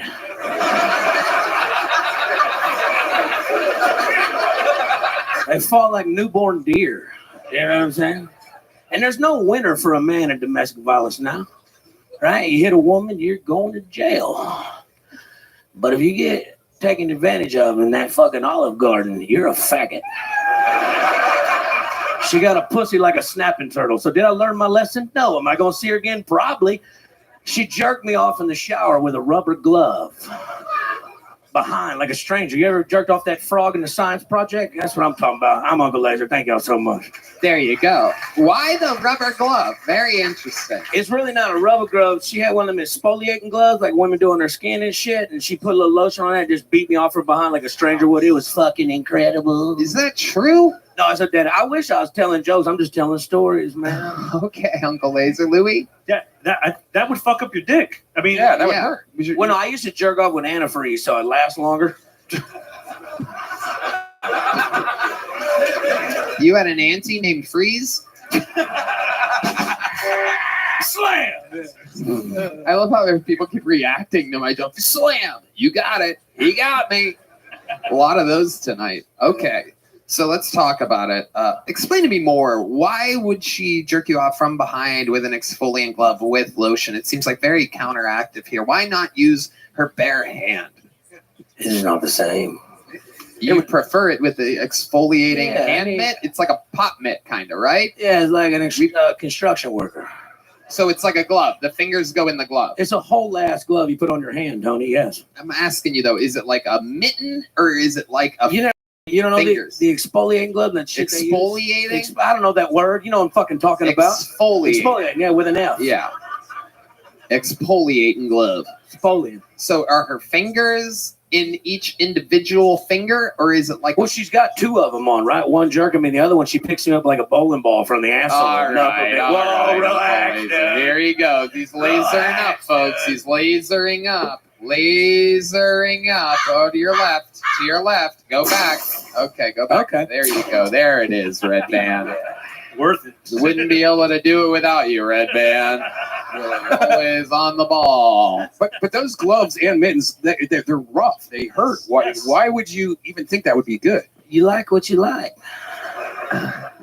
Come relax, guys. Yeah. All right. I've been beating off since 9. You know what I'm saying? I'm tethered. A lot of shocking things in your set, I noticed. You have a good credit score? I did. I'm about to file for bankruptcy and kill myself. But yes, I used to have a good credit score. How did you used to? What happened? Well, I was an old fill for us. I made a lot of money. I had a house. I pay my bills on time. And now. Now what? You know, hey. I'm here. Right. Yeah. You're really thinking about filing bank? No. Just scrubbing it all the way like an exfoliating hand glove? It's not. Just go home and do it. Then we'll circle back to this. You're welcome, buddy. No way. No fucking way. Your dick's fucked up, dude. It's got a big vein in the middle of it. It looks like a ripped condom all the time. D-Madness knows what I'm talking about. I heard him back there. I know you. Come on, dude. I know you got a big old hog back there. You're throwing pole. There's no doubt about it. That's why you play bass, baby. We all know D-Madness as a fucking absolute goddamn fucking... he's smuggling something. Oh, dude. Hey, he don't put his bass in his case. He carries his dick around in it. You know what I'm saying? Absolutely. 100% carries his dick in his... Well, can we get in this Cam shit? Because Cam's lying. All right. He's lying, dude. Okay, the coke is kicking in. No. For Uncle Lake. No, we do this shit already. Come on, I got something in my head I want to do. Can we bring out that goddamn exfoliator? Cam, get my exfoliating. Make some noise for Cam Patterson. Here Come on, he is, Cam. everybody. He knows how to take his time. He's a show business master. Look at this. Oh, Yeah, that's sit what down. the seat was for. Yeah, Okay. look at me. All right, first off, let me put this in perspective for y'all. Cam, is that mic on? Touchdown. Okay, sweet. Put it into perspective for us. Come on, put it into perspective. Come on, let me just put it in this perspective. Come on, here we go. I got a detective. Come on, a little bit of that. They took my exfoliating gloves to TSA. And look, I get out to LA, Cam's like, come on, we're doing it Hollywood Improv. All right. Enough TSA. Let's talk BET. Cam's out here. Let's go. Get to your story. Damn, Tony, you're singing them, baby. Wow, who would have guessed? Nah, but we get out to LA, right, and we do the Hollywood Improv and shit, and the second night, Cam's like, yo, I got these, like, 4 porn stars here. And I'm like, all right, bet. You know what I'm saying? I'll go with women. No big deal. And Cam's on stage, like, Tim and I come out of the bathroom, they're, like, sitting at the bar, like, oh, like, come up to us. Take your time. Jesus Christ. What a... Fucking enunciate, you goddamn trash ball. Jesus Christ. We need to hear the story for it to be effective. All right, so I'm sitting at the bar with these porn stars. There you and, go. we're hanging out. We take a couple shots. Look, I'm a good wingman. Like, I'm good at this shit. Been doing it. And I was like, let's go. I want to see LA a little bit. Like, let's go to the fucking Comedy Store and shit. Cam's like, no, we're going to the house, the Airbnb right now. I've never heard Cam talk. All right, but you ain't never seen him press with porn stars, press up against the wall. I'm kissing him in the truck, and it was, right? That's crazy. No, it ain't. But you were fucking balls deep in that bitch with them fucking little bullshit fingers you got, dude. I mean, that's why your knuckles all fucked up. Show the camera, dude. Oh shit! You know what I'm saying, dude? That's not ash. That's ass. No, that's ass. That's ass that won't wash off. You know what I'm talking about? And so look, so I was like, look, we're gonna need liquor and we're gonna need condoms. And I don't ever wear condoms now, but I know we probably should, right? So Cam go get the condoms with it, and the liquor. Who needs condoms when you're exfoliating your dick all the time? It's for them, not me. Your dick is indestructible, nigga. That shit. It's all starting to make sense now. And so he goes and gets that, and I ride back with him. And look, me and old girl, yeah, we're in the front seat making out. Look, I mean, it's a great old time, right? We pull up to the house. About 3 minutes, pull up to the house. I seen her on her phone typing a fucking paragraph. I go, that can't be good, right? And then we get there, we park. I said, all right, let's ride up here. She's like, guys, they drove 2 hours to come to this show. So like, they're not right down the road. And she's like, I don't want to be here anymore. My dad just texted me, says he's about to commit suicide. And everybody goes, oh no. Right. And I look at the other girls, I'm like, well, y'all's daddy ain't gonna commit suicide. Y'all wanna come in? Like, what's up? You know? So then they're like, no, we gotta go. And I'm like, thanks for the ride home, you know? And I'm walking up and I'm like, I gotta tell Cam and all his partners what just went down. They're gonna think I did this, all right? Now look, these women are porn stars. They're not Academy Award winning actresses. They didn't plan this, all right? She genuinely had disbelief on her face, and her friends are being good friends. But I walk up to Cam and tell him the situation. She goes, man, fuck that motherfucker, man. You know, like when black people get mad, they throw their hands down, they walk away, and they're like, fuck that motherfucker, man. I hope he dies, right? And I didn't take ecstasy. I took a Cialis, bro, because I was like, did you say Cialis? I thought you said ecstasy. But yeah, dude. But then she gave him a shirt the next day, and I just got to ride home. So, I mean, who won here? You know what I'm saying? Like, nobody, nigga. We didn't fuck porn stars. We lost. We all lost. Don't blame that on me. So you had pre-taken a Cialis. So you are basically, what are you guys, riding home together and your heart is a rock? Oh, well, I always take one. I take one every day when I work out and stuff to get a great pump. You know what I'm saying? So, like, I got that thing on me. You know what I'm saying? But, like, yeah, I took it just because what if? You know? I felt like it was a pretty win-win. Louis, did you try and comfort her with a boner? Because that doesn't work if you just rubbing your boner. No, I was just jerking off in the back seat, like just waiting in there. Do you think her dad was going to kill himself because he accidentally jacked off to her porn? No, you know what I think it was? I think it was he wasn't worried about like the 3 black guys that were going to gangbang her, dude. He was more worried about her fucking Uncle Laser. That's what it was. Yeah. That's what it was. Right, sure. Yeah. Sure it was. You didn't try any pickup lines with your boner though? You weren't like, man, I'm as stiff as your dad's gonna be in a few hours. I could picture you doing some real creepy, dirty talk. Yeah, I'm just like, look, all it's gonna take is one shot to my head for this not to take off. I mean, at the end of it, Dad might kill himself, but I'm gonna kill that pussy. At the end of it, I was just like, look, it's already hard. It's not gonna exfoliate itself. You know what I'm saying? Cam, he was just eating pizza with a hard dick.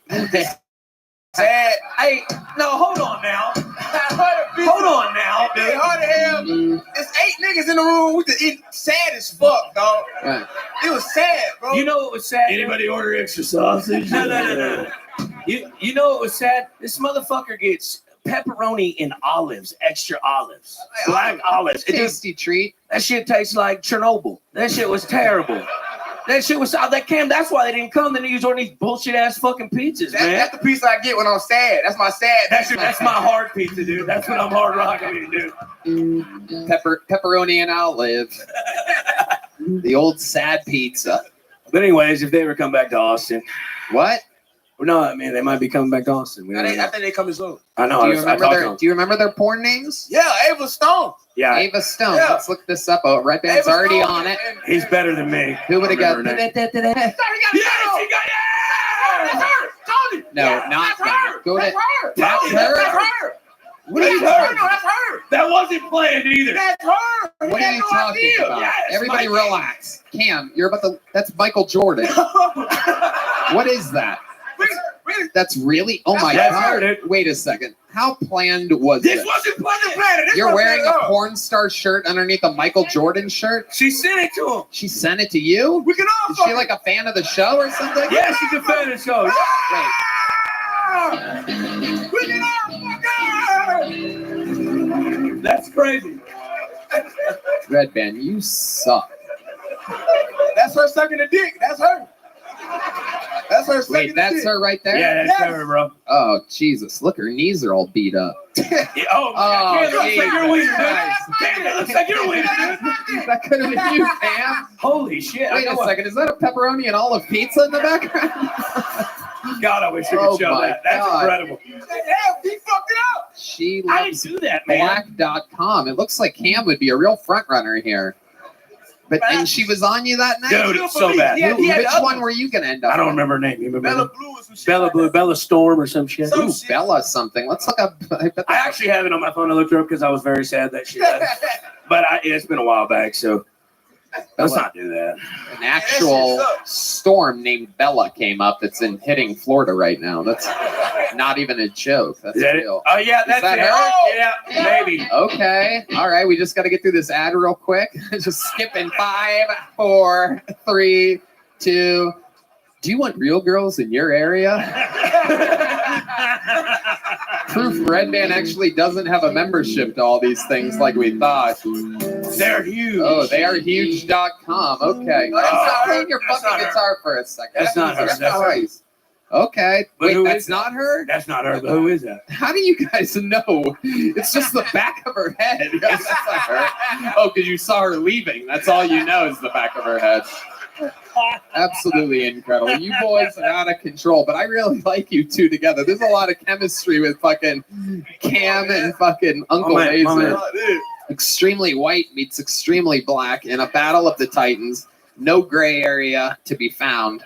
I wonder if her dad died, though. Oh, that nigga is dead. You saw it in the papers? Yeah, bitch, fuck that nigga, man. Well, it looks like she was buried under 6 feet in one of these videos, so it looks like the apple doesn't fall far from the fucking tree. We dodged a bullet, though. No, we didn't. I wanted to get shot by that bullet. I want that bullet to shoot me. I wanted that bullet. I feel like these porn stars have the same talk on their sad drive home. I bet they think they dodged a bullet. What are you talking about, man? All right. What Tinder lover? Okay. All right, you guys are great. Thank you, Fantastic stuff. Cam Patterson and Uncle Laser, everybody. Uncle Laser and Cousin Cam, the real rabble rousers. All right. Okay, another name out of the bucket. You guys having fun out there? It's fun being at Kill Tony Live, isn't it? Half-ass audience. Make some noise for your next bucket full. 60 seconds uninterrupted. Going to Spencer Franco, everybody. Here we go. Spencer Franco. We're going to meet them all together. One more time for Spencer, everybody. What's up, Austin? It's great to be here on the low-budget version of American Idol for comics. Sorry, we're just talking out here. I, like many of the comics you've seen here tonight, decided to go into comedy in the mental health wing of a hospital. And while I was there, it was a lot of fun. I had a blast. I formed a band with my fellow inmates, patients. We formed a band, called ourselves the Looney Tunes. We're just getting silly, don't worry. And it was great. It was great, except it might have lengthened our stay there because we would practice, but we didn't have any instruments. So we'd just be like, Mark, I'm getting too much reverb. Turn it down, bud. Psychiatrist walks in. There's no one here named Mark. More lithium. All right. Well, Yeah, dude. Low budget fucking show. Huh? And 0 laughs for a minute. You diss the show and then just absent American Idol for comedians. YouTube short. Hey, I gotta get my shut the fuck up. All right. Consider me the Simon Cowell of this low budget American Idol for comics. You piece of shit. Louis Katz. Yeah, that's a no for me, dog. I think it's,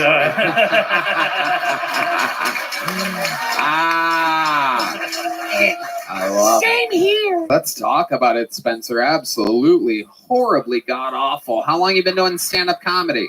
A month. A month. All of it Yeah. here in Austin. Is this where you're from? No, I'm from Baltimore, Maryland. Okay. So you're just visiting? Yeah. For how long? Tonight. When did you get here? Not tonight. Good one though. I got here yesterday. What just happened? Someone in the back said tonight. Oh. When they asked. Okay, you heard that because it's so silent when you're on stage. It's incredible. So when did you get here? Easy question. Let's try again. When did you get here? I got here Sunday. Okay. It's When hard you- because I got to Texas on Saturday. Okay. So. And then you. And then I'm stupid as fuck. So. All right. When do you leave? Tonight. Don't worry. Yeah. You leave tonight? For Yeah. where? Where are you going tonight? You getting a red eye out of Austin, direct to Baltimore? No, I'm just driving as far away from this embarrassment as I can. Aww. That's good. Come on. It was fucking unbelievably great what you did here tonight. Why would you be so ashamed of yourself? What made you sign up for this show a month in with absolutely no talent whatsoever? Because I used to be a big fan, you know? You used to be. I like it. I like it. Absolutely. What do you think it's going to be like watching this show now, knowing that on this night, on this episode, people are going to say, Spencer didn't do that He great. blew it. It's going to be like I'm finally understanding my father with how disappointed it is. Is your father really disappointed in you? Maybe. I don't know. What do you mean, maybe you don't know? I mean, I don't talk to him that much. Okay. So yes. Does he not talk to you? Is it his choice or your choice? Mutual. Yeah. Well, if he sees this, he might try to kill himself, which basically makes you a porn star, from what I understand. Yeah. It's great. Spencer, what's interesting about you? You're supposedly a former fan of the show, so you've seen it before. You know how this interview portion works. Yeah. What about you, Spencer? Where do you fit into the historical interviews that have happened on this show? What's interesting about you? I've worked with kids with autism for the last 4 years. And I've worked with a kid with autism for 2.5 years, Hans Kemp. Okay, so you drove here from Baltimore. I drove here from Salt Lake City, Utah. You flew into Salt Lake City. I lived in Salt Lake City for the last 3 years, and I just recently bought a place outside of Baltimore again. That's where I grew up. And then I moved to Salt Lake, didn't like it, so I'm moving back. Why don't you like Salt Lake?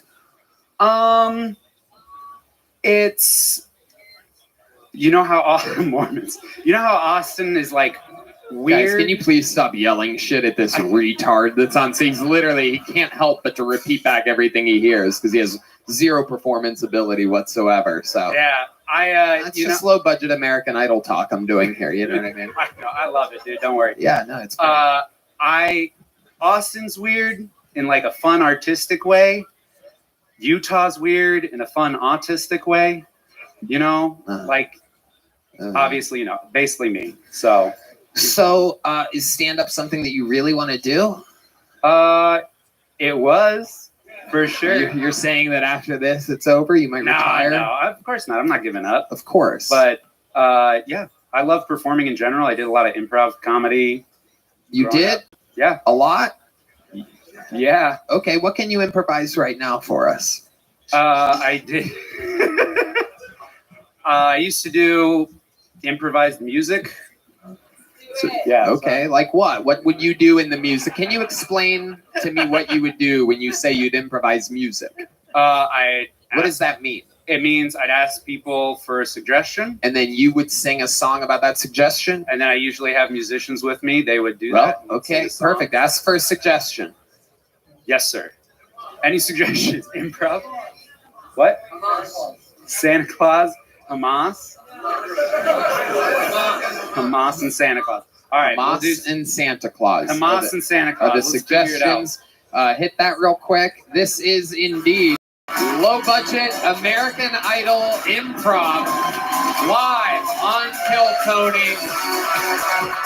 One of the great bombing sets of the night, and he's going to bring it all together by spontaneously making a song about Hamas and Santa Claus. This is Kill Tony American Idol Low Budget Edition live from Austin, Texas. It's a long intro song. Oh, here it comes. And here we go. It's Spencer Franco, everybody. Oh, yeah.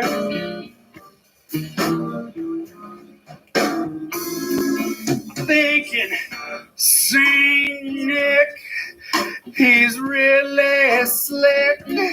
He looks good and red, and baby gets me dead. But if there's one thing on my Christmas list, it's that he'd go meet Hamas, and I'd be in bliss, flying with Hamas, making them so grateful.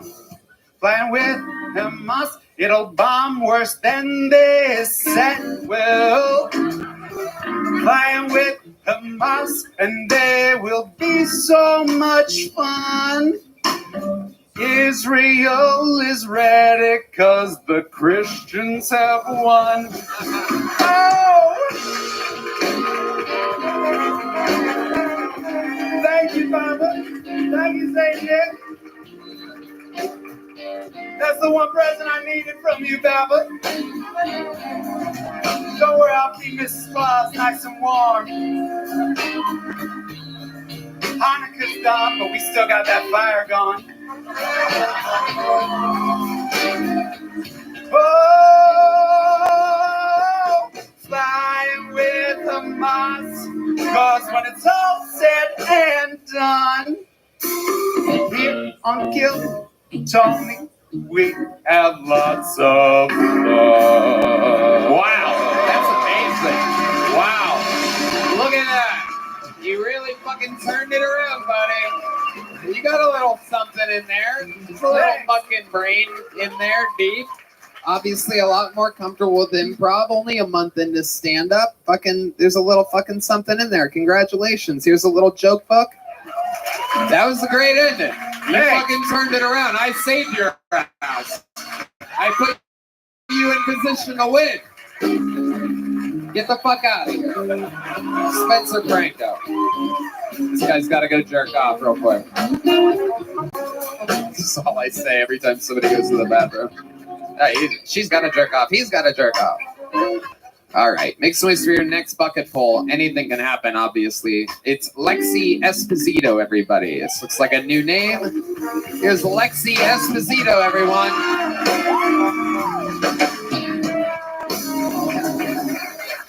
Hello. I'm from Florida, where Ron DeSantis banned the word gay, but only because he put the term faggot instead. So he told me he liked. But I love being in Austin. I moved from Orlando. And I love being in Austin because when I walk to my car alone in Austin, I meet great people. They give me free drugs. It's wonderful. I walk to my car alone in Orlando, though. I get followed by a black man jacking off.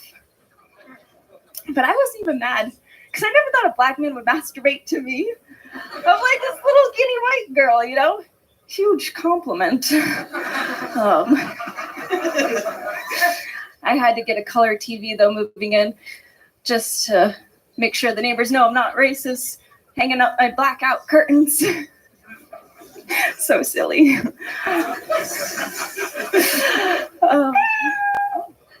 Thank you, guys.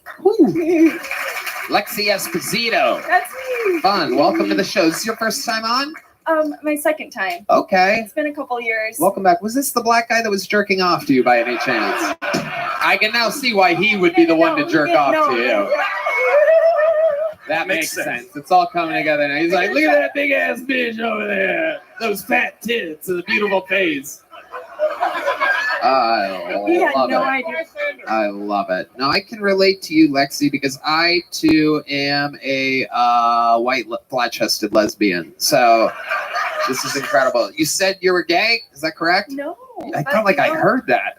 Maybe I just like you just Ron exude that DeSantis. energy. What? Ron DeSantis banned the word gay. Ron DeSantis what? Banned the word gay from Florida. Did he? Like the use of it. Did he? Yeah. Did he really though? I mean, no. You watch MSNBC? Is that what happened? You catching the mainstream news or something? What I kid. Right. But you know we didn't really do that. Right, because you can't do that.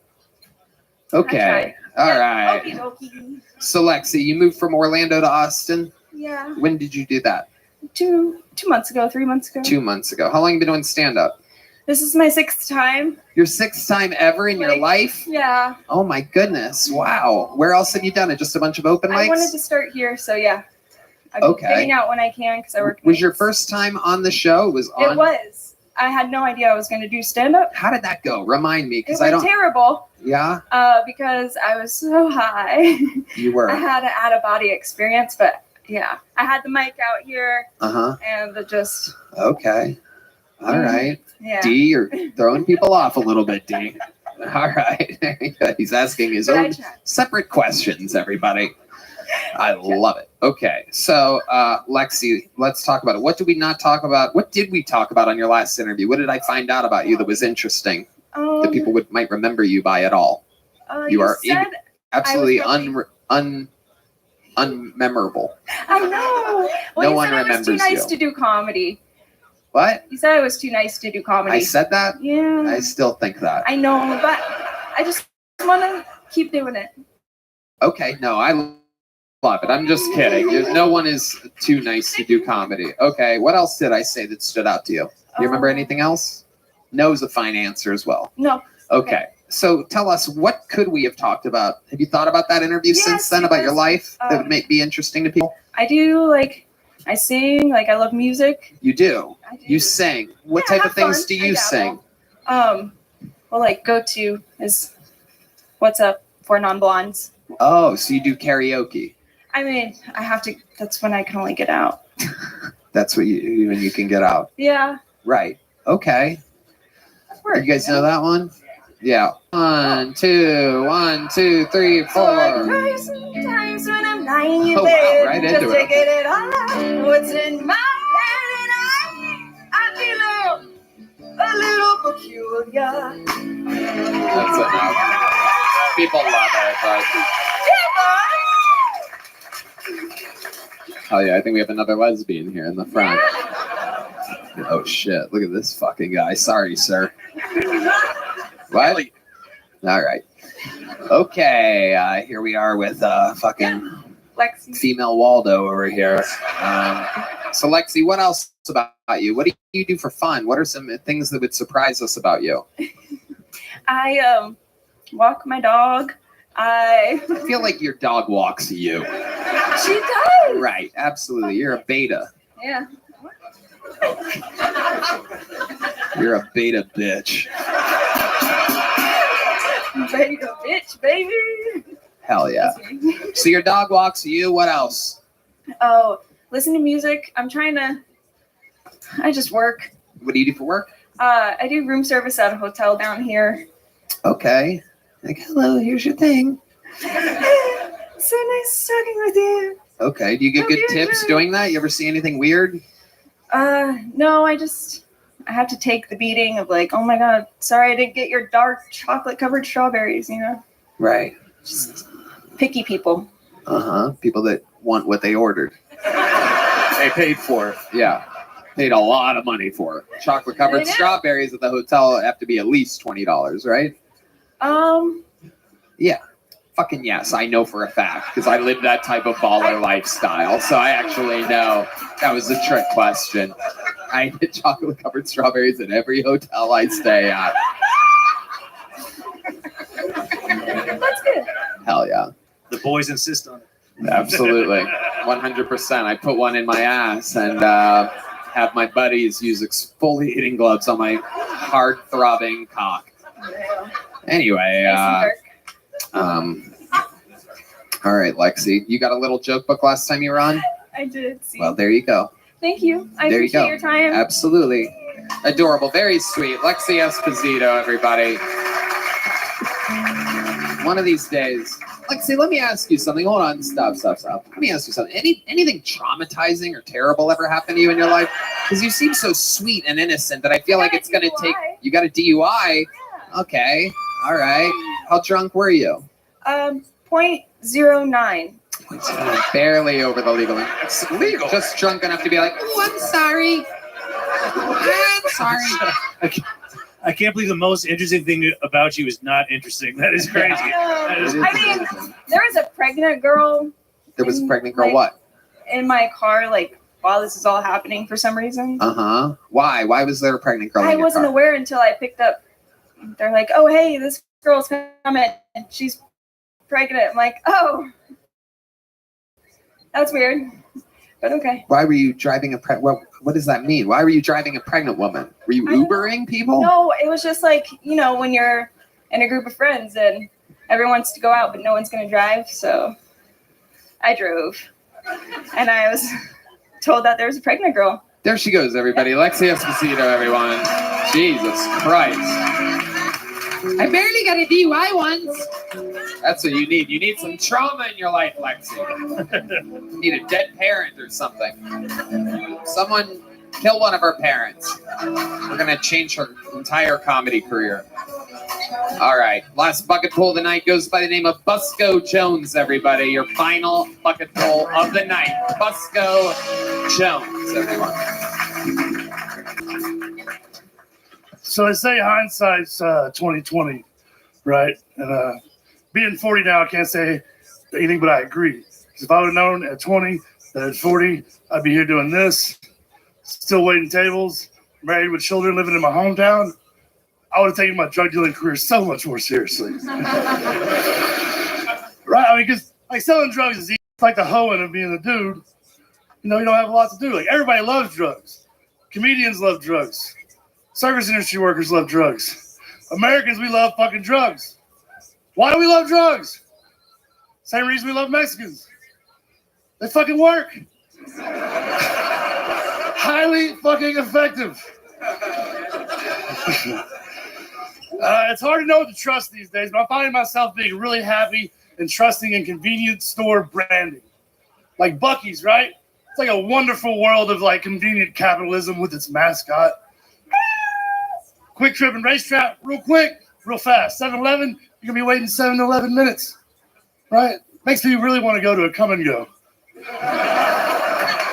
Ben Busco Jones, thank you very much.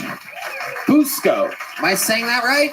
Yeah, Busco. Okay, so yeah. it's Busco. B-U-S-C-O. I've never heard of that name. What is that? It means I look for in Spanish. It's a nickname I got. Means you look what? I look for. It's like the...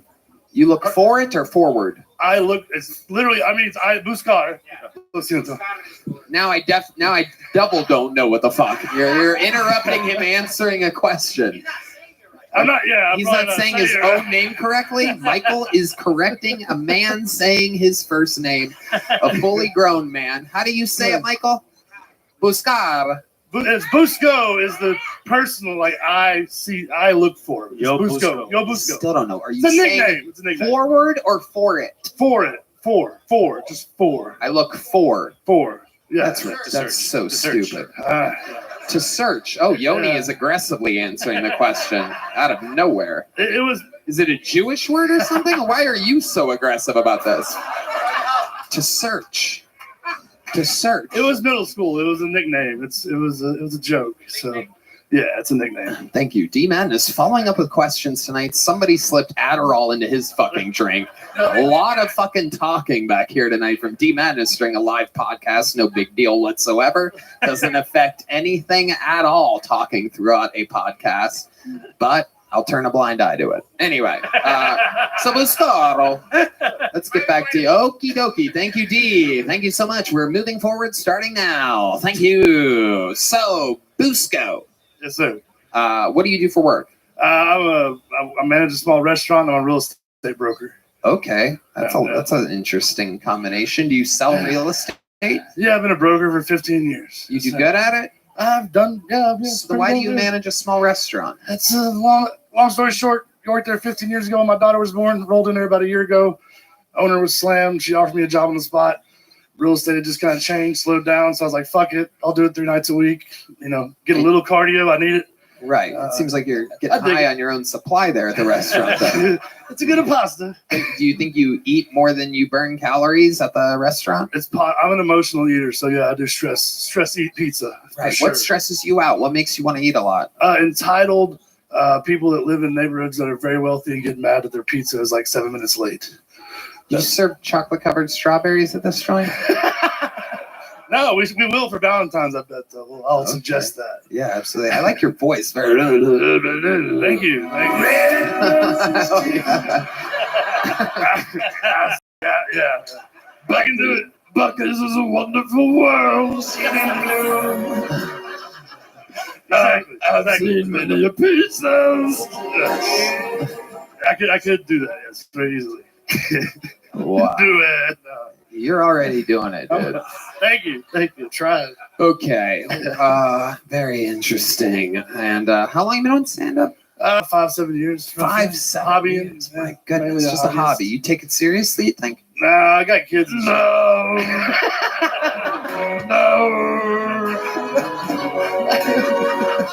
I see jokes like mom. All right. Whatever.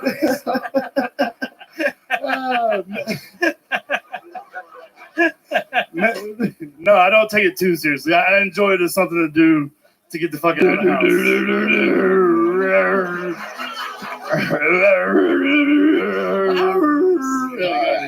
We got you. Okay. What's your love life like? Visco, you seem completely unfuckable. Very true. No, I'm married. Yeah. So we're married. We're in the 9th I've been a wonderful girl. Yeah. All right.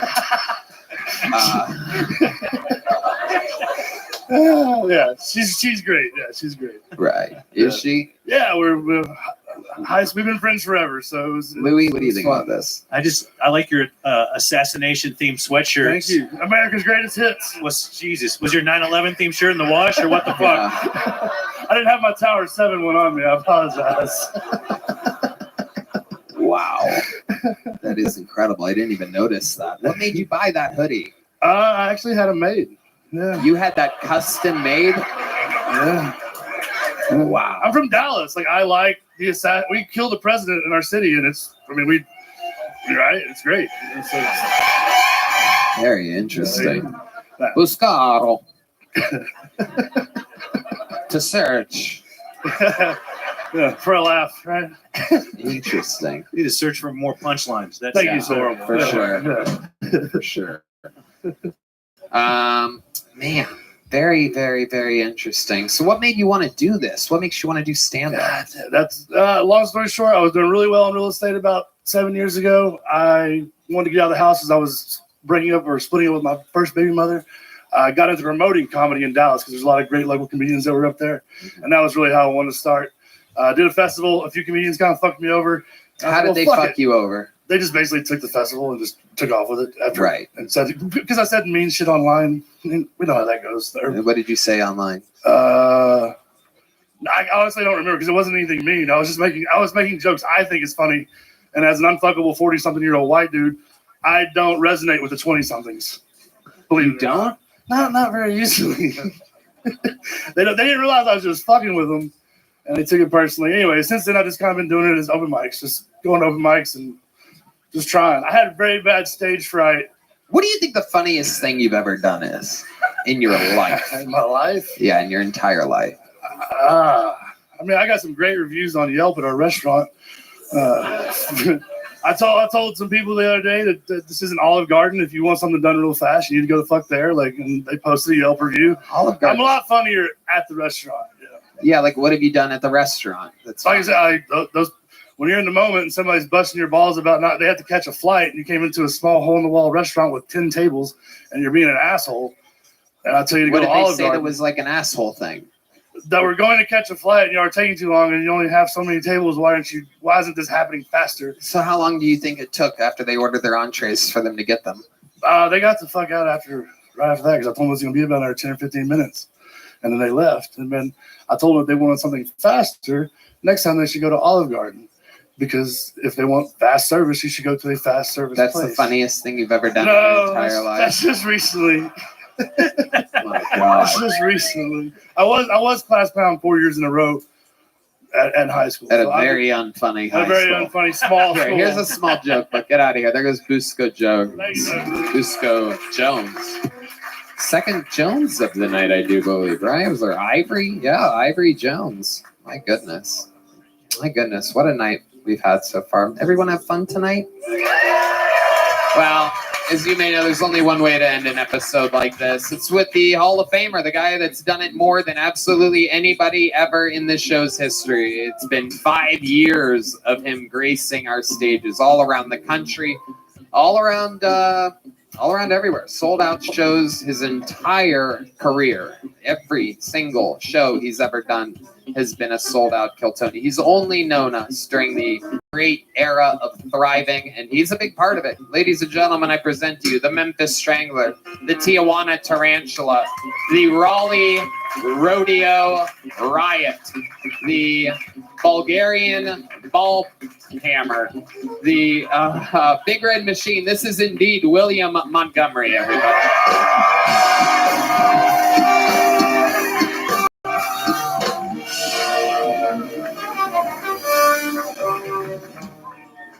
That dude needs to keep the fucking Olive Garden jokes in the restaurant, dumbass. What the fuck was he thinking?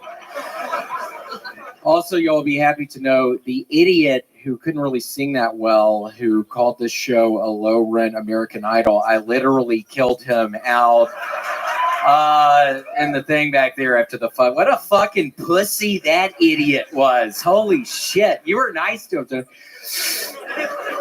Oh, and also it has been super tense in the green room. Hans Kim won't even look at. I don't know what happened up here tonight, but he's pacing around up there. He's not making eye contact with anybody.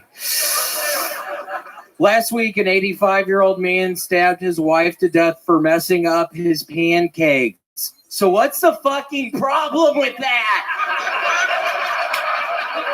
Stupid old bitch can't be messing up. I can't get pancakes. Fuck.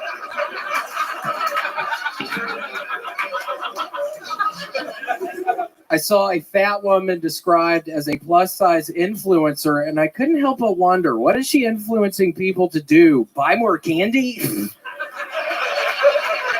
Which couches are best to sleep on? It's like, we get it, bitch. You're not moving along.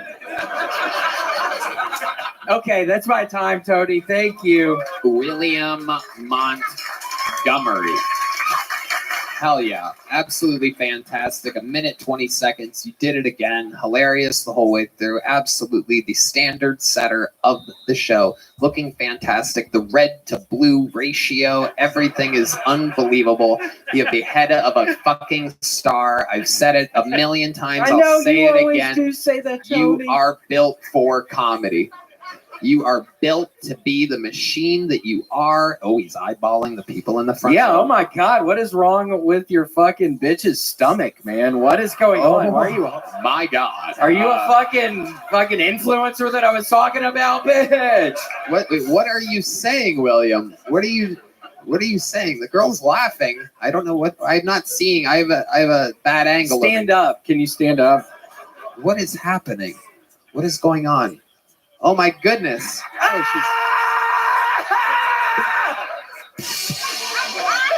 What is that? No, I'm really asking. Why does your stomach look like that? A what? A baby? She has a baby hidden underneath her shirt. Baby? Do you know where babies come from, William? Have you ever seen a pregnant woman? I always heard the mailman delivers it to your house, and that's what I always believed, Tony, that there's a stork and a mailman. Wow, and second stork reference tonight. This is unbelievable. I bet nobody. That would have been, if you bet $1 in Vegas that there'd be 2 stork references this episode, you could have won $3 billion here. This is the first episode, maybe the second ever, in which one stork was ever mentioned. And here we are, our second stork reference of the night. Did you know? Were you aware that there was a stork I heard reference the earlier? first stork You've reference. been watching and the I show. have been. Yes, I was watching the meanwhile, show. a perfect opportunity fell on your plate right then to use a second stork reference. But when you come to a stork in the road. Okay, so have you never seen a pregnant woman before? I don't think I have, Tony. I'm not shocked. even kidding. I'm not This is kidding. incredible. Saudi Arabian guy who we know, he comes to a lot of episodes. Is that your baby in there? It is? You flew your plane into her tower? What? Little Muhammad. Hell yeah. All right. You gave her your Allah Akbar or whatever? What, are you Muslim as well? Yeah, what are you? Mexican? Uh-oh.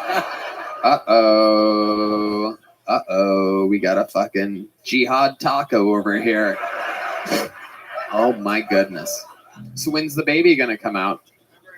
February 10th. Okay, look at that. Absolutely. Maybe it can happen here on Kill Tony. At least there'd be one good delivery tonight. You want to blow some more of that smoke in her face? Just let it. Yeah. Fuck your baby. Do you have a name for it yet? Is it really going to be Muhammad? Mexican girl. You're letting this guy take full fucking control over here? Wow, that is incredible.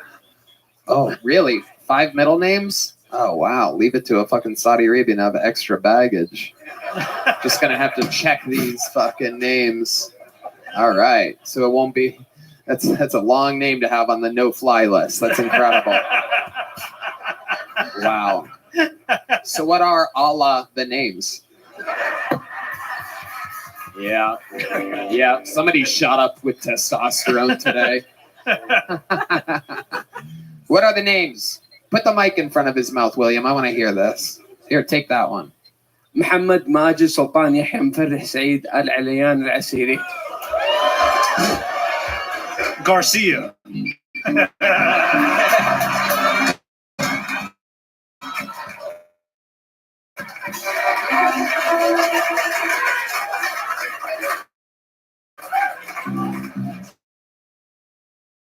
My God. If there was one more name there, I think Indiana Jones. Yeah. Hell yeah. Very good, Deemer. Quick on the Indiana Jones on the trombone. All right. William. Oh, look at the daydream happening. He's rock solid statue. I have had the worst day, Tony. I went to an Enterprise car lot at the airport, and again, I had to get that new credit card that only felons can get because I have no credit history. So I had to get this. And damned if the rental car that I got for the next week wasn't like it was. I swear to God, it was like $23 over my credit card limit. So I had to have a whole 2-hour nightmare right before this, trying to talk to the Discover people, trying to talk to the Bank of America people. You started your first card is a Discover card? Yeah, that's what I was. Why? What's funny about that, Red Man? That's weird as fuck. That's weird as fuck. Yeah, I have a fucking Discover card. You didn't man. start with like a chain, like your bank? I couldn't. What is your bank? I actually, when I told you all the other day that I didn't have any debt, I actually have a shit ton of debt.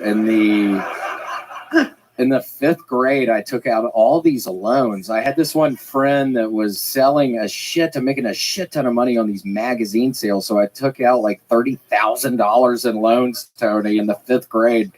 And I'm still paying that shit back. I mean, it's ballooned to $300,000. You took out a $30,000 loan and then started buying magazines to try to help to alleviate the debt that I was hemorrhaging money. I mean, it was horrible. I'm buying all these magazines. My mom's getting pissed. I have a bunch of Mad magazines. I'm not even allowed to look at Mad magazines. And my mom's like, William, what are you doing with all these Mad magazines in your fucking bedroom? You're not even allowed to look at these things. I'm like, Mom, I'm hemorrhaging money right now. I have $30,000 worth of fucking stock of Mad magazine. Nobody's buying Mad magazine, Tony. I mean, this is mid-90s. Nobody's looking at Mad magazine That's anymore. when people were buying it. It was hot. Well, I couldn't find the people. Trust me, I was looking. But yeah, and God. I love it. I love it. So, what kind of car did you end up renting? A Volvo. Ooh. Safest kind of car there is. So. Oh, you like safety. For those of Yeah, I you like that safety. don't know, William is very lives in fear. A little fun fact about William. This part is one of the true sides of William Montgomery. Yeah. He doesn't talk about it on stage, but he literally is truly one of the most scared people that we know.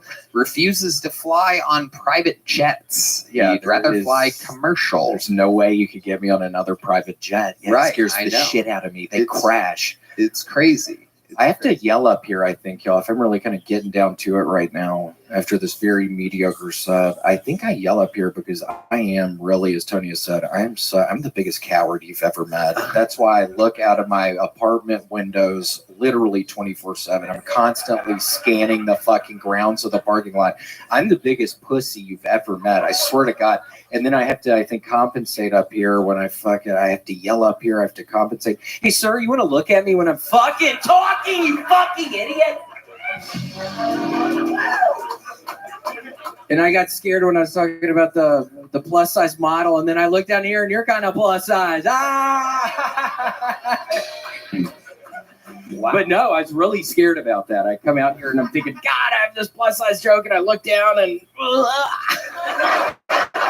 Are you looking at the pregnant woman again? I What are you am. looking at? And I'm kidding, ma'am. Oh my goodness, you're talking to that woman? Yeah. William, what the fuck is wrong with you tonight? She's morbidly obese, if you can't Oh see my her. God, I'm she kidding! is not. I'm scared right now! You stop it. What are you scared of right now? Why are you calling Just I women? feel bad, and she has a sad look on her face. I made a mistake. Oh my God, William. It's I crazy. feel genuinely bad right now. It was scary when you did it to the pregnant woman. It's a whole different thing when you're doing it to innocent bystanders. Well, I was going to take it out on somebody. I was waiting at the fucking Enterprise car lot 2 hours earlier, so I was sure she's going to take it out on somebody. So I'm sorry it was y'all. Y'all look like wonderful people. I'm sorry it was y'all. I've been fucking on edge this whole day ever since the Enterprise.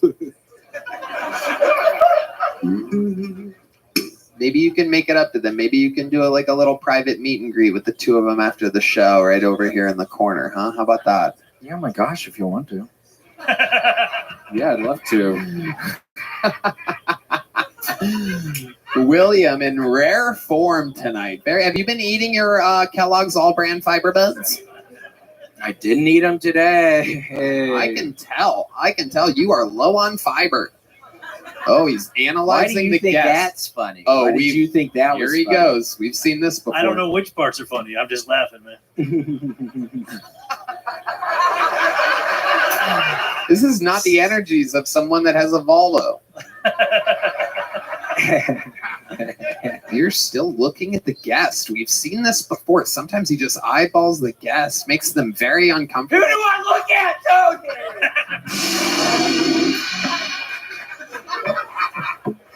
I don't know who to look at anymore.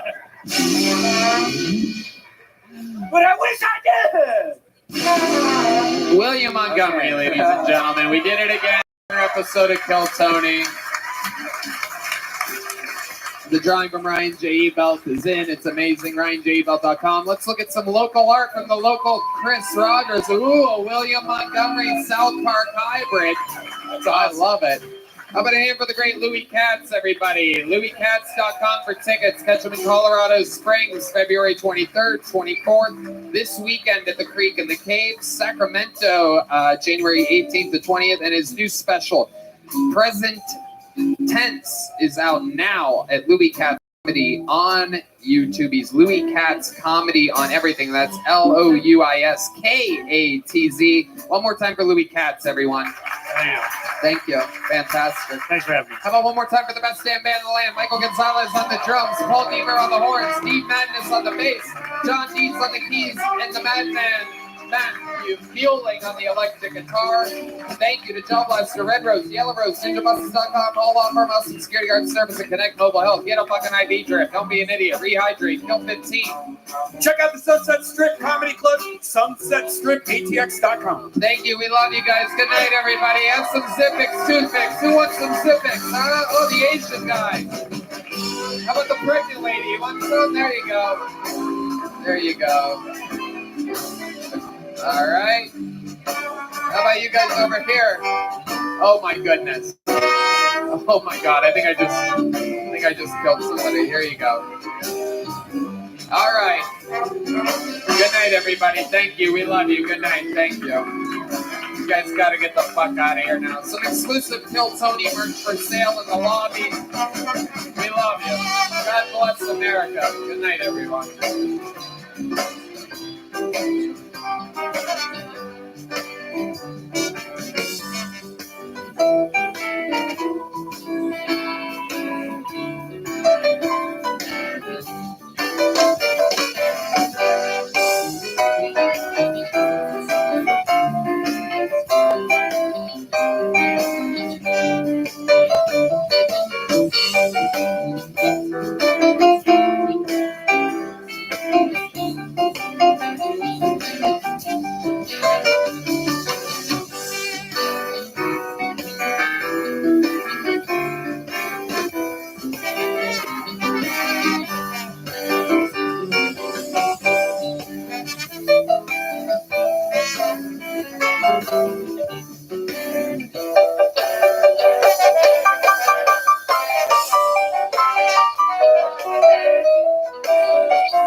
On my stand-up tour at the end of January, hitting all the spots that I didn't hit on the fully grown tour before this.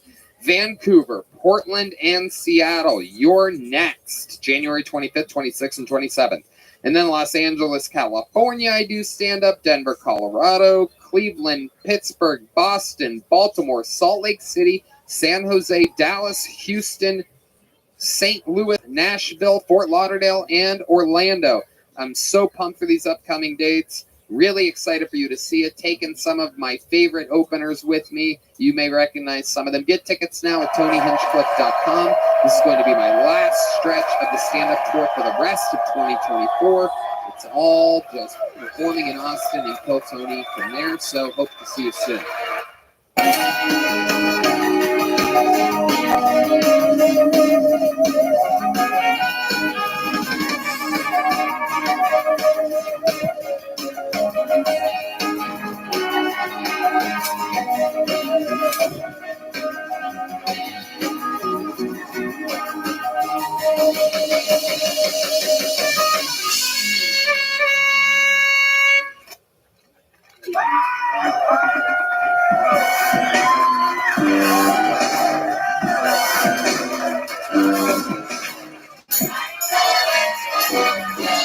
Hey, this is Redman coming to you live from the Comedy Mothership here in Austin, Texas, for a brand new episode of Kill Tony. Get up for Tony Hinchcliffe!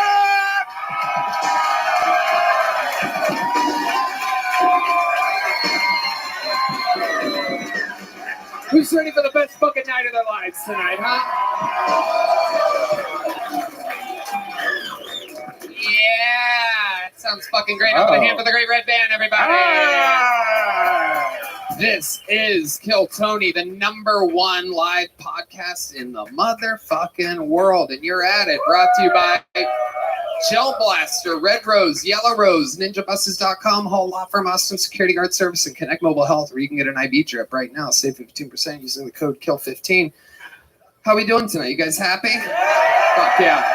How about one more time for the best damn band in all the land? That's Michael Gonzalez on the drums, the great Paul Beamer on the horns, Matthew, the madman of Michigan Muling, ladies and gentlemen, John Dees on the motherfucking keys, and this, of course, is the great and powerful D Madness here on the bass guitar.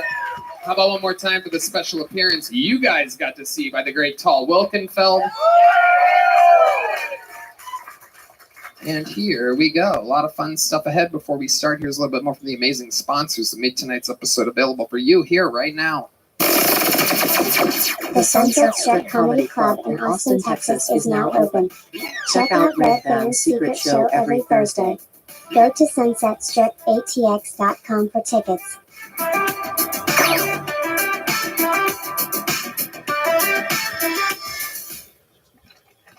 Hey y'all, the NFL playoffs are here, and we have teamed up with DraftKings Sportsbook, an official partner of the NFL, who is kicking things off with a huge offer. Throughout the playoffs, all new customers will get $200 in bonus bets instantly when they place their first $5 wager on anything.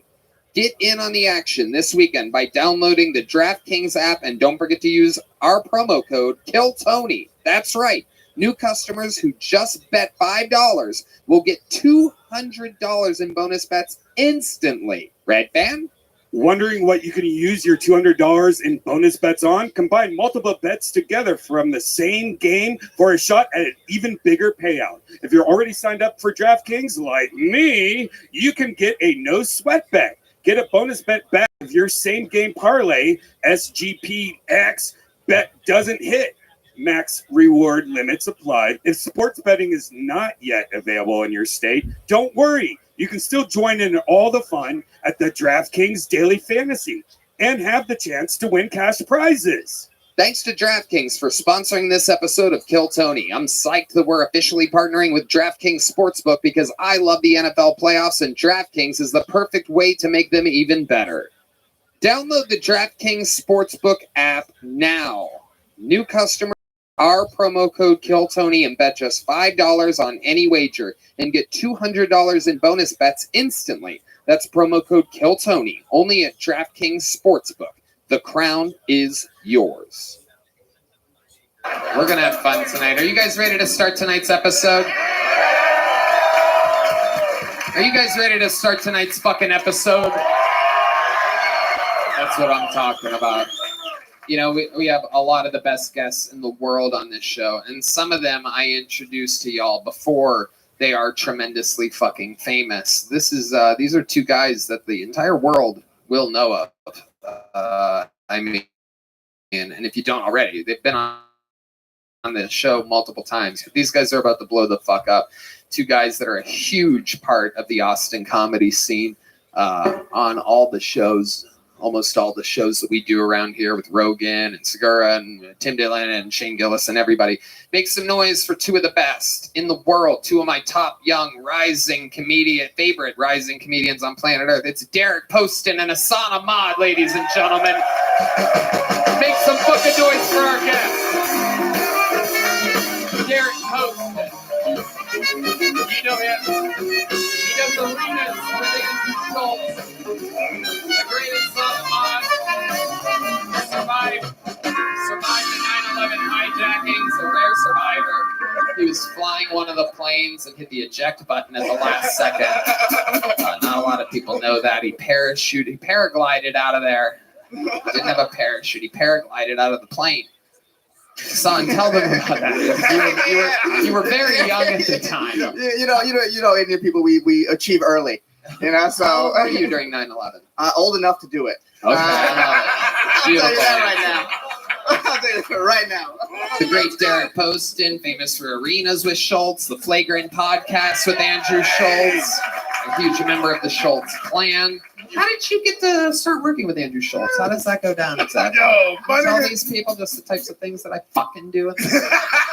Tony hooked it up. He said, he texted me and said, hey, bro, all you got to do is suck Andrew Schultz's dick one time, dog, and you on the tour. No, he set it up, though, bro. This is the big OG. He's the reason I'm doing a lot of the shit I'm doing, so I'm very thankful. Yeah, Schultz Good guy, bro. texted me, said, who do you think would be a good feature for me in Austin, Texas? I said, I got exactly the guy. They fell in love and they worked together ever since. He famously talked about how you love trannies on the Flagrant podcast. Still do. Happily married, still do. Absolutely. He just got married. How about a hand for that, everybody?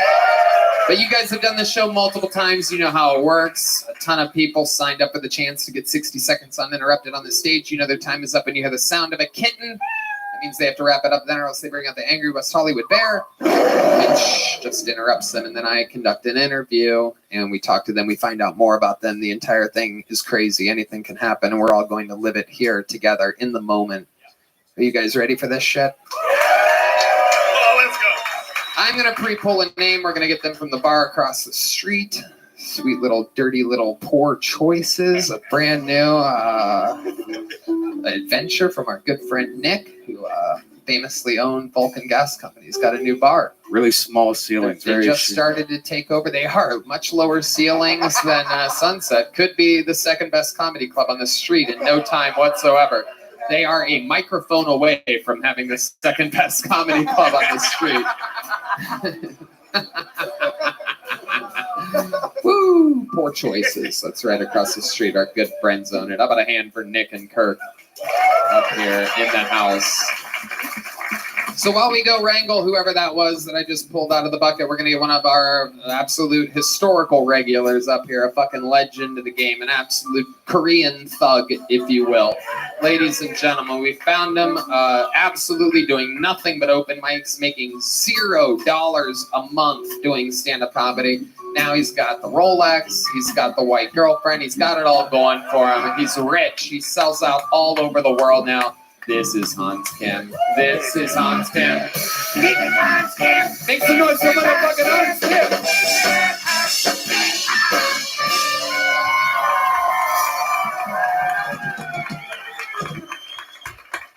Thank you. I have a Bangladeshi roommate, and sometimes he cooks food so smelly I have to take a shit with the door open.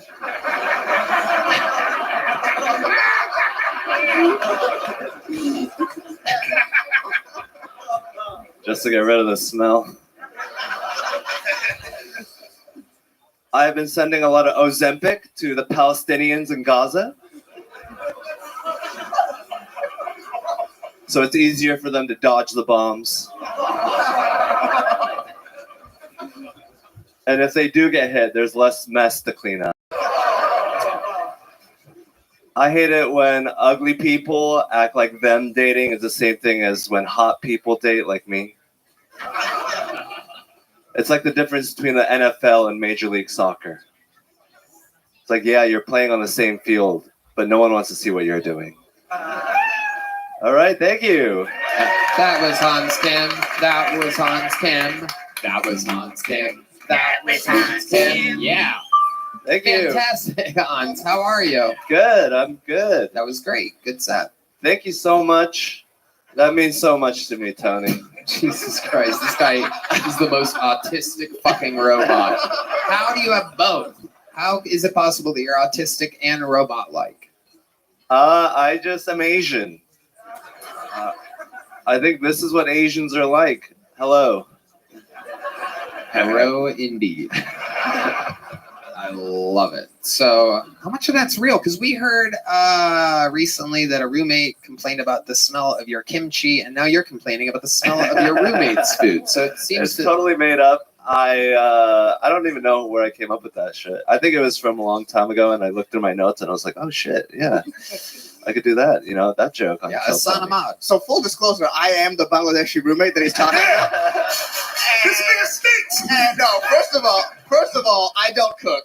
Second of all, bro, this motherfucker is the worst roommate when it comes to food I have ever seen in my entire life. This guy once cooked ribs and then left the state. I'm talking about put the ribs in the oven, set it to 45 minutes, and then caught a plane to go to a weekend somewhere else. Just lever This ribs. is amazing. Only recently did we get to talk with Hans's father, Hans, on every single week, and now we are finding out the roommate perspective of Hans Kemp. Now, we know famously Red Band has it right here in front of me. This is my actual first time seeing it. I've only heard of how he has a Camelback water hanging above his bed with a tube so that he can lay in bed and just feed himself like some kind of fucking Korean hamster or some shit like that. And it is absolutely unbelievable. I mean, yeah, your pillows are hanging out of the pillowcase, and you have the tag side of the pillow coming out the hanging hole. out of the hole. You know, you're supposed to put that on the inside, Hans. So that's my girlfriend's bed. Ooh. Wow, she should know this. I used her bed as a thing, so now everyone thinks that's my bed. They're commenting about how poor I am. Yeah. It's the tag. It does look very shitty. There's like shit on the walls. So it turns out your white girlfriend is like one of the dirty whites. I can say that. I'm a white guy. I like to think of her. If it was the other race, I'd have Derek say it. Okay, all right. Everybody, I don't think maybe we were all thinking of something else there. She's a dirty white. She's distracted. She's busy being hot and pretty, and it's I think a lot of my job to like clean up after her. Really? Is that true? Guy that Yeah. leaves ribs and leaves state? Yeah, I mean I clean up her little whippets that she does. I have come home before, and there's just been a box of empty canisters. Hold on a second, because this is brand new. This is unbelievable that we always find out something new about you. How your girlfriend has a serious whippet addiction? Yeah, like I'll bring it up as a joke, like, yeah, that's what the whippet queen would say. And she's like, why'd you have to bring it up? I have to go get whippets now. It's fucked up. Shit. Does she every day? No, she does them like when her friend is around her. She has a specific friend that they do whippets together? Yeah. Oh, that's nice. She's been on Kill Tony before, the friend. Okay. She's ratchet. Okay. Very good. She's the one that had the police thing around her ankle, the ankle thing. I kind of remember. Who gives a shit? Okay. I don't need to know his girlfriend's friend. Who gives a fuck? All right. So have you ever talked to your girlfriend about not hanging out with this ratchet whippet queen? No, I think she's pretty nice, you know. I think whippets are just what the kids are doing these days. I think When you say the kids, how old is your girlfriend again? 25. Very good. Very good. Okay. What is she like when she's on the whippets? Does she do anything in particular? She's like, Does she ever make that noise when you're inside of her? Never. I had a feeling. Ooh, whip it. Ooh, whip it good. All right. I love it. So she does a lot of whippets. A box of empty canisters? Oh, yeah, next to some chicken McNuggets. That's what they had left just this with. absolute trash. Hey, what can I say? I love America. Hans, amazing. Every interview we find out more and more about you. A really, really good set. Fun times tonight. Hans Kim, everybody. Thank you, How about Tony. Hans Kim? Make some fucking noise for Hans Kim, everyone. I pre-pull a name, and I go to the name that we pulled before. This is our first bucket pull of the night, so essentially we meet these people together. Sometimes they've been on before. We're all going to figure it out together. The whole thing's crazy and improvised. You guys ready for it? Make some noise for Camilo D. Camilo or Camilo D.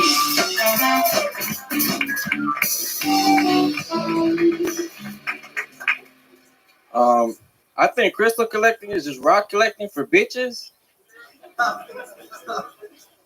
I think tarot cards are just poker night for dumb bitches.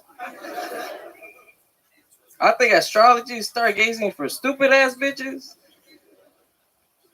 I don't know if you guys can tell by those jokes, but I'm a virgin. At least I consider myself a virgin because I only fuck with white women. Because I know that as soon as I touch a Latina, she's going to have a litter of 5. And I can't jump another border. Thank you. Okay, 40 gay seconds from Camilo D. Unbelievable. Oh, dude, I know what it's like, bro. Trust me, I get it, dude. I get it, bro. It's happened to me a billion times. Oh my God. You go by D because that's what you love? Oh, dude, that was a fucking Freudian slip. Hassan? I feel like he just had a nightmare that you've had. Yeah. You call it a nightmare. That's a wet dream to me, man. Hey, yo, bitches be stupid. Women retarded. I be fucking dudes. I mean women. Fucking shit, man. I fucked up, dude. Yeah, that's not my nightmare, bro. That's his nightmare with this happening. Tonight, you're gonna wake up in the morning like, fuck. You were a fucking goddamn fucking syllable away from survival there. You were a woo away. Woman. Woman. My second language. Hey, yo, I be fucking dudes. Oh, shit, dude, I fucked up, dude. Dog, I said I was fucking dudes. That's the only part anybody's gonna fucking remember, dog. Yo, I said the fucking astrology is stupid. Crystals is stupid. And then I accidentally said I fucked dudes. I fucked up, dog. I fucked up.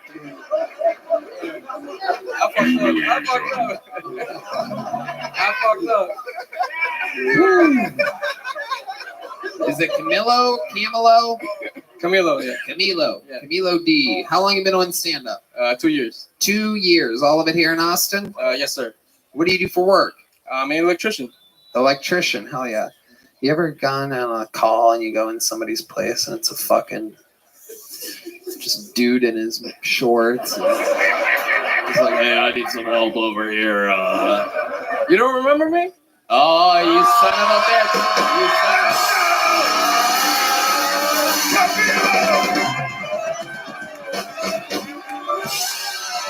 I do.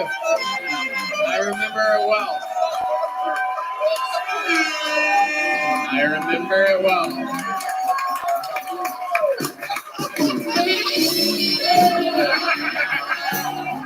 It was a magical moment. Put his little rocket in my socket, you know what I mean? The electricity was flowing.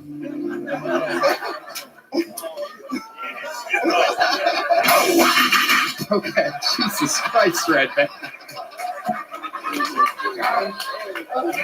You don't remember me? And then I saved it, dude. I got the fucking guy. Dude, it was fucking huge, dude. Like, at first, that me being gay was bad, and then I turned it around like I do with dudes. I took the opportunity and I fucked it in the ass.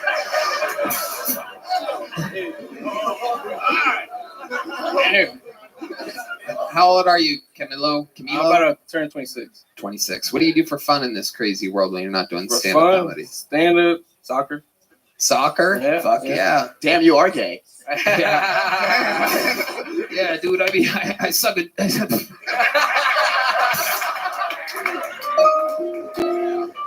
So you like balls on your feet and your hands? It's great. You like them on your face? Oh yeah, absolutely. I bet when you're hanging out with dudes, it gets a little messy. Soccer reference. Shut up. Relax. All right. What else about you, Camille? What would we be surprised to know about you? I'm training for the half marathon here in Austin. You're training for the what? Half marathon. Okay. Yeah. All right. Well, so I'm running a lot. Drinking half a drink tonight. What the fuck does that mean? That's what I'm doing right now. Why are you training for a real marathon? And just, that's too much. Why don't you just do it and then finish halfway? Just stop. And then brag to your friends about how you did it. That's a good idea. Hell yeah, dude. Absolutely. So a half marathon, do they just give you like a fucking half a medal if you finish that or something? Like a half a trophy? I get half a dick. Wait, what? Hold on. Now he's gay again. Hey, I'm gay again. So here's what happened. Look, dude, I was doing sad, dude. I was sick, and then I flipped it on Tony, and then I was gay again, dude. It's like a trilogy. It's fucking Return of the Jedi, but it's me being gay, dude. I fucking fucked up again, dude. All right. I love it. So what is your love life actually like when you're out there with the women? Nothing right now. Nothing right now. It's Yeah. dead. You're fucking a dead chick. Yeah. Okay. But seriously, like the last time you were with a woman, you're 26, you're Latino. You are ready to breed.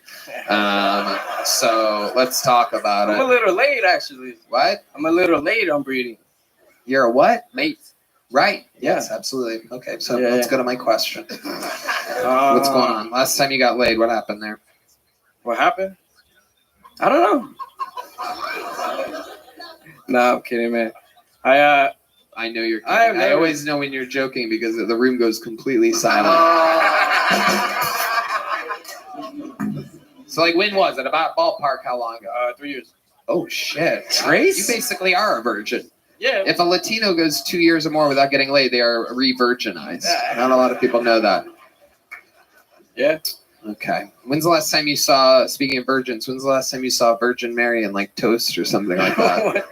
That happens to your people a lot. You're like, oh shit, God's talking to me or something. Right? All right. Maybe toast isn't the right. In your tortilla. Tortilla, there you go. Tostada. Tostada. Yeah. Absolutely. If tostada is a couple dude salads, from what I understand. All right, Camille D. Here's a little joke book. Thank you. Fun times. Welcome. There he goes. On to the next one. Dude. He was so gay. Dude, I fucked up, dude. There was that one good part. I hear you do that all night. Hey, y'all. You should not have to worry when you buy tickets to your next big event. Game Time is the fast and easy way to buy tickets for all the sports, music, comedy, and theater events near you. With killer last-minute deals, all-in prices, views from your seat, and their best price guarantee, Game Time takes the guesswork out of buying tickets. No doubt about it. As I look through the Game Time app right now, I see some of the amazing upcoming events in our area. I just went and saw Drake. Turns out he's playing again at the Frost Bank Center Thursday for a great, great price. There's also some comedians that we like on there. Bert Kreischer. Ooh, look at that. Beetlejuice live on Broadway. We love Beetlejuice. My mom loves Mark Anthony. Maybe I'll buy her tickets and fly her out with our new money that we made from doing arenas. You can get last minute tickets, flash deals, zone deals. It's easy to find and buy tickets for any kind of event in your area. Red Band. Game Time is the only ticketing app that gives you complete peace of mind with your purchase. See the view from your seat before you buy, so you know exactly what to expect when you arrive. All-in prices show your total up front, so you know you're getting a great deal before you check out. Buy tickets in seconds with 2 taps. No doubt about it. Take the guesswork out of buying tickets with Game Time. Download the Game Time app, create an account, use code KILLTONY for $20 off your first purchase. Terms apply. Again, create an account, redeem code KILLTONY for $20 off. That's why. Download Game Time today. Last minute tickets, lowest price, guaranteed. Sometimes we all get down the extreme highs of being in front of sold out arenas and living your dreams can be exciting. And then all of a sudden you're all alone and it's all quiet. And there's no way to chase that serotonin and dopamine levels that you had going on before. Thank goodness there's Talkspace, which makes it easy to find a therapist that anyone could like. It's convenient to meet online, at home, or wherever you're most comfortable. Do you think seeing a therapist or a psychiatrist would be helpful, but you don't have the time to actually find one and meet with them or afford them? Try Talkspace. By doing everything online, Talkspace has made getting the help you want easy, accessible, and affordable. Sometimes people wait until something bad happens to talk to a therapist, but why wait? You can get a therapist right now through Talkspace. Therapy can help you shift your perspective, find tools to cope in difficult times, and be a guiding light. Getting started is the most important part. Talkspace makes it easy and affordable. They could even help you with eating addictions. A Red Band. With Talkspace, you can sign up online and get a personalized match with a provider that's right for you, typically within 48 hours. It's incredibly convenient to have virtual sessions with your licensed therapist from the comfort of your home. There's no need to miss time at work or line up childcare in order to attend sessions. It's mental health care made easy. That's right. And as a listener of this podcast, you'll get $80 off your first month with Talkspace when you go to Talkspace.com/Tony. To match with a licensed therapist today, go to Talkspace.com/Tony to get $80 off your first month and show your support for the show. That's Talkspace.com/Tony. Make some noise for your next comedian, ZZ, everyone. ZZ. We believe. Okay. Come on, one more time for ZZ, everyone.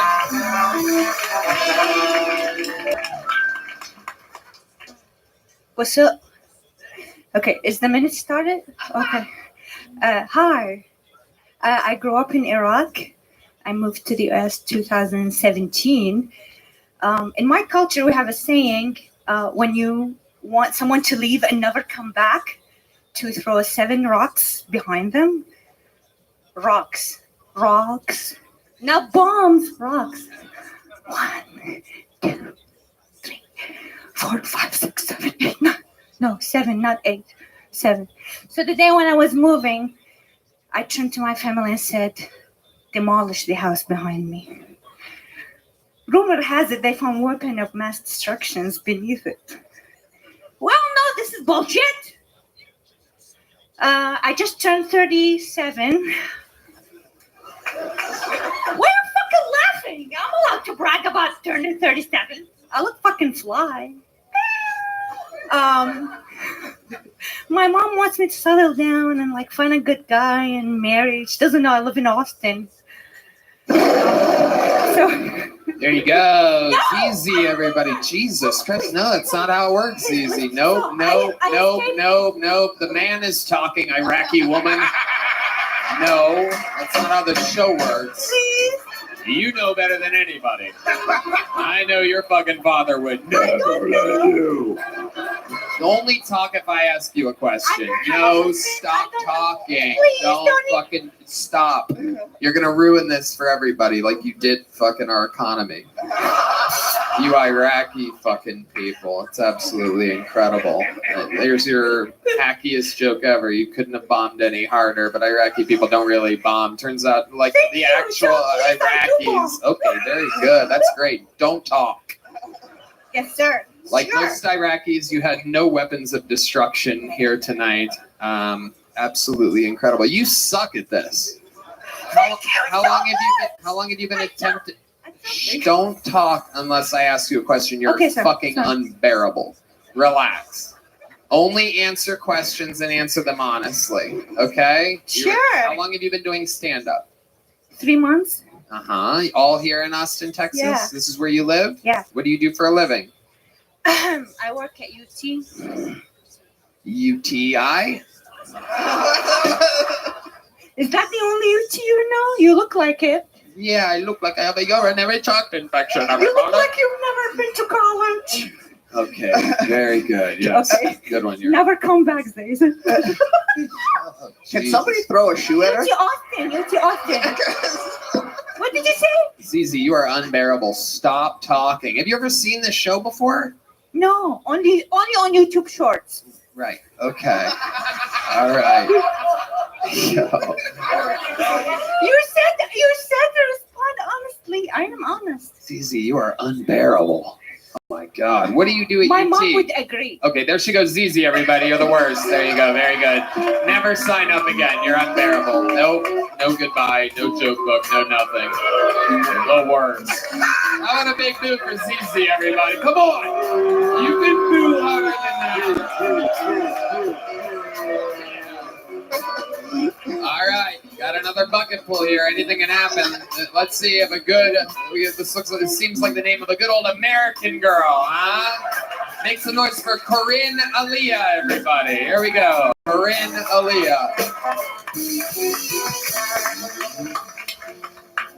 Do you guys ever realize that God doesn't answer prayers because he keeps killing all the wrong people? Yeah, I figured that out recently because my dad is still alive. Yeah, I have daddy issues in case you can't tell. He didn't leave or anything. I just fucking hate that guy. You know? But it's okay. It's okay because he still follows me really close on OnlyFans. Yeah, he'll leave comments under my stuff. He'll be like, I miss you, sweetheart. You have your mother's tits. Please return my calls. Love, Dad. You guys, in case you guys didn't know this, women in comedy aren't actually funny. We're not. It's because we aren't having the shit beat out of us anymore. Like the good old days. You know? At least the Middle East is doing one fucking thing right.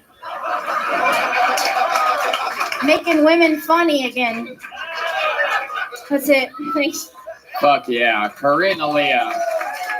That last joke would have hit a lot harder if that Middle Eastern bitch didn't eat it right before you. I gotta tell you. She ruined you. That was incredible.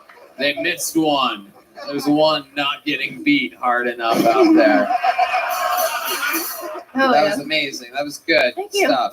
Corinne Aaliyah? Yeah. Absolutely. Have you been on this show before? No, I've never been on. Welcome. How long have you been on stand-up? 5 months. 5 months. All of it here in Austin? Yes. This is where you're from? No. Where are you from? I'm originally from Louisiana. Okay. Yeah. All right. What's your ethnicity? I am a weird ethnicity. I'm actually Kajistani. It's a word that my friend coined. I'm actually half Pakistani and I'm half Cajun. Wow. Yeah. My mom's family's from Louisiana and my dad's Pakistani. Wow. Hassan's hard as a rock. Pretty sure he wants to pack your Stanny. Yeah, dude. I was gonna say that food must make you shit something fierce. That's crazy, dude. Yeah. The old shrimp and hummus. You know what I mean? The old fucking. All right. There's not much you could do with Pakistani and Cajun. It's a hard combo. So your mom's the Pakistani? No, my dad. Okay. And he found your white, like Cajun mother? Mm-hmm. Uh-huh. In Louisiana. What does your dad do for a living? I don't know. I haven't talked to him in very years. How many years? Like 5. Really? 5 Yeah. years not talking to your dad. The last time you guys talked, what was the context of that? What was that like? I don't even remember, to be honest. Okay, that doesn't make any sense. Red band. Oh, At least sick. so stupid.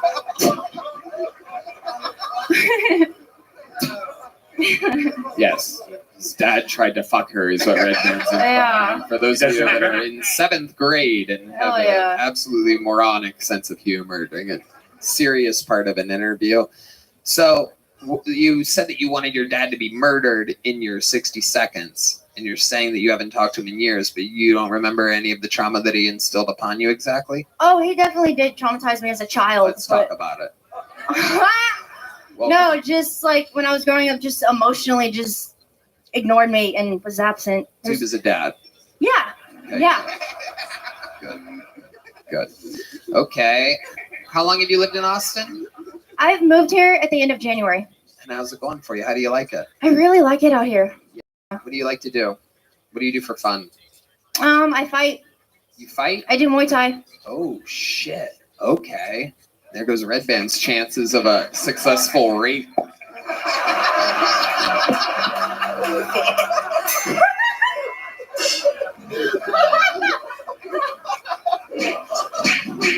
All right. Okie dokie. Oh, yeah. Wow. You do Muay Thai. He does more Thai food than anybody else. So he does pad Thai. Yeah. Those are the only pads. All right. Okay. Very fun, Corinne. So what else is going on? Other than Muay Thai, what else do you do for fun? I'm pretty much. When a girl like Corinne wants to let her hair down, that sweet, sweet, young Howard Stern hair that you have. Yeah. How do you do it? Yeah, I look like Borat if you were trans. Hell yeah. All right. But what else when you want to get crazy? Like what's a wild night for Corinne Leah? I don't know. I don't go out. I don't drink or party or anything like that, like everybody else. So Because your dad told you better not. exactly, precisely. All right. What's you dating somebody? I am. Okay. What does he do? He's around. He's Oh my God, is it Michael Gonzalez? Holy shit. God, he seems to be close. Red band? No. Okay. So that's off limits, it seems. It's still pretty new. So All right. Okay. You've seen this show before. What else do Yeah. you think's an interesting thing that you could talk about right now that before we let you go? yeah. Something really interesting about me. Or anything that's ever happened in your life? Maybe Yeah. you almost died or saved somebody's life? Yeah, I actually lost my virginity to a pedophile. Amazing. Your dad. Great answer. Yeah. No, not my dad. Not my dad. No. Okay. This is great. This is exactly Yeah. the type of interview I love. Yeah. Things just took a turn. So, when you say you lost your virginity to a pedophile, Mhm. what do you mean exactly? Go ahead. Oh, he was my church pastor at the time. Wow. How old were you? 16, going to 17. Hell yeah. How old was he? He was at least in his 30s. Oh, Jesus Christ. Oh, God. It just took another turn. A lot of these interviews go from like hero to villain to fucking. Okay, that's kind of depressing. Is he in jail now? He did go to jail. Right. He got out. I don't know what. I have no clue what happened to Well, him if after. Yeah, usually it was a Catholic church. Surprisingly, no. What kind was it? Non-denominational. Hippies. That one. We all know how we feel about those non-denominationals. You know what I mean? Right. But it's a church, so they probably hired him right back afterwards. Let's face it. Probably. Okay. And how did that make you? Was that traumatizing for you? Yeah, Did you- significantly. Did your dad make you feel bad about it? Did he find out about it? He doesn't know about it. Oh, okay. Do you think your dad's gonna watch the set? I don't know. I don't know. He's in the Stand-up comedy. one of those things? Like, do you sometimes think about your dad when you think about getting good at this and getting better and perhaps being, how old are you? 25. Right. So you're starting young. You have a lot of time to get really good at this. Is your dad one of those things where you're like, I'm gonna fucking show him, the stupid asshole Pakistani piece of shit? Yeah. You think about this, right? Yeah. Because that's the thing. We don't really talk about that. But when you're starting, there's people, like maybe a girl that broke your heart or the dad that wasn't in your life or teachers that did this. There's like images in your head where you're like, I'm going to fucking show these people. But your dad's your number one? Pretty much. I write a lot of jokes about it, and I think it's funny. You close with your mom? Yeah. And do you talk with her? Is she still with your dad? No. Okay. How long ago did they separate? Like when I was very, very little. Right. And I lived Okay. with my mom most of my life in So Louisiana. you and your mom just talk shit about him. Yes, and Right. she's seen several of my sets, and she laughs. She thinks it's funny. I love it. That's Yeah. so great to have a supportive mom. That's Absolutely. amazing. So he Pakistani'd his bags and left? Oh yeah. Just left a little trail of sand right out the door. Absolutely. Hell yeah. All right. Well, amazing stuff, Corinne. A great interview. Thanks. Here, have a big joke book. Have one of these. It's for your files. Put it in your files. Your pedophiles. Ah, la, la, la, la. Ah, la, la, la, la. All right. Hey, y'all. This episode of Kill Tony is brought to you by Squarespace. Squarespace is, of course, the all-in-one website platform for entrepreneurs to stand out and succeed online. Whether you're managing a growing brand or you're just starting out, Squarespace makes it easy to create a beautiful website, sell anything from products to content to time, engage with your audience, all in one place, all on your terms. There's no doubt about it. It is incredible. You can customize your merch and create a passive income stream that engages your audience and scales your brand, design your products, production, inventory, and shipping. It's all handled for you, saving you time and money. You could sell your products on an online store, whether physical, digital, or service products. Squarespace has the tools you need to start selling online. I know who knows a lot about this. His name is Red Band. You know, Tony, you might not know this. I went to college for website design back in 1995, and it was so hard. And when I first used Squarespace, it was amazing how easy it was. You can get started with one of their professional website templates with designs for every category and use case. Then customize your look, update content, and add features to fit your unique needs. You can make any Squarespace template do what you want, so your idea, brand, or business stands out online on every device. So head to squarespace.com for a free trial, and when you're ready to launch, go to squarespace.com/Tony to save 10% off your first purchase of a website or domain. That's squarespace.com/Tony. Pulled another name out of the bucket. You guys having fun out there? Make some noise for our next bucket pull, Spencer Michael, ladies and gentlemen. Spencer Michael. Here we go. 60 seconds uninterrupted for Spencer Michael. My wife says that I can be emotionally insensitive. Like the other day, she calls me up and she goes, "Honey, I've got some terrible news. Uncle Dave was in a car accident. They had to cut him out. It's really bad." I'm like, "Oh my God, Uncle Dave, is he okay?" She goes, "We don't know." "Well, what happened?" She goes, "We don't know." I'm like, "Well, how'd you find out?" She goes, "Well, his daughter called us." His daughter, "Babe, my Uncle Dave is gay. He doesn't have a "Oh, do you mean your Uncle Dave?" "Shit, baby, why didn't you say that? I was worried." Anyway, he's dead now, so it doesn't matter. But so I can be worried though. Like when my mom got breast cancer a few years ago, I was terrified. But she ended up being okay. She had a double mastectomy though, and I didn't know this, but part of the process of the reconstruction is they suck out some of that tummy fat and they pop it up top, create 2 new boobs. She thought it was cool because she got a boob job and a tummy tuck at the same time. I thought it was cool because now it's not that weird when I check out her tits. It's just her fucking stomach.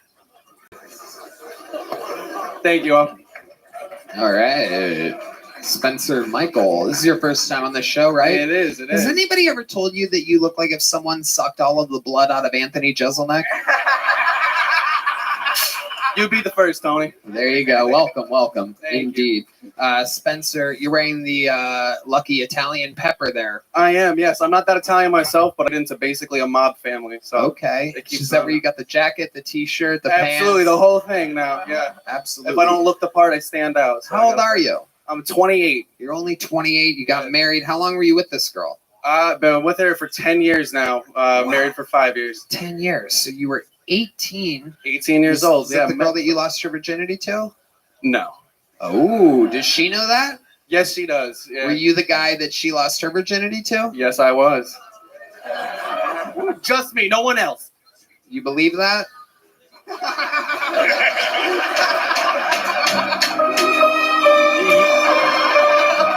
You are not the Godfather.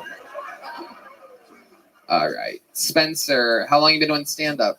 Stand-up for about a month now. Okay. Only a month. Adorable. You started here in Austin? This is where you live? Yep, that is correct. Okay. What do you do for work? I market pharmaceutical drugs. Oh, wow. What a piece of shit Jesus you Christ. are. Hell yeah. The old Pfizer miser. Absolutely, yeah. Who got the jab? Everybody? He's like a young No, they're not here because they died, you faggot. He's like a young Buscemi. It looks like the sloth from Ice Age. That's what he looks like.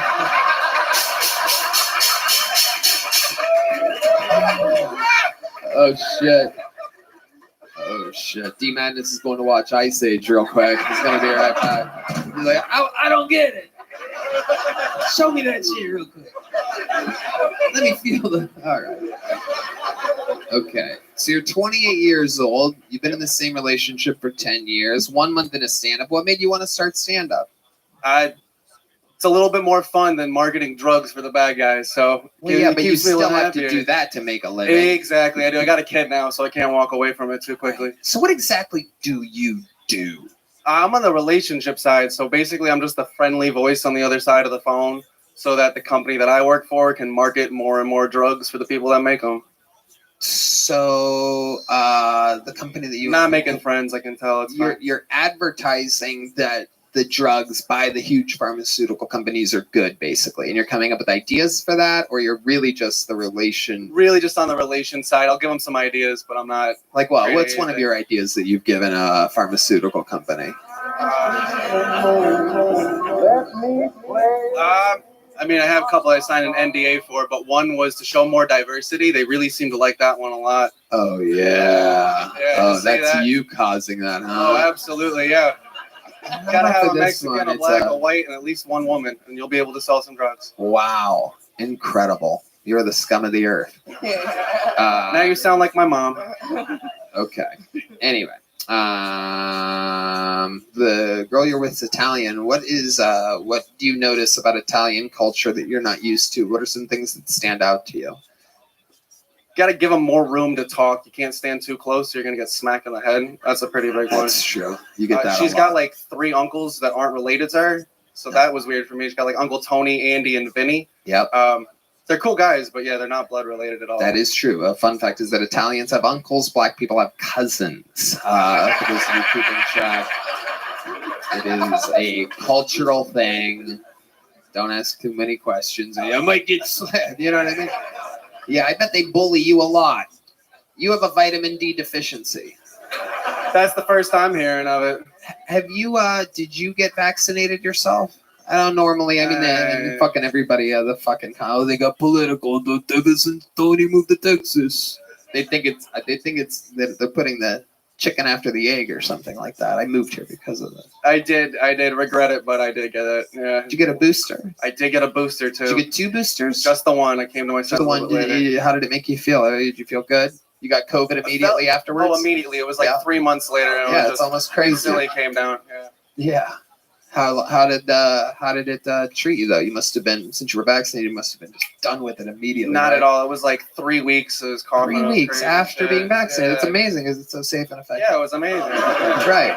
I mean, it's crazy because you see all the stats and everything that the big companies pay for, but it almost seems like fucking anybody you talk to in real life has the same fucking story. It's kind of crazy, right? Absolutely. And And I you haven't sling that as a profession. similar shit. But You yeah. sleep at night. Not well. Right. Very good. Just making sure. Now I like you. Very good. Way to own it. Okay, so Spencer, what do you do for fun? I play music. I'm a drummer. Really? You're a drummer? Oh, well. I got news for you, my friend. I don't know if you know this. Are you a fan of the show? Yeah. You know how this works? We have a historical segment called A Mexican Drum Off, ladies and gentlemen, where you have a chance right now, even though you're only a month into comedy and we don't even know your drum skills whatsoever, but if, for the sake of history, we have a segment where you can become the full-time drummer of the show. If you beat Michael Gonzalez in a drum solo battle, which the audience, not even us, can't even make it up, but you guys get to decide who the better drummer was on this night. And if you win, you're the new full-time drummer. You get to leave your job as a piece of shit fucking big drug company fucking advertising relations guy. And you get to be the new drummer on Kill Tony every single episode. We're talking fucking arenas. We have arenas. Arenas. We're an arena act. You could be in arenas with your fucking Italian Halloween costume. Just living your dreams. And by the way, how it works is Michael Gonzalez would have to become a drug-slinging guy, and he would be fucking your ultra-Italian wife. That's another thing. You have to completely switch lives. So ladies and gentlemen, this will be a drum solo. Get back there. This is Spencer Michael. It's been a long time since we've had one of these. Very controversial, this segment, because a lot of people have said in the past that this or that people have done good or bad, but we're going to find out. Spencer, how do you feel back there? You confident? You feel good? All right, here we go. This is a Mexican drum off. This is Spencer Michael, everybody.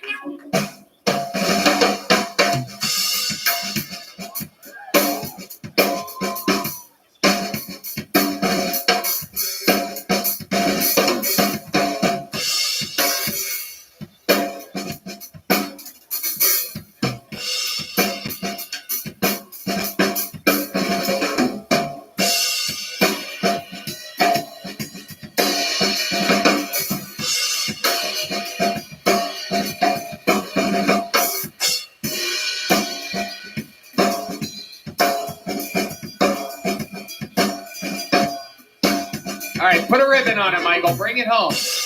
That's your big finishing move there? All right, come on, Michael. Play the fucking drums.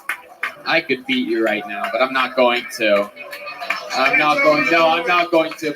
Ladies and gentlemen, defending his throne, Michael Gonzalez, everybody.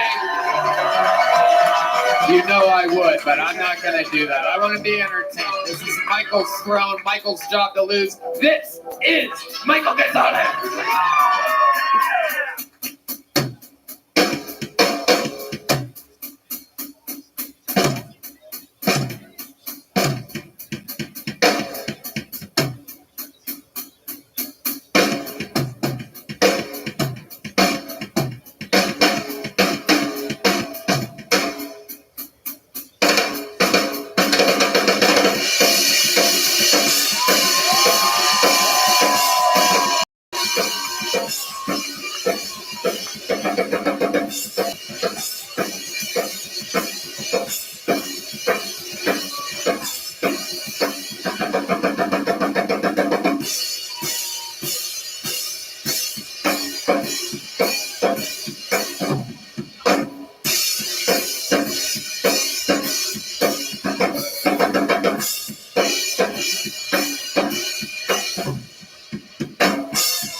Wow. Jeez Louise.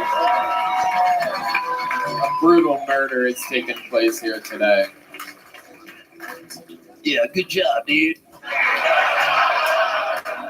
Spencer, Michael, how do you feel like that went? Oh, I think I know who won. It was pretty fucking obvious. How many of you have Spencer Michael winning and being the new full-time drummer of Kill Tony? I agree, dude. Come on. There's one retard in the room. How many of you have Michael Gonzalez keeping his job? What's going on, GB? You tried. Living the dream, dog. Just watching Kill Tony. Yeah, feel free to come to the VC if you want, but we just want Harry Potter, Obama, Sonic 10 needed to go to the moon, baby.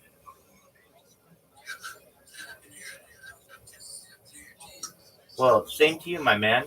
It is quite a eventful first 9 days. We've got a presidential inauguration coming up. You never know what could happen.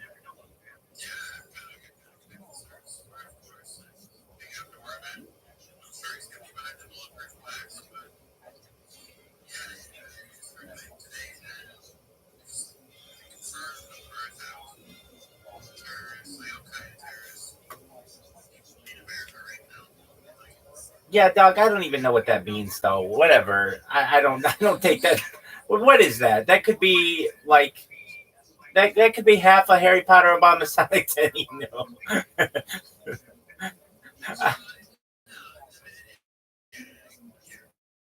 I mean, look, I go by the classic line, one person's terrorist is another person's freedom fighter. I don't put labels on people.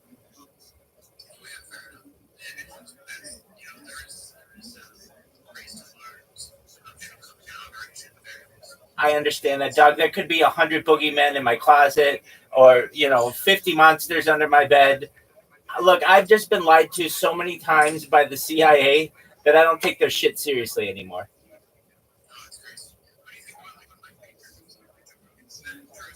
Yeah, dog. He's like my least favorite guest of Joe Rogan's, because he will literally talk to him for 3 hours and really talk about nothing except his 3 dumbass kids, Huey, Dewey, and Louie, or whatever you want to call them. I can't fucking stand when he talks about those kids. He always has different nicknames for them, and nobody gives a shit. Everybody says that he's Joe Rogan's handler. I don't really agree with that. I think Joe Rogan is... Seriously, he drives me crazy.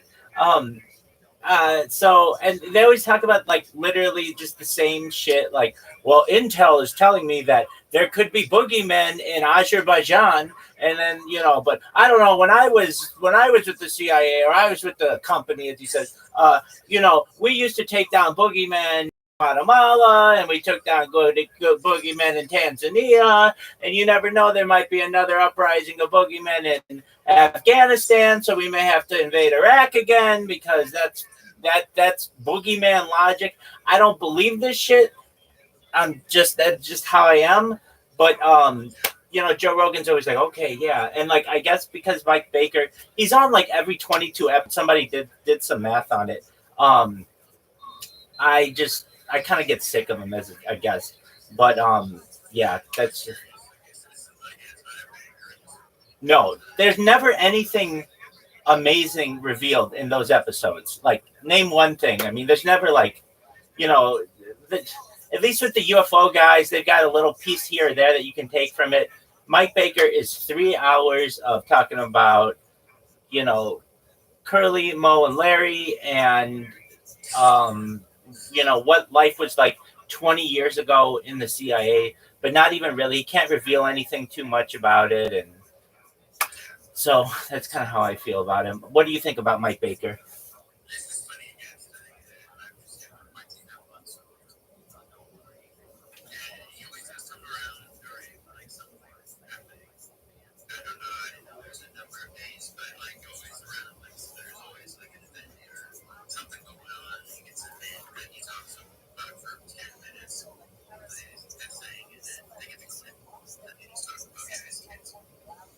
Dogs, the way this works is basically, I mean, it's just like what the National Security Advisor, those briefings, it's like, well, there could be something that might happen somewhere in the future. It's like, oh, well, thanks for fucking giving me some specifics. I mean, come on. Like, I just don't like this vague shit, because that gets very dangerous when it comes to identifying perhaps the wrong people or invading the wrong countries. I mean, I've seen it happen before. I don't want it to happen again. And literally, this is the strategy of anywhere. Let's say we didn't like, as the United States, I don't know, Brazil.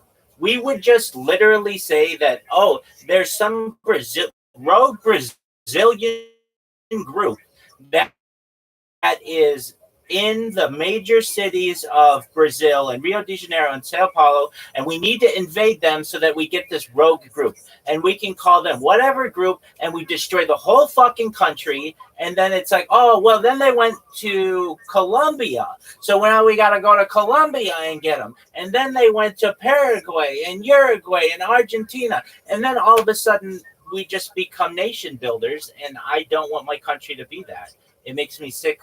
It makes me sick to know that the people who we've killed, their families, I don't want war. And so basically Mike Baker is a mouthpiece for the war industry. And I don't like that.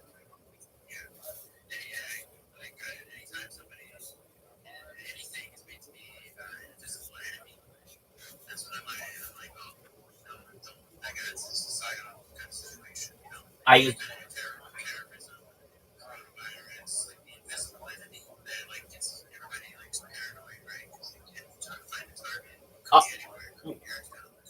100%.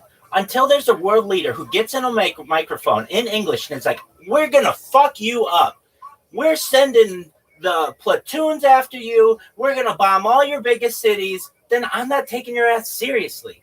And it can't be some minor dude who's like, some back alley guy who they get on Al Jazeera to send a VHS tape and we're watching it in 6 years later. Dude, I've just been lied to about cave people and weapons of mass destruction and mobile labs so many fucking times. Yellow cake uranium. I can't stand that garbage. So all that, yeah, exactly, perfect. I mean, come on, it worked. Fool me once, shame on me. Fool me twice, shame on you. Or as George W. Bush said, can't get fooled again. Exactly. I know exactly. GB, I have to use the restroom. So I don't know how long it'll take. But if you're here, great. If you're not, I want you to know, amazing catching up with you. And I'm sure Mike Baker will be on soon. And Harry Potter, Bomb, Sonic 10 to the moon, as always. Okay. Excellent. I appreciate it. I think it's going to be a number 2, my man. You never know, though. You never know. It might be one of those ghost queefs. Who knows? Be right back, man. Spencer, you gave it your all. Wasan? Well, it was just nice to see the pharmaceutical drug pusher get his shit kicked in. That was nice. Yeah. Bro, I felt like Michael did that for America. That's how I felt. Yeah, for sure. God bless you, Michael. For sure. But my friend, since your drum solo was solo energy, I'm going to give you some energy plus caffeine toothpicks from our friends over at Zippix. And here, my friend, is indeed a month in, a little joke book for you to get started. You're going to give Michael his drumsticks back? You're going to let him keep them? Oh, you got a souvenir. You'll always remember the night you got fucking absolutely demolished. Hell yeah. Have a great night. Spencer Michael, ladies and gentlemen. Wow. All right. We're going to keep it moving here. Make some noise for your next bucket pool. 60 seconds uninterrupted for Blake Alexander. Make some noise, everybody. Blake Alexander. These people wait all night for this. Make some noise for Blake Alexander. Hey, I appreciate you. Nice to see you. Family dynamics are interesting. Mom and dad are very different creatures. If you really piss mom off, she might ground you or go cry in her room. If you really piss dad off, he might kill the whole family. What Michael Jackson did to those kids is bad. But wouldn't it be so much worse to get molested by some nobody?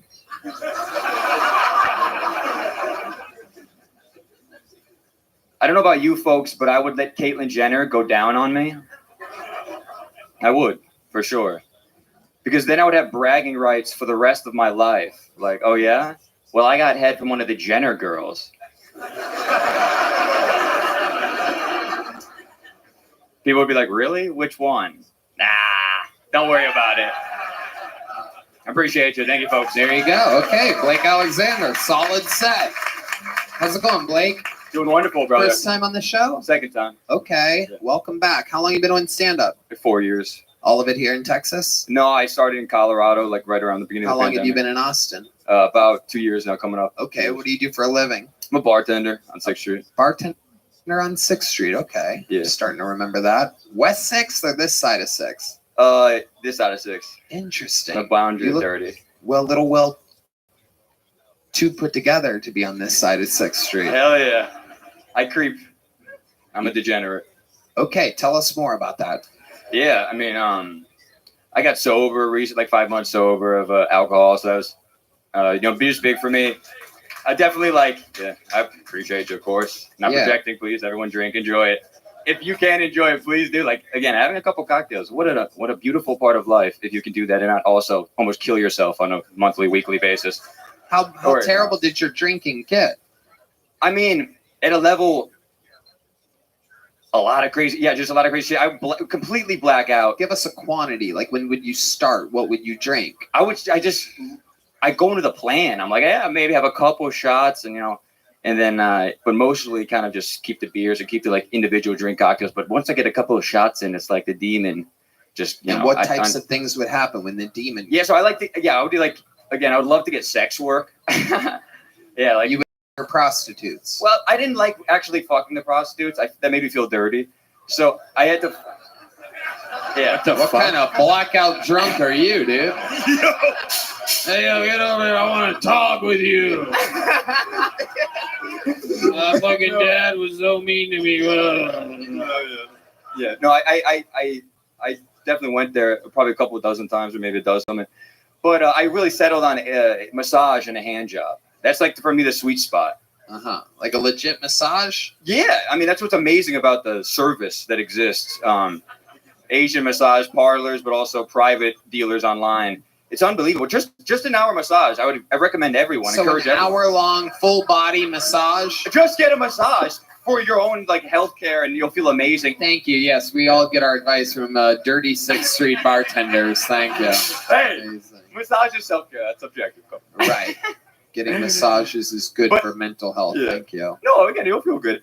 But hand job is the greatest thing to top off. You know you massage. can do that to yourself. I prefer not. I've had plenty of experience with that. I enjoy the I don't novelty. think has anyone ever given you a better hand job than you? Never. An old Asian woman at a massage parlor. for Really? sure. Oh yeah, son. Oh my God. Hey, dog. I get you. Oh shit! Thank you. I'm alone out here. Wow. It's like not even close. So like, It's like, bro, it's like not even close. They're the Usain Bolts of giving hand jobs, dog. You don't even know. damn, that is so You interesting. can't give yourself a forehand hand job. A forehand hand job. Yeah, at a level. It's Two just girls. Saying an upside down. 2 girls. You're just two girls in the room, like at a level. There's just fun little creations. 4 hands at once. Yeah. I mean, working the balls again, stimulating. It seems like there's more than just that going on. I don't. No, I don't think you have the dick that would take 4 hands. No, I mean I'm not Or literally even saying I have a two. forehand dick, So but what do you have? Like is someone like rubbing your thigh or something like no, that? there's 2 balls, and So they have 1 hand on each ball. Is that what you're implying? I mean, they get creative. They literally try to suck on the nipples. I'm like, whoa. Whoa! Easy. Don't do that. You're not my girlfriend. Whoa! I'm blacked out drunk. Stay away from these nips. Yeah, bro. No. I I'm paying know. you. I make the rules. That's an amazing thing, though. At a level, the sure thing of it. That's what goes kind of addictive. Other than sucking on the nips, what else have they tried to do that you? They try to suck. They try to escalate. And you don't want that. I go no, respectfully, cheap. no, No mouth, no mouth. no, and Hand your only. accent, so they understand. Hand only. Yeah. And Why they- is that? 'cause Why their wouldn't damn teeth? Sorry, Their teeth are what? rotting out of their mouth. Oh, jeez. These are not all of them. These are low budget. The one that tried to blow me, again, if she had a nice set of teeth, it might have been a different story. Wow. He's just poor. Yeah. How much were you paying No, for these? I haven't only. It's not only these gross, like mangled women. There's a range. There's before I quit drinking. Kind of why I quit drinking. Part of it was I went and signed up for 2 open mics and then got like blackout drunk and then ended up going and again this Brazilian. Ooh. Private. Not you don't go to a salon. Yeah. Did you give her a hand job? Those Brazilians are wild. If the opportunity presented itself, I may have. But no, she was a real woman.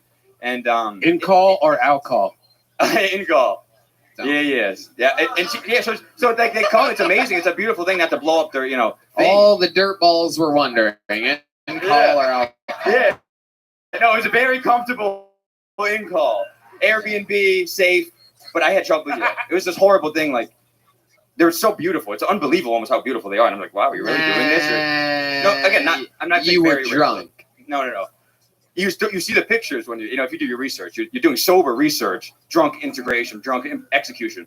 So have you gotten one of these girls since you've been sober? No, it's definitely Even though the not pictures of them are so beautiful.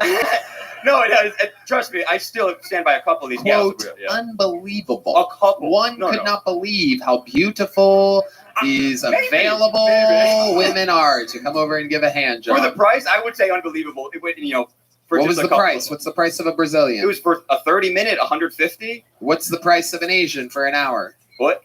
Sorry. What's the price of an Asian for an hour? Oh, 120 for massage plus a hand What's job. the price for an Asian for a half an hour?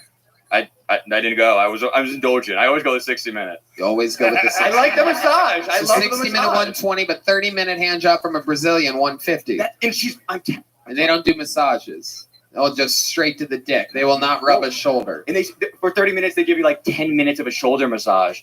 Ugh. So it's like, yeah, it's pretty much right to business. But again, it's still kind of cute. Yeah. All right. By the way, the massages he's talking about, his price range, are not real massages. It's just a girl doing this to your. Disgusting. I don't even like you. We're here for business purposes only. I'm a loyal boy. That's all this is. All right. So, Blake, anything else crazy we'd be surprised to know about you? Last time you were on the show, you probably weren't sober, right? This is why I don't recognize you. You're like one of those dogs that were like got rescued and like you're all like cleaned up now, right? Like a different shade and shape and everything. Yeah, maybe a little bit. Definitely, probably a little bit healthier. But yeah, no, I mean, I'm chilling. I'm less crazy sex work and addiction and waking up, 4 a.m. at a random gas station. Sure. Lost phone and shit. So trying to live, trying to enjoy this miracle of life.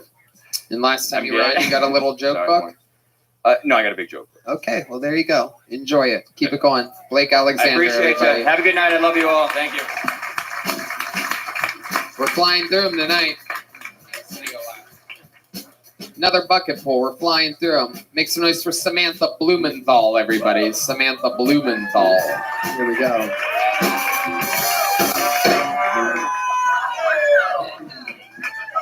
Hey guys, I was a rhythmic gymnast for 12 years. Just wanted to show you that.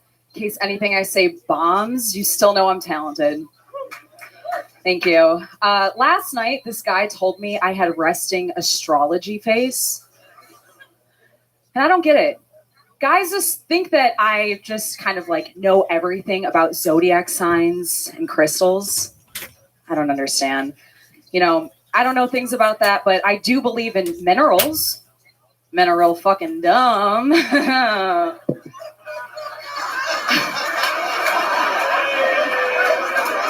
I'm so sorry. I think this is because of my dad. When I was growing up, my dad fucked my best friend, Diana Ray. Yeah, you can look her up on Facebook. She's really fucking hot. I want to be really clear. I love my dad, and he's not a pedophile. No. It's worse. He's a bar mitzvah DJ. Yeah. My friends tell me all the time, they're like, Sam, you have daddy issues. I'm like, how do I have daddy issues? I don't even fucking talk to him. Thank you.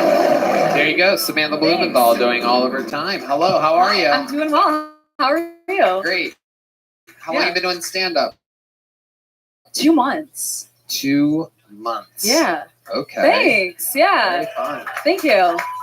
Resting astrology, men are all dumb. I don't know if you know this, but we found out earlier that women that are into astrology and stuff are fucking dumb bitches. According to a Mexican gay guy that was on earlier. Okay. So you're 2 months in. You live here in Austin? I do live in Austin. Okay. Yeah. I moved here 4.5 years ago. From? Chicago. Chicago. Yeah. Absolutely. Good move. Get Yeah. out of there, especially this time of the year. An absolutely miserable fucking place, especially for a little Jewish girl. Thank you. Yeah. It's so cold. I can't even walk. Right? Well, okay, I'll be honest. I have an autoimmune condition, and now I'm You going have to a what? an autoimmune condition. Okay. It's called cold urticaria. Ooh. So I get Cold hives. urticaria. Isn't that one of your cousins? Okay. Sorry. I'm sorry. It's because you're black. All right, go ahead. I get hives in really cold temperatures, so that's why I moved to Austin. Okay. Yeah. Hell yeah. Yeah. Well, we're gonna see those hives when Red Band puts you in his freezer tonight. Okay, Samantha, what do you do for work? I'm a dietitian. I help people heal their relationship with food and body image. Let's talk about that. What are some ways that you can heal a relationship with food and body image? Well, What are it's some of your secrets. I think one of the biggest things that I help with is kind of navigating emotional eating. So any emotional eaters out in the crowd? You listening to this? This is your part. You're not an emotional eater, Tony. It could save your life. This is your chance to really turn things around. Yeah. You're playing that for you. No, look over here. Keep it up. Keep it up. Keep it up. Look, lean over here. Let's listen to her. Put the mic down. Let's just listen to her. Go ahead. Keep that up. So if you feel that you're eating from an emotional place, there's 2 questions we can ask ourselves. The first one, what am I feeling? The second, what do I need? Right. Because we only know what we need. Right. New when we know how we material feel. and lower ceilings. I hate so much tonight because he said that.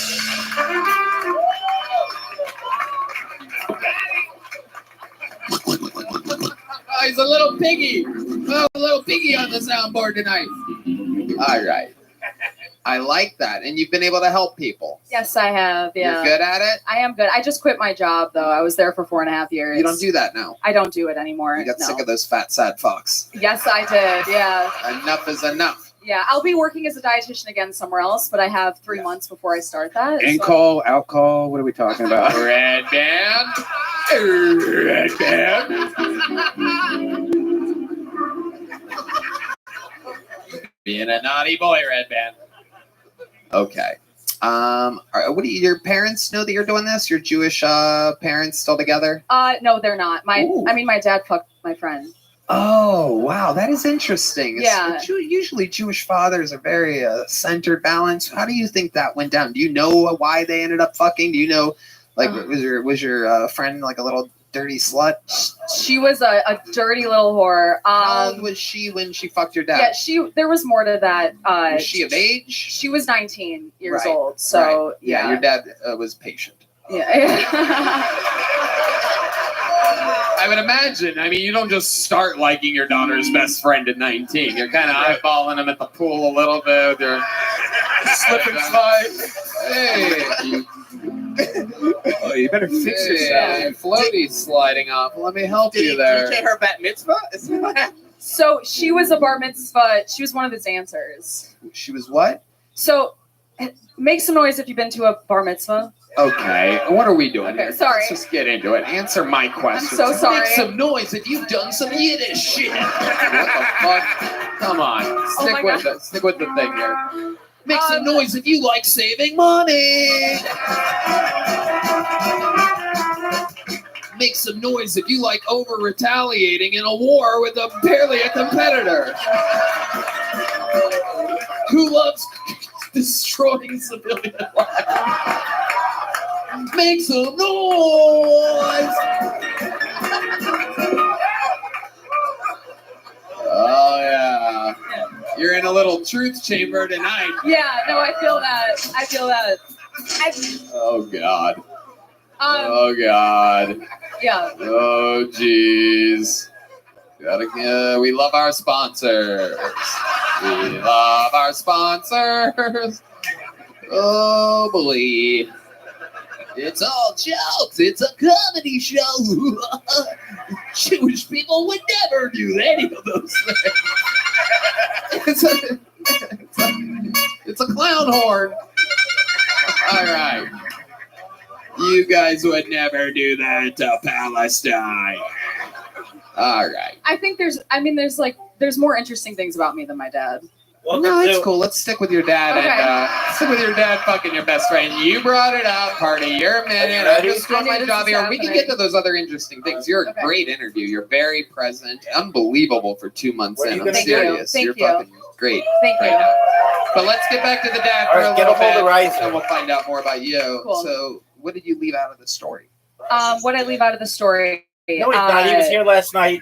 5 minutes after you.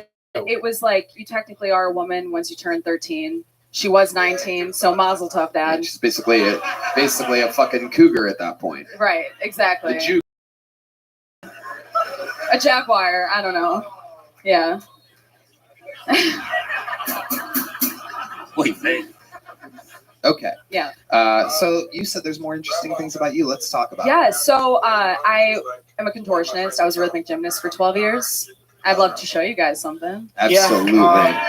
Absolutely. We have a battery backup, but alcohol. In All right. Orange, which is a pretty close city, they've had them. Okay, and here then we throughout go. Los For those of you Angeles, just but listening to the we've podcast, she avoided is them. on her hands. Holy shit. She is, oh my goodness. That is incredible. Wow. Unbelievable. Oh We my have battery God. backup, so I saw her moxo and her balls. if the battery went down too, but Would you like to go? Yeah. I was on our We've national had team power outages when I was in before. 7th grade. and the love battery that. is kicked I on. love We had that. one Yeah. power outage though. And you have when to I like first stretch a started lot. this. I do, And, yeah. I stretched I a had lot to use for that. GoPros, but I was actually streaming I mean, on I a stopped. GoPro I have at the like same pretty bad time. back It was just problems, crazy but that it happened that way. obviously, Yeah. So but it was actually, Oh, yeah, still Red Band also has back problems. You're basically a contortionist, Red Band. Yeah, I can. Yeah, he can sit Right, at a go get a 90-degree polarizer. angle or lay down. It's unbelievable the fucking range on this guy. Yeah, I mean the power Sleeping can totally or go eating. out, but That's the internet right. can go out. That's right. Unbelievable. Thank So you. let me ask you this, because this is what every dude is thinking Well, in we the can get world right now, irradiated. dude. Is what's the craziest contortion position you've ever had sex in? Has anyone ever fucked you like whatever that was, like froggy style or whatever the fuck? froggy Fucking style. upside fucking No, doggy. I don't know. I get pretty tired. I just like laying on my back. Yeah, Jewish girl. Come on. It can pop up at any time. But That's we a fucking avoided Jewish this girl. one. She's more Jewish than contortionist. All the guys that saw her contort that are like, fucking, I'm gonna fucking do some crazy shit with that one. And she's just like, are you done yet? Are you done yet? So I tried to do crazy shit with my ex, but I found out no, that he 35 was cheating minutes on away. me. I saw videos on his computer. He was sucking dick while wearing my it's, clothes. The fires are like 35 miles That's away. why The I closest started fire is. stand-up. That's The big crazy. I fires don't are like remember 50 dating miles you away. at all. Just kidding. Yeah. 50. I'm not gay at all. Wow. Yeah. So, what were you doing on his computer? That was the first time Yeah, I've ever I had a switched friend of because mine, my her intuition was Parents screaming at lost me. their house. Ooh, Yeah. hell yeah. Yeah, and I opened up his computer and it was in a file labeled sus.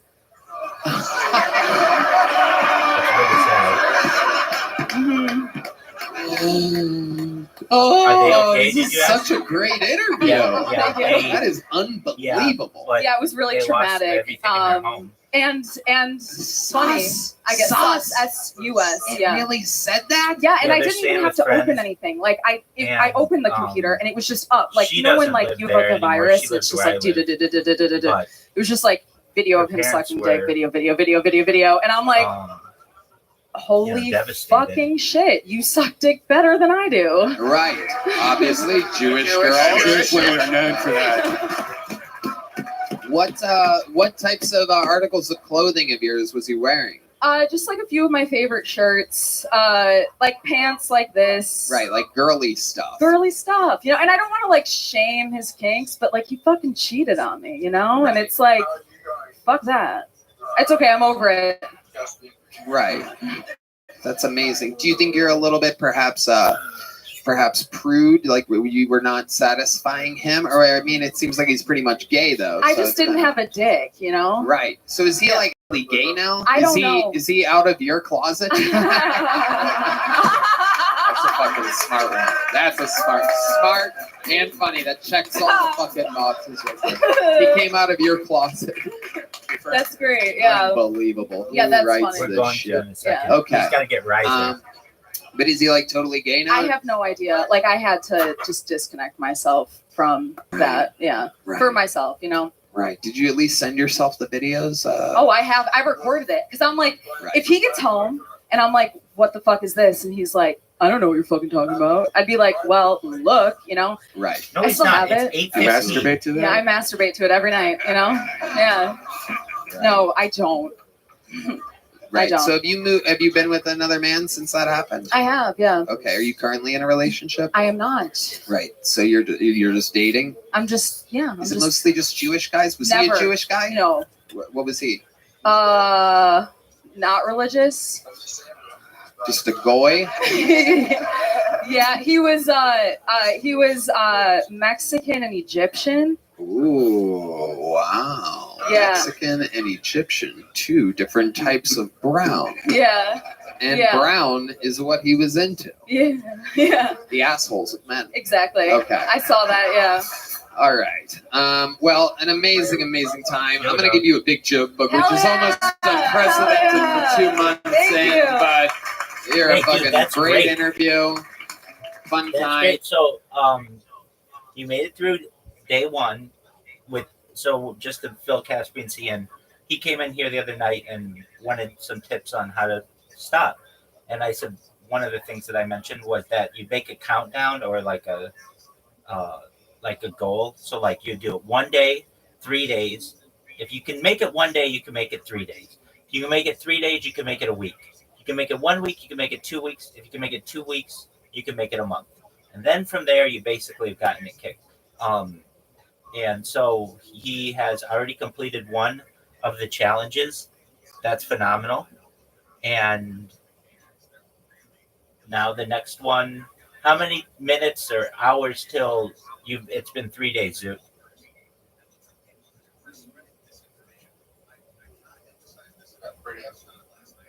How many hours till it's been 3 days?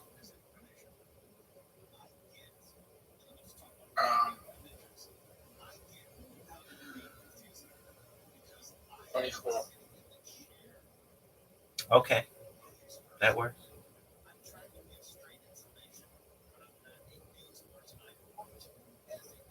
All right. I messaged Riser. You messaged. Okay, you messaged him. Zoo, did you message him? Yeah. Okay. Well, then we've all done our parts.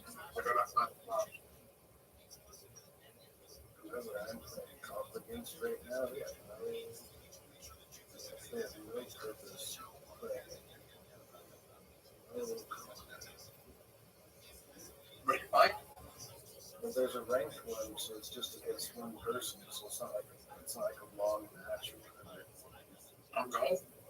Yeah. Bro, I'm playing someone playing poker and they're not terrible. I had 5 flush ace.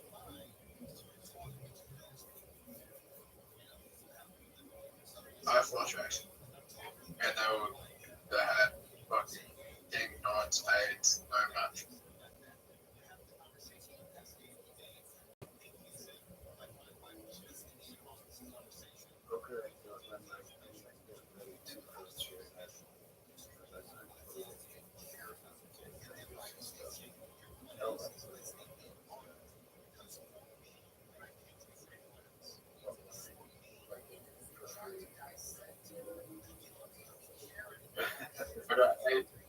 I got ace and against the king.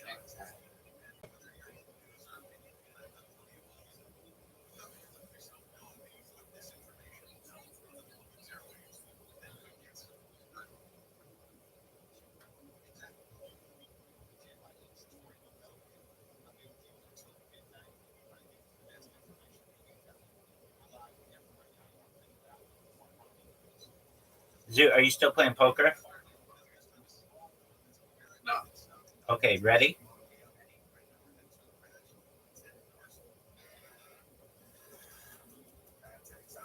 Hang on, I just need to Google something. Well, you Google what you need to Google.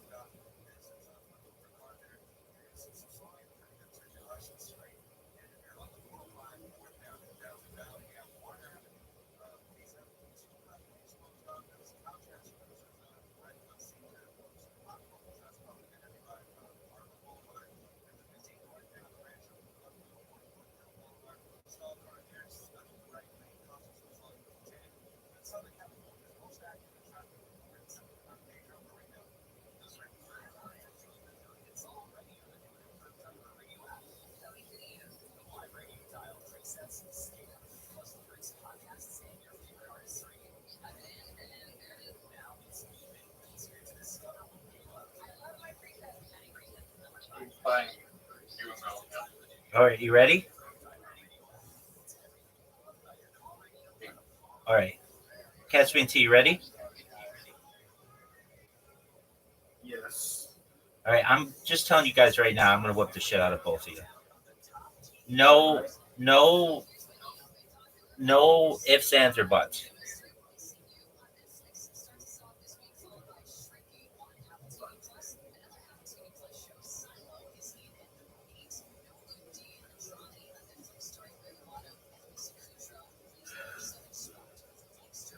Yes, sir.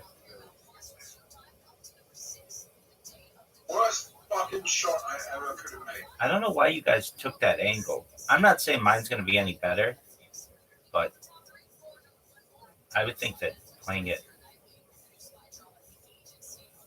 Well, that's not any better. That's not any better. So You got enough other one of this shot. I have. Like the most impossible.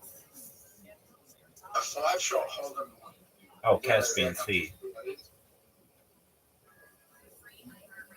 A hole in one on a 5-shot. You understand how difficult that is. It's not easy.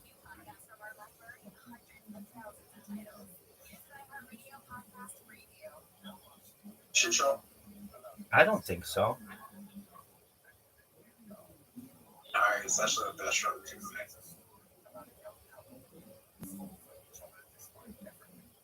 But, Rabbi, the truth is, actually, if Caspian hits your ball and I hit your ball, you could get it into the next shot. Oh, no way. Caspian Sea took the most roundabout way of hitting a pretty good shot. I mean, it gets him. It was wild. Awesome Birds 2 should have won an Oscar. What should have won an Oscar? Oh, that's a good Awesome Birds shot. 2. Is that like? Is that a Shrek movie?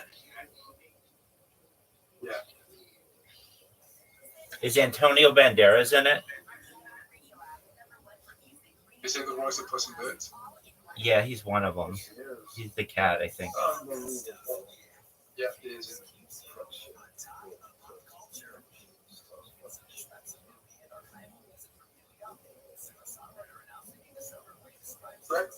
There's gonna be a Shrek 1 as well. Wasn't those two like ends on like? Oh no! There's gonna be a Shrek 1. Oh well, I At just the end of Puss in Boots. I just- So it's pretty much the opening. It's the opening for Shrek 5 and then Puss in Boots 2. gave up this hole. I just bought Puss in Boots 2. That's okay. I'm not going to be a Shrek fan.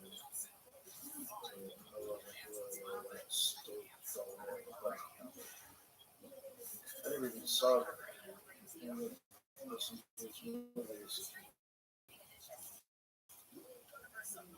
Second one's from this one. Stop. Stop. Get there. Get there. Oh my god, you fucked up. Yep. We're all tied.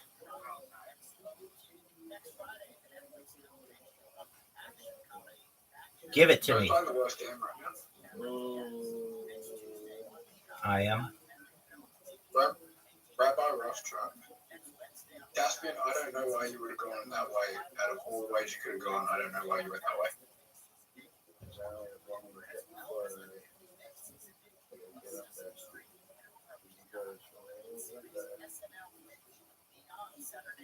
Oh, what a shot. Rabbi, terrible shot. I don't think so. Caspian C can get. Maybe Caspian C's shot was the best. No. I can see how it could have been. I think I have the best. I think I'm in the best position out of everyone. Possibly.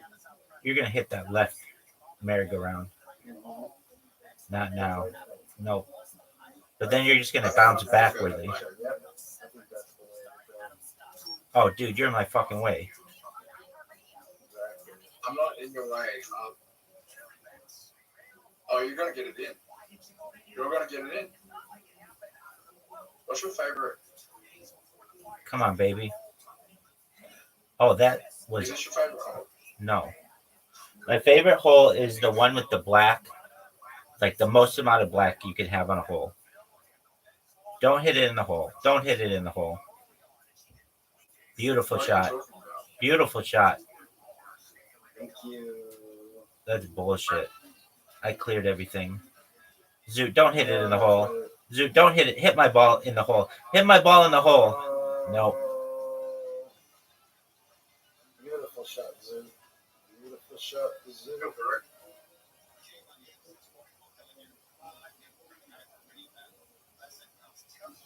Yes.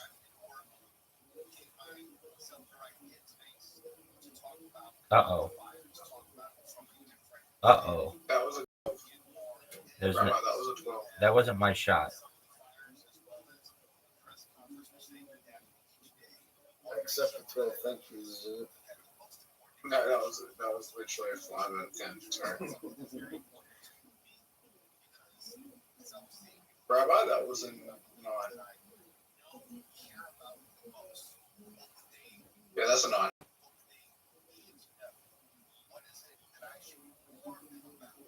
.5 actually. Like it's a really good shot. Thanks, big dog. Oh, you're gonna hit the thing. Like that's a 7. No, that's a 5.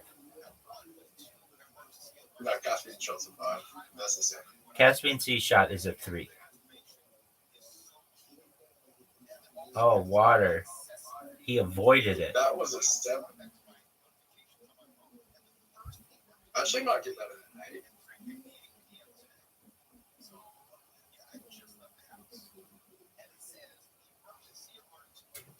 And I'll give Rabbi a shot. Oh no. An 8. Hit the I'll thing. give you a shot. Actually, I'll give it a 7 now. Yeah, dude, I can't make that shot easily. Hit my ball. Do you think I'm gonna? Hit my ball, dude. But how do I do this? Just you could do that, and you could do it and bounce it off the merry-go-round. That's negative, dude. That's a 2 out of 10.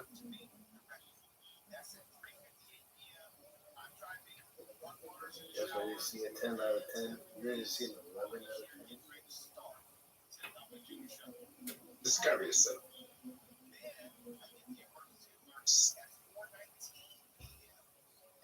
That's an 8.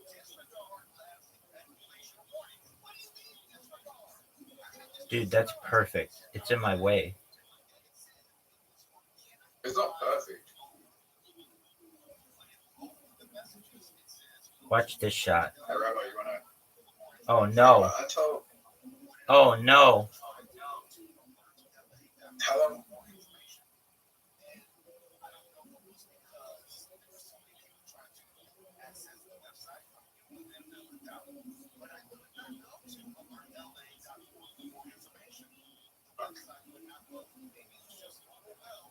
Would you find it odd if you met another rabbi that was streaming their live 24/7?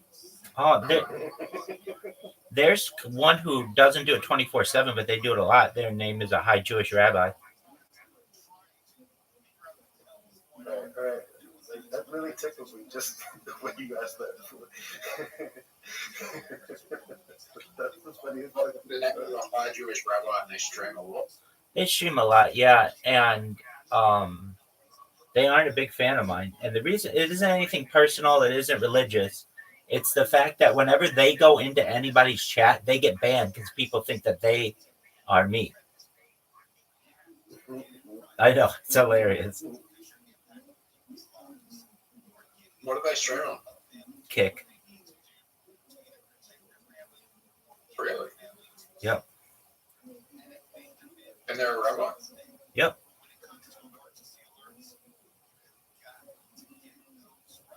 How do you even know if someone's really a rabbi or not?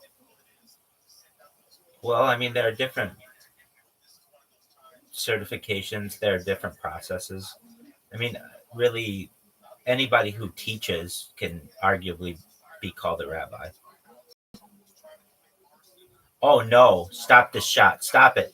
Stop it. No way. You fuckers. You guys are just fuckers. Can you believe that? I mean, what are these odds? Let's be honest. I just like gave Rabbi the worst shot possible when the Caspian Sea comes in and saves him. I thought I was going to hit him into the flag because it was really, really dangerous. But Oh. apparently, no. I think if I bounce it harder, Get him, Zoot. Oh, Zoot. no Zoot, you know what happens next. You're not going to be able to touch him. Oh, what a. Oh, my word. So you can get a home. Zoot, go for it. It's possible. That looked good, Zoot. Oh, that was a great shot, Zoot. That was a great shot. Zoot won me the game. Thank you, Zoot. So you can get a hole in one. Cool. Wow, that is definitely possible to get a hole in one. I wonder if there's any way you can get someone's gotten about 5 holes in one's in a row. I bet it's happened, but not for any of us. Look at this shot. But it's not going to happen to me. This is not a hole in one shot. No, I think it's impossible. This is an impossible hole in one. No, it's not. If someone hits your boat, it's possible. No, it's not. Maybe. If you got like an incredible bounce.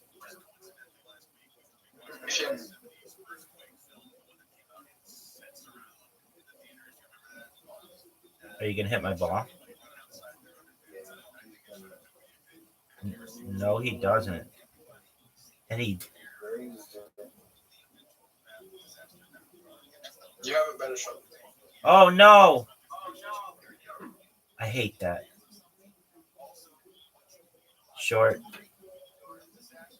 Hey, Caspian, hey, you're not affected by the fires, are you? So you're in Nevada, though, right? Yeah. But the fires are where you grew up, right? Yeah, I was born and everything. Is your childhood at home okay? No, probably not. Probably moved around a lot and shit.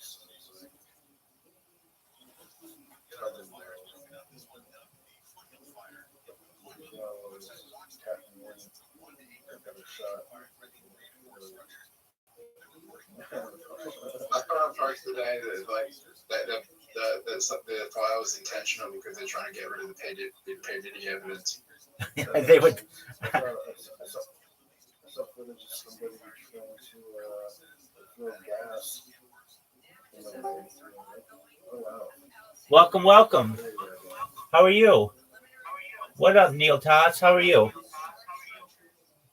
Don't get it in. Don't get it in. Hi. Hello, are you 18 years old? No, I'm 15. Okay, Bye. you gotta leave. Take care.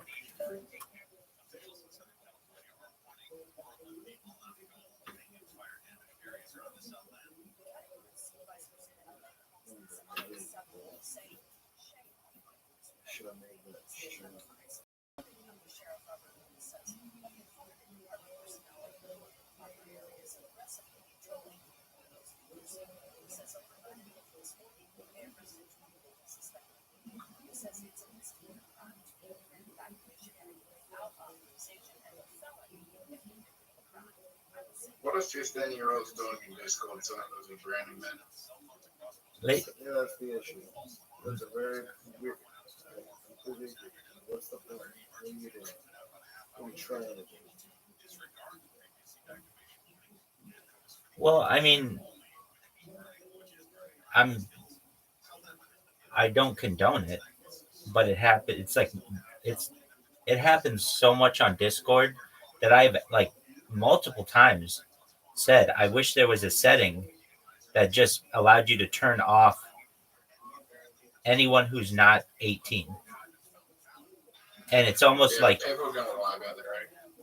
I understand, but it's almost like this. The issue with It's almost like Discord doesn't care. I don't know.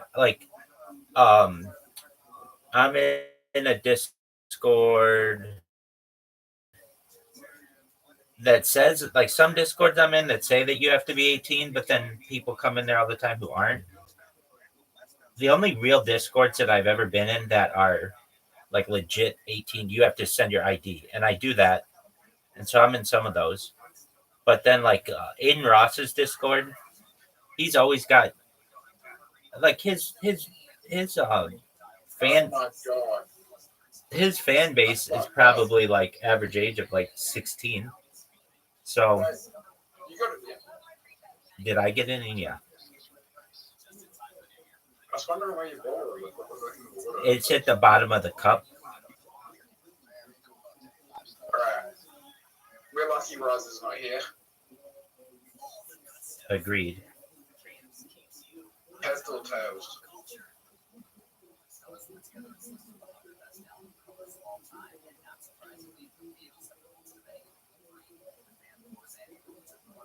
And it was tails. Tails. No. What's your name?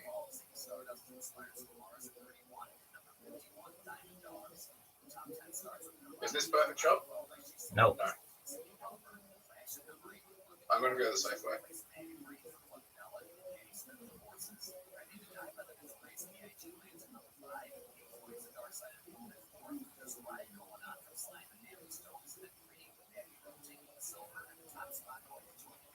What events are we gonna stream this year? Oh wow. What's a major event that we're gonna stream this year? Super Bowl.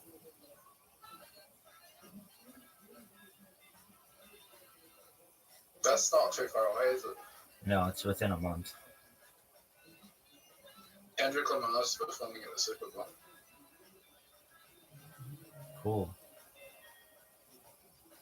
Did you know that? I think I remember hearing that he would be the musical guest. Yeah. You know, they don't get paid anything to perform at the Super Bowl.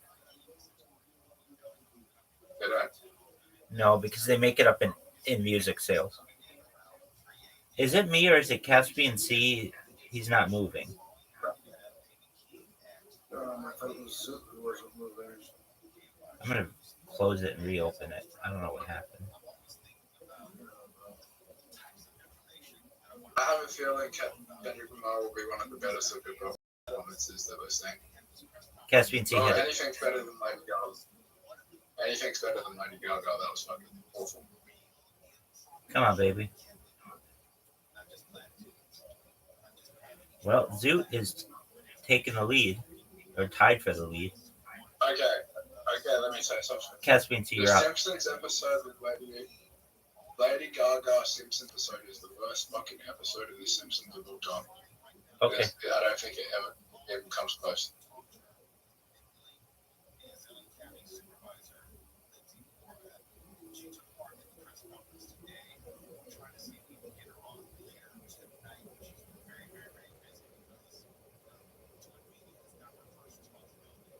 Rabbi, Yes, sir. you want one shot from getting.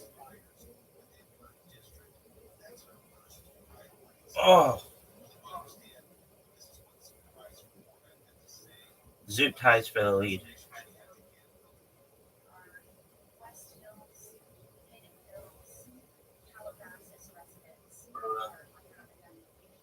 Fuck this hole. Dude, this thing is redonk.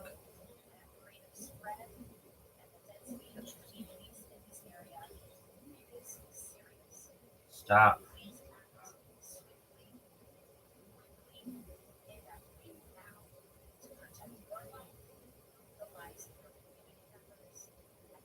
Are you ready to make the best shot you've ever seen? Yep. Thank you.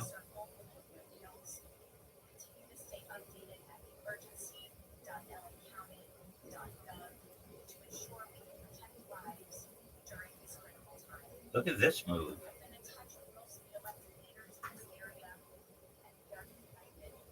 Stop.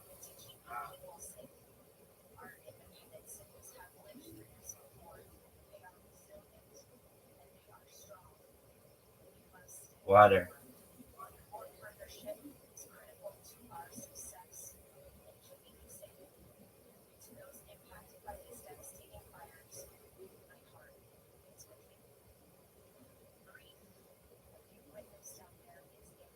Told you, big dog.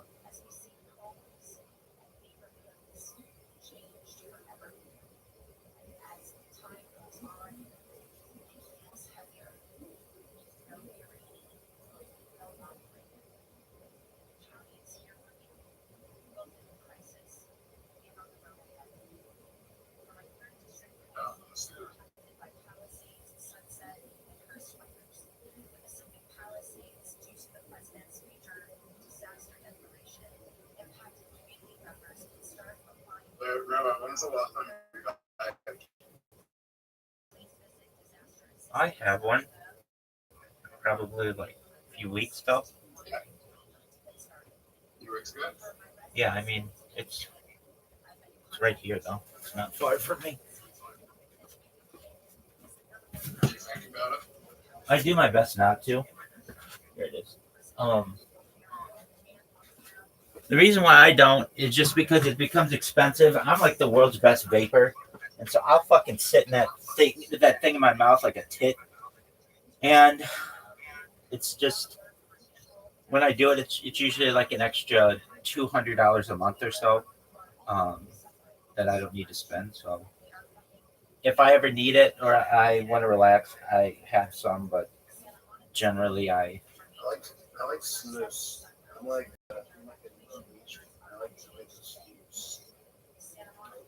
I don't like this one. This is like the most confusing hole right now. Wow, that was a wild shot that Caspian GNC just hit. All right. Zoot can only tie. I'm gonna get it in. I'm gonna get it in the next show. I'm not good at this one. Ready for the greatest hole on UFC?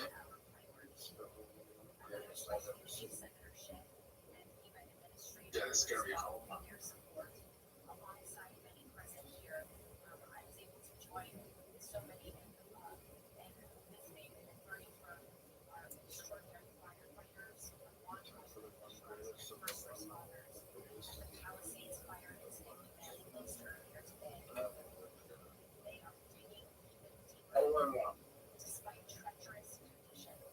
Rabbi, you get to be the next one.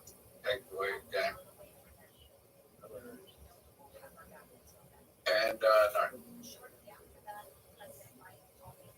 The good news is I can come back. Bad news is I gave you an easy shot. That's not an easy shot at all. If he would have made that, then I would have won.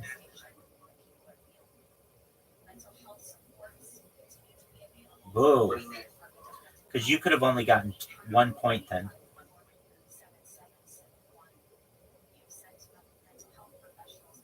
Are you kidding me? Caspian C, make it. Do you have an easy shot, Rabbi? Quit saying that. Am I a good man? I think you're a pretty good person. I could understand. I don't think that's true. Did I get water bumped? No way. Yep. Yep. I think you have an easy shot there. Be honest. What the fuck was that? Oh shit. What? I hate this hole.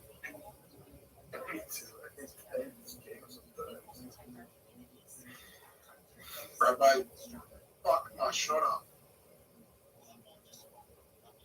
No, I didn't. I'm gonna go get Zoot for the win. For the championship. You got it. This just to tie me. I already won. Oh, dude, you got fucked 3 times in a row. And Caspian gets it in. Exactly. All right, boys. I'm good for. Enjoy yourself, big dog. Just getting something to drink.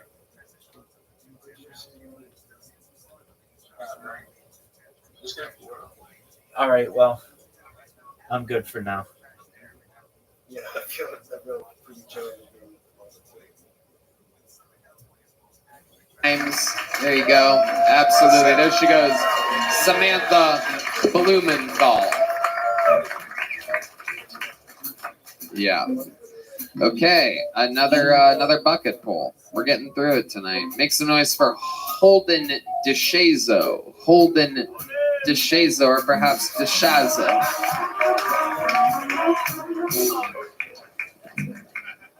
Yo, what's up? If I look young up here, y'all are all correct. I'm 16. Yeah. I was 16 years ago, and I haven't been in pussy since. You know? This isn't my first time doing comedy, though. The first time I did it, it was in front of a crowd of like 14, 15 people, which was cool to be doing stand-up, much less in front of the same size crowd as the WNBA playoffs. Know what I mean? My mom actually said she was going to wash my mouth out with soap for, like, saying all these bad words and stuff. Like, I don't know who she thinks she's talking to. You know what I mean? Because I'm Gen Z. We did the fucking Tide Pod challenge. You know what I mean? Like, dial soap ain't going to do shit. That's like giving an opioid addict Tylenol. Like, that shit just doesn't work out. You know what I mean?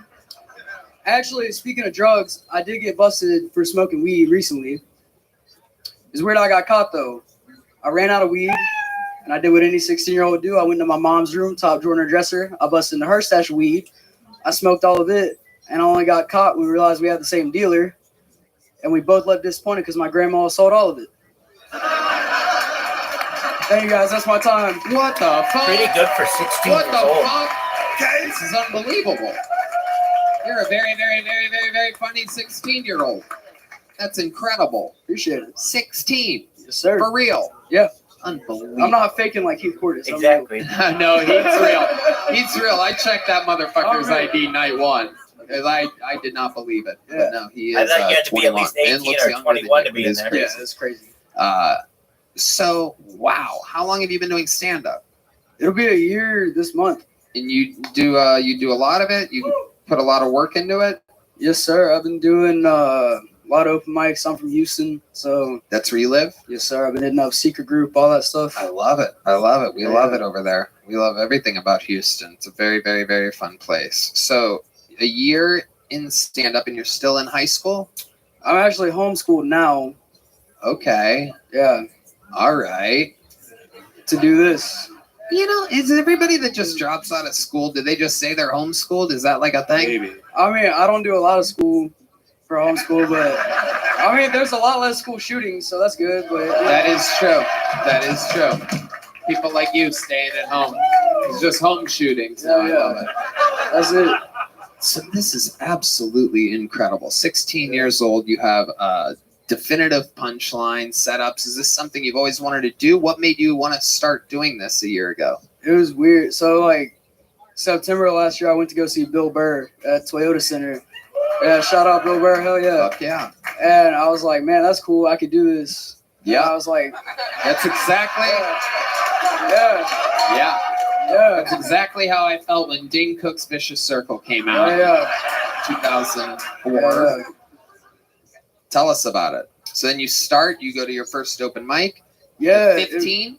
I was 15. It was weird because I called around and I was like, hey, I'm 15. Will y'all let me in? And they said, fuck no.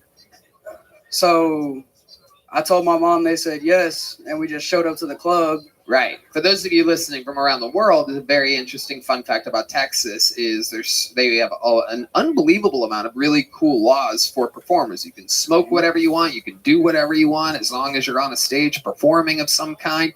And also anyone under 21 in the state of Texas is allowed in any bar or club whatsoever as long as an actual parent is with you. Do you have an actual parent with you tonight? I do. Shout out my mom's here. Oh, Hell yeah. yeah. Hell yeah. Where's she at? Is she hiding out? Yeah, Is your mom shy? Is your mom shy or is she cool? Oh, she's cool. Should we bring her out here? Should we say hi to her? You want to bring her up real quick? We can. Hell Let's yeah. do it. Hey! What's up? Yeah. Hell yeah. Come on up here. Join your boy. It's my mama. Oh, hell yeah. Your mom does smoke weed. Look at those red eyes. Oh, shit. Busted. Oh, You yeah. guys smoke pot together sometimes? Hell yeah. Oh, hell yeah, dude. How come I didn't get to smoke pot with any of my high school teachers? This is crazy. Being homeschooled the shit. Yeah, it is. It's cool. This is incredible. Mrs.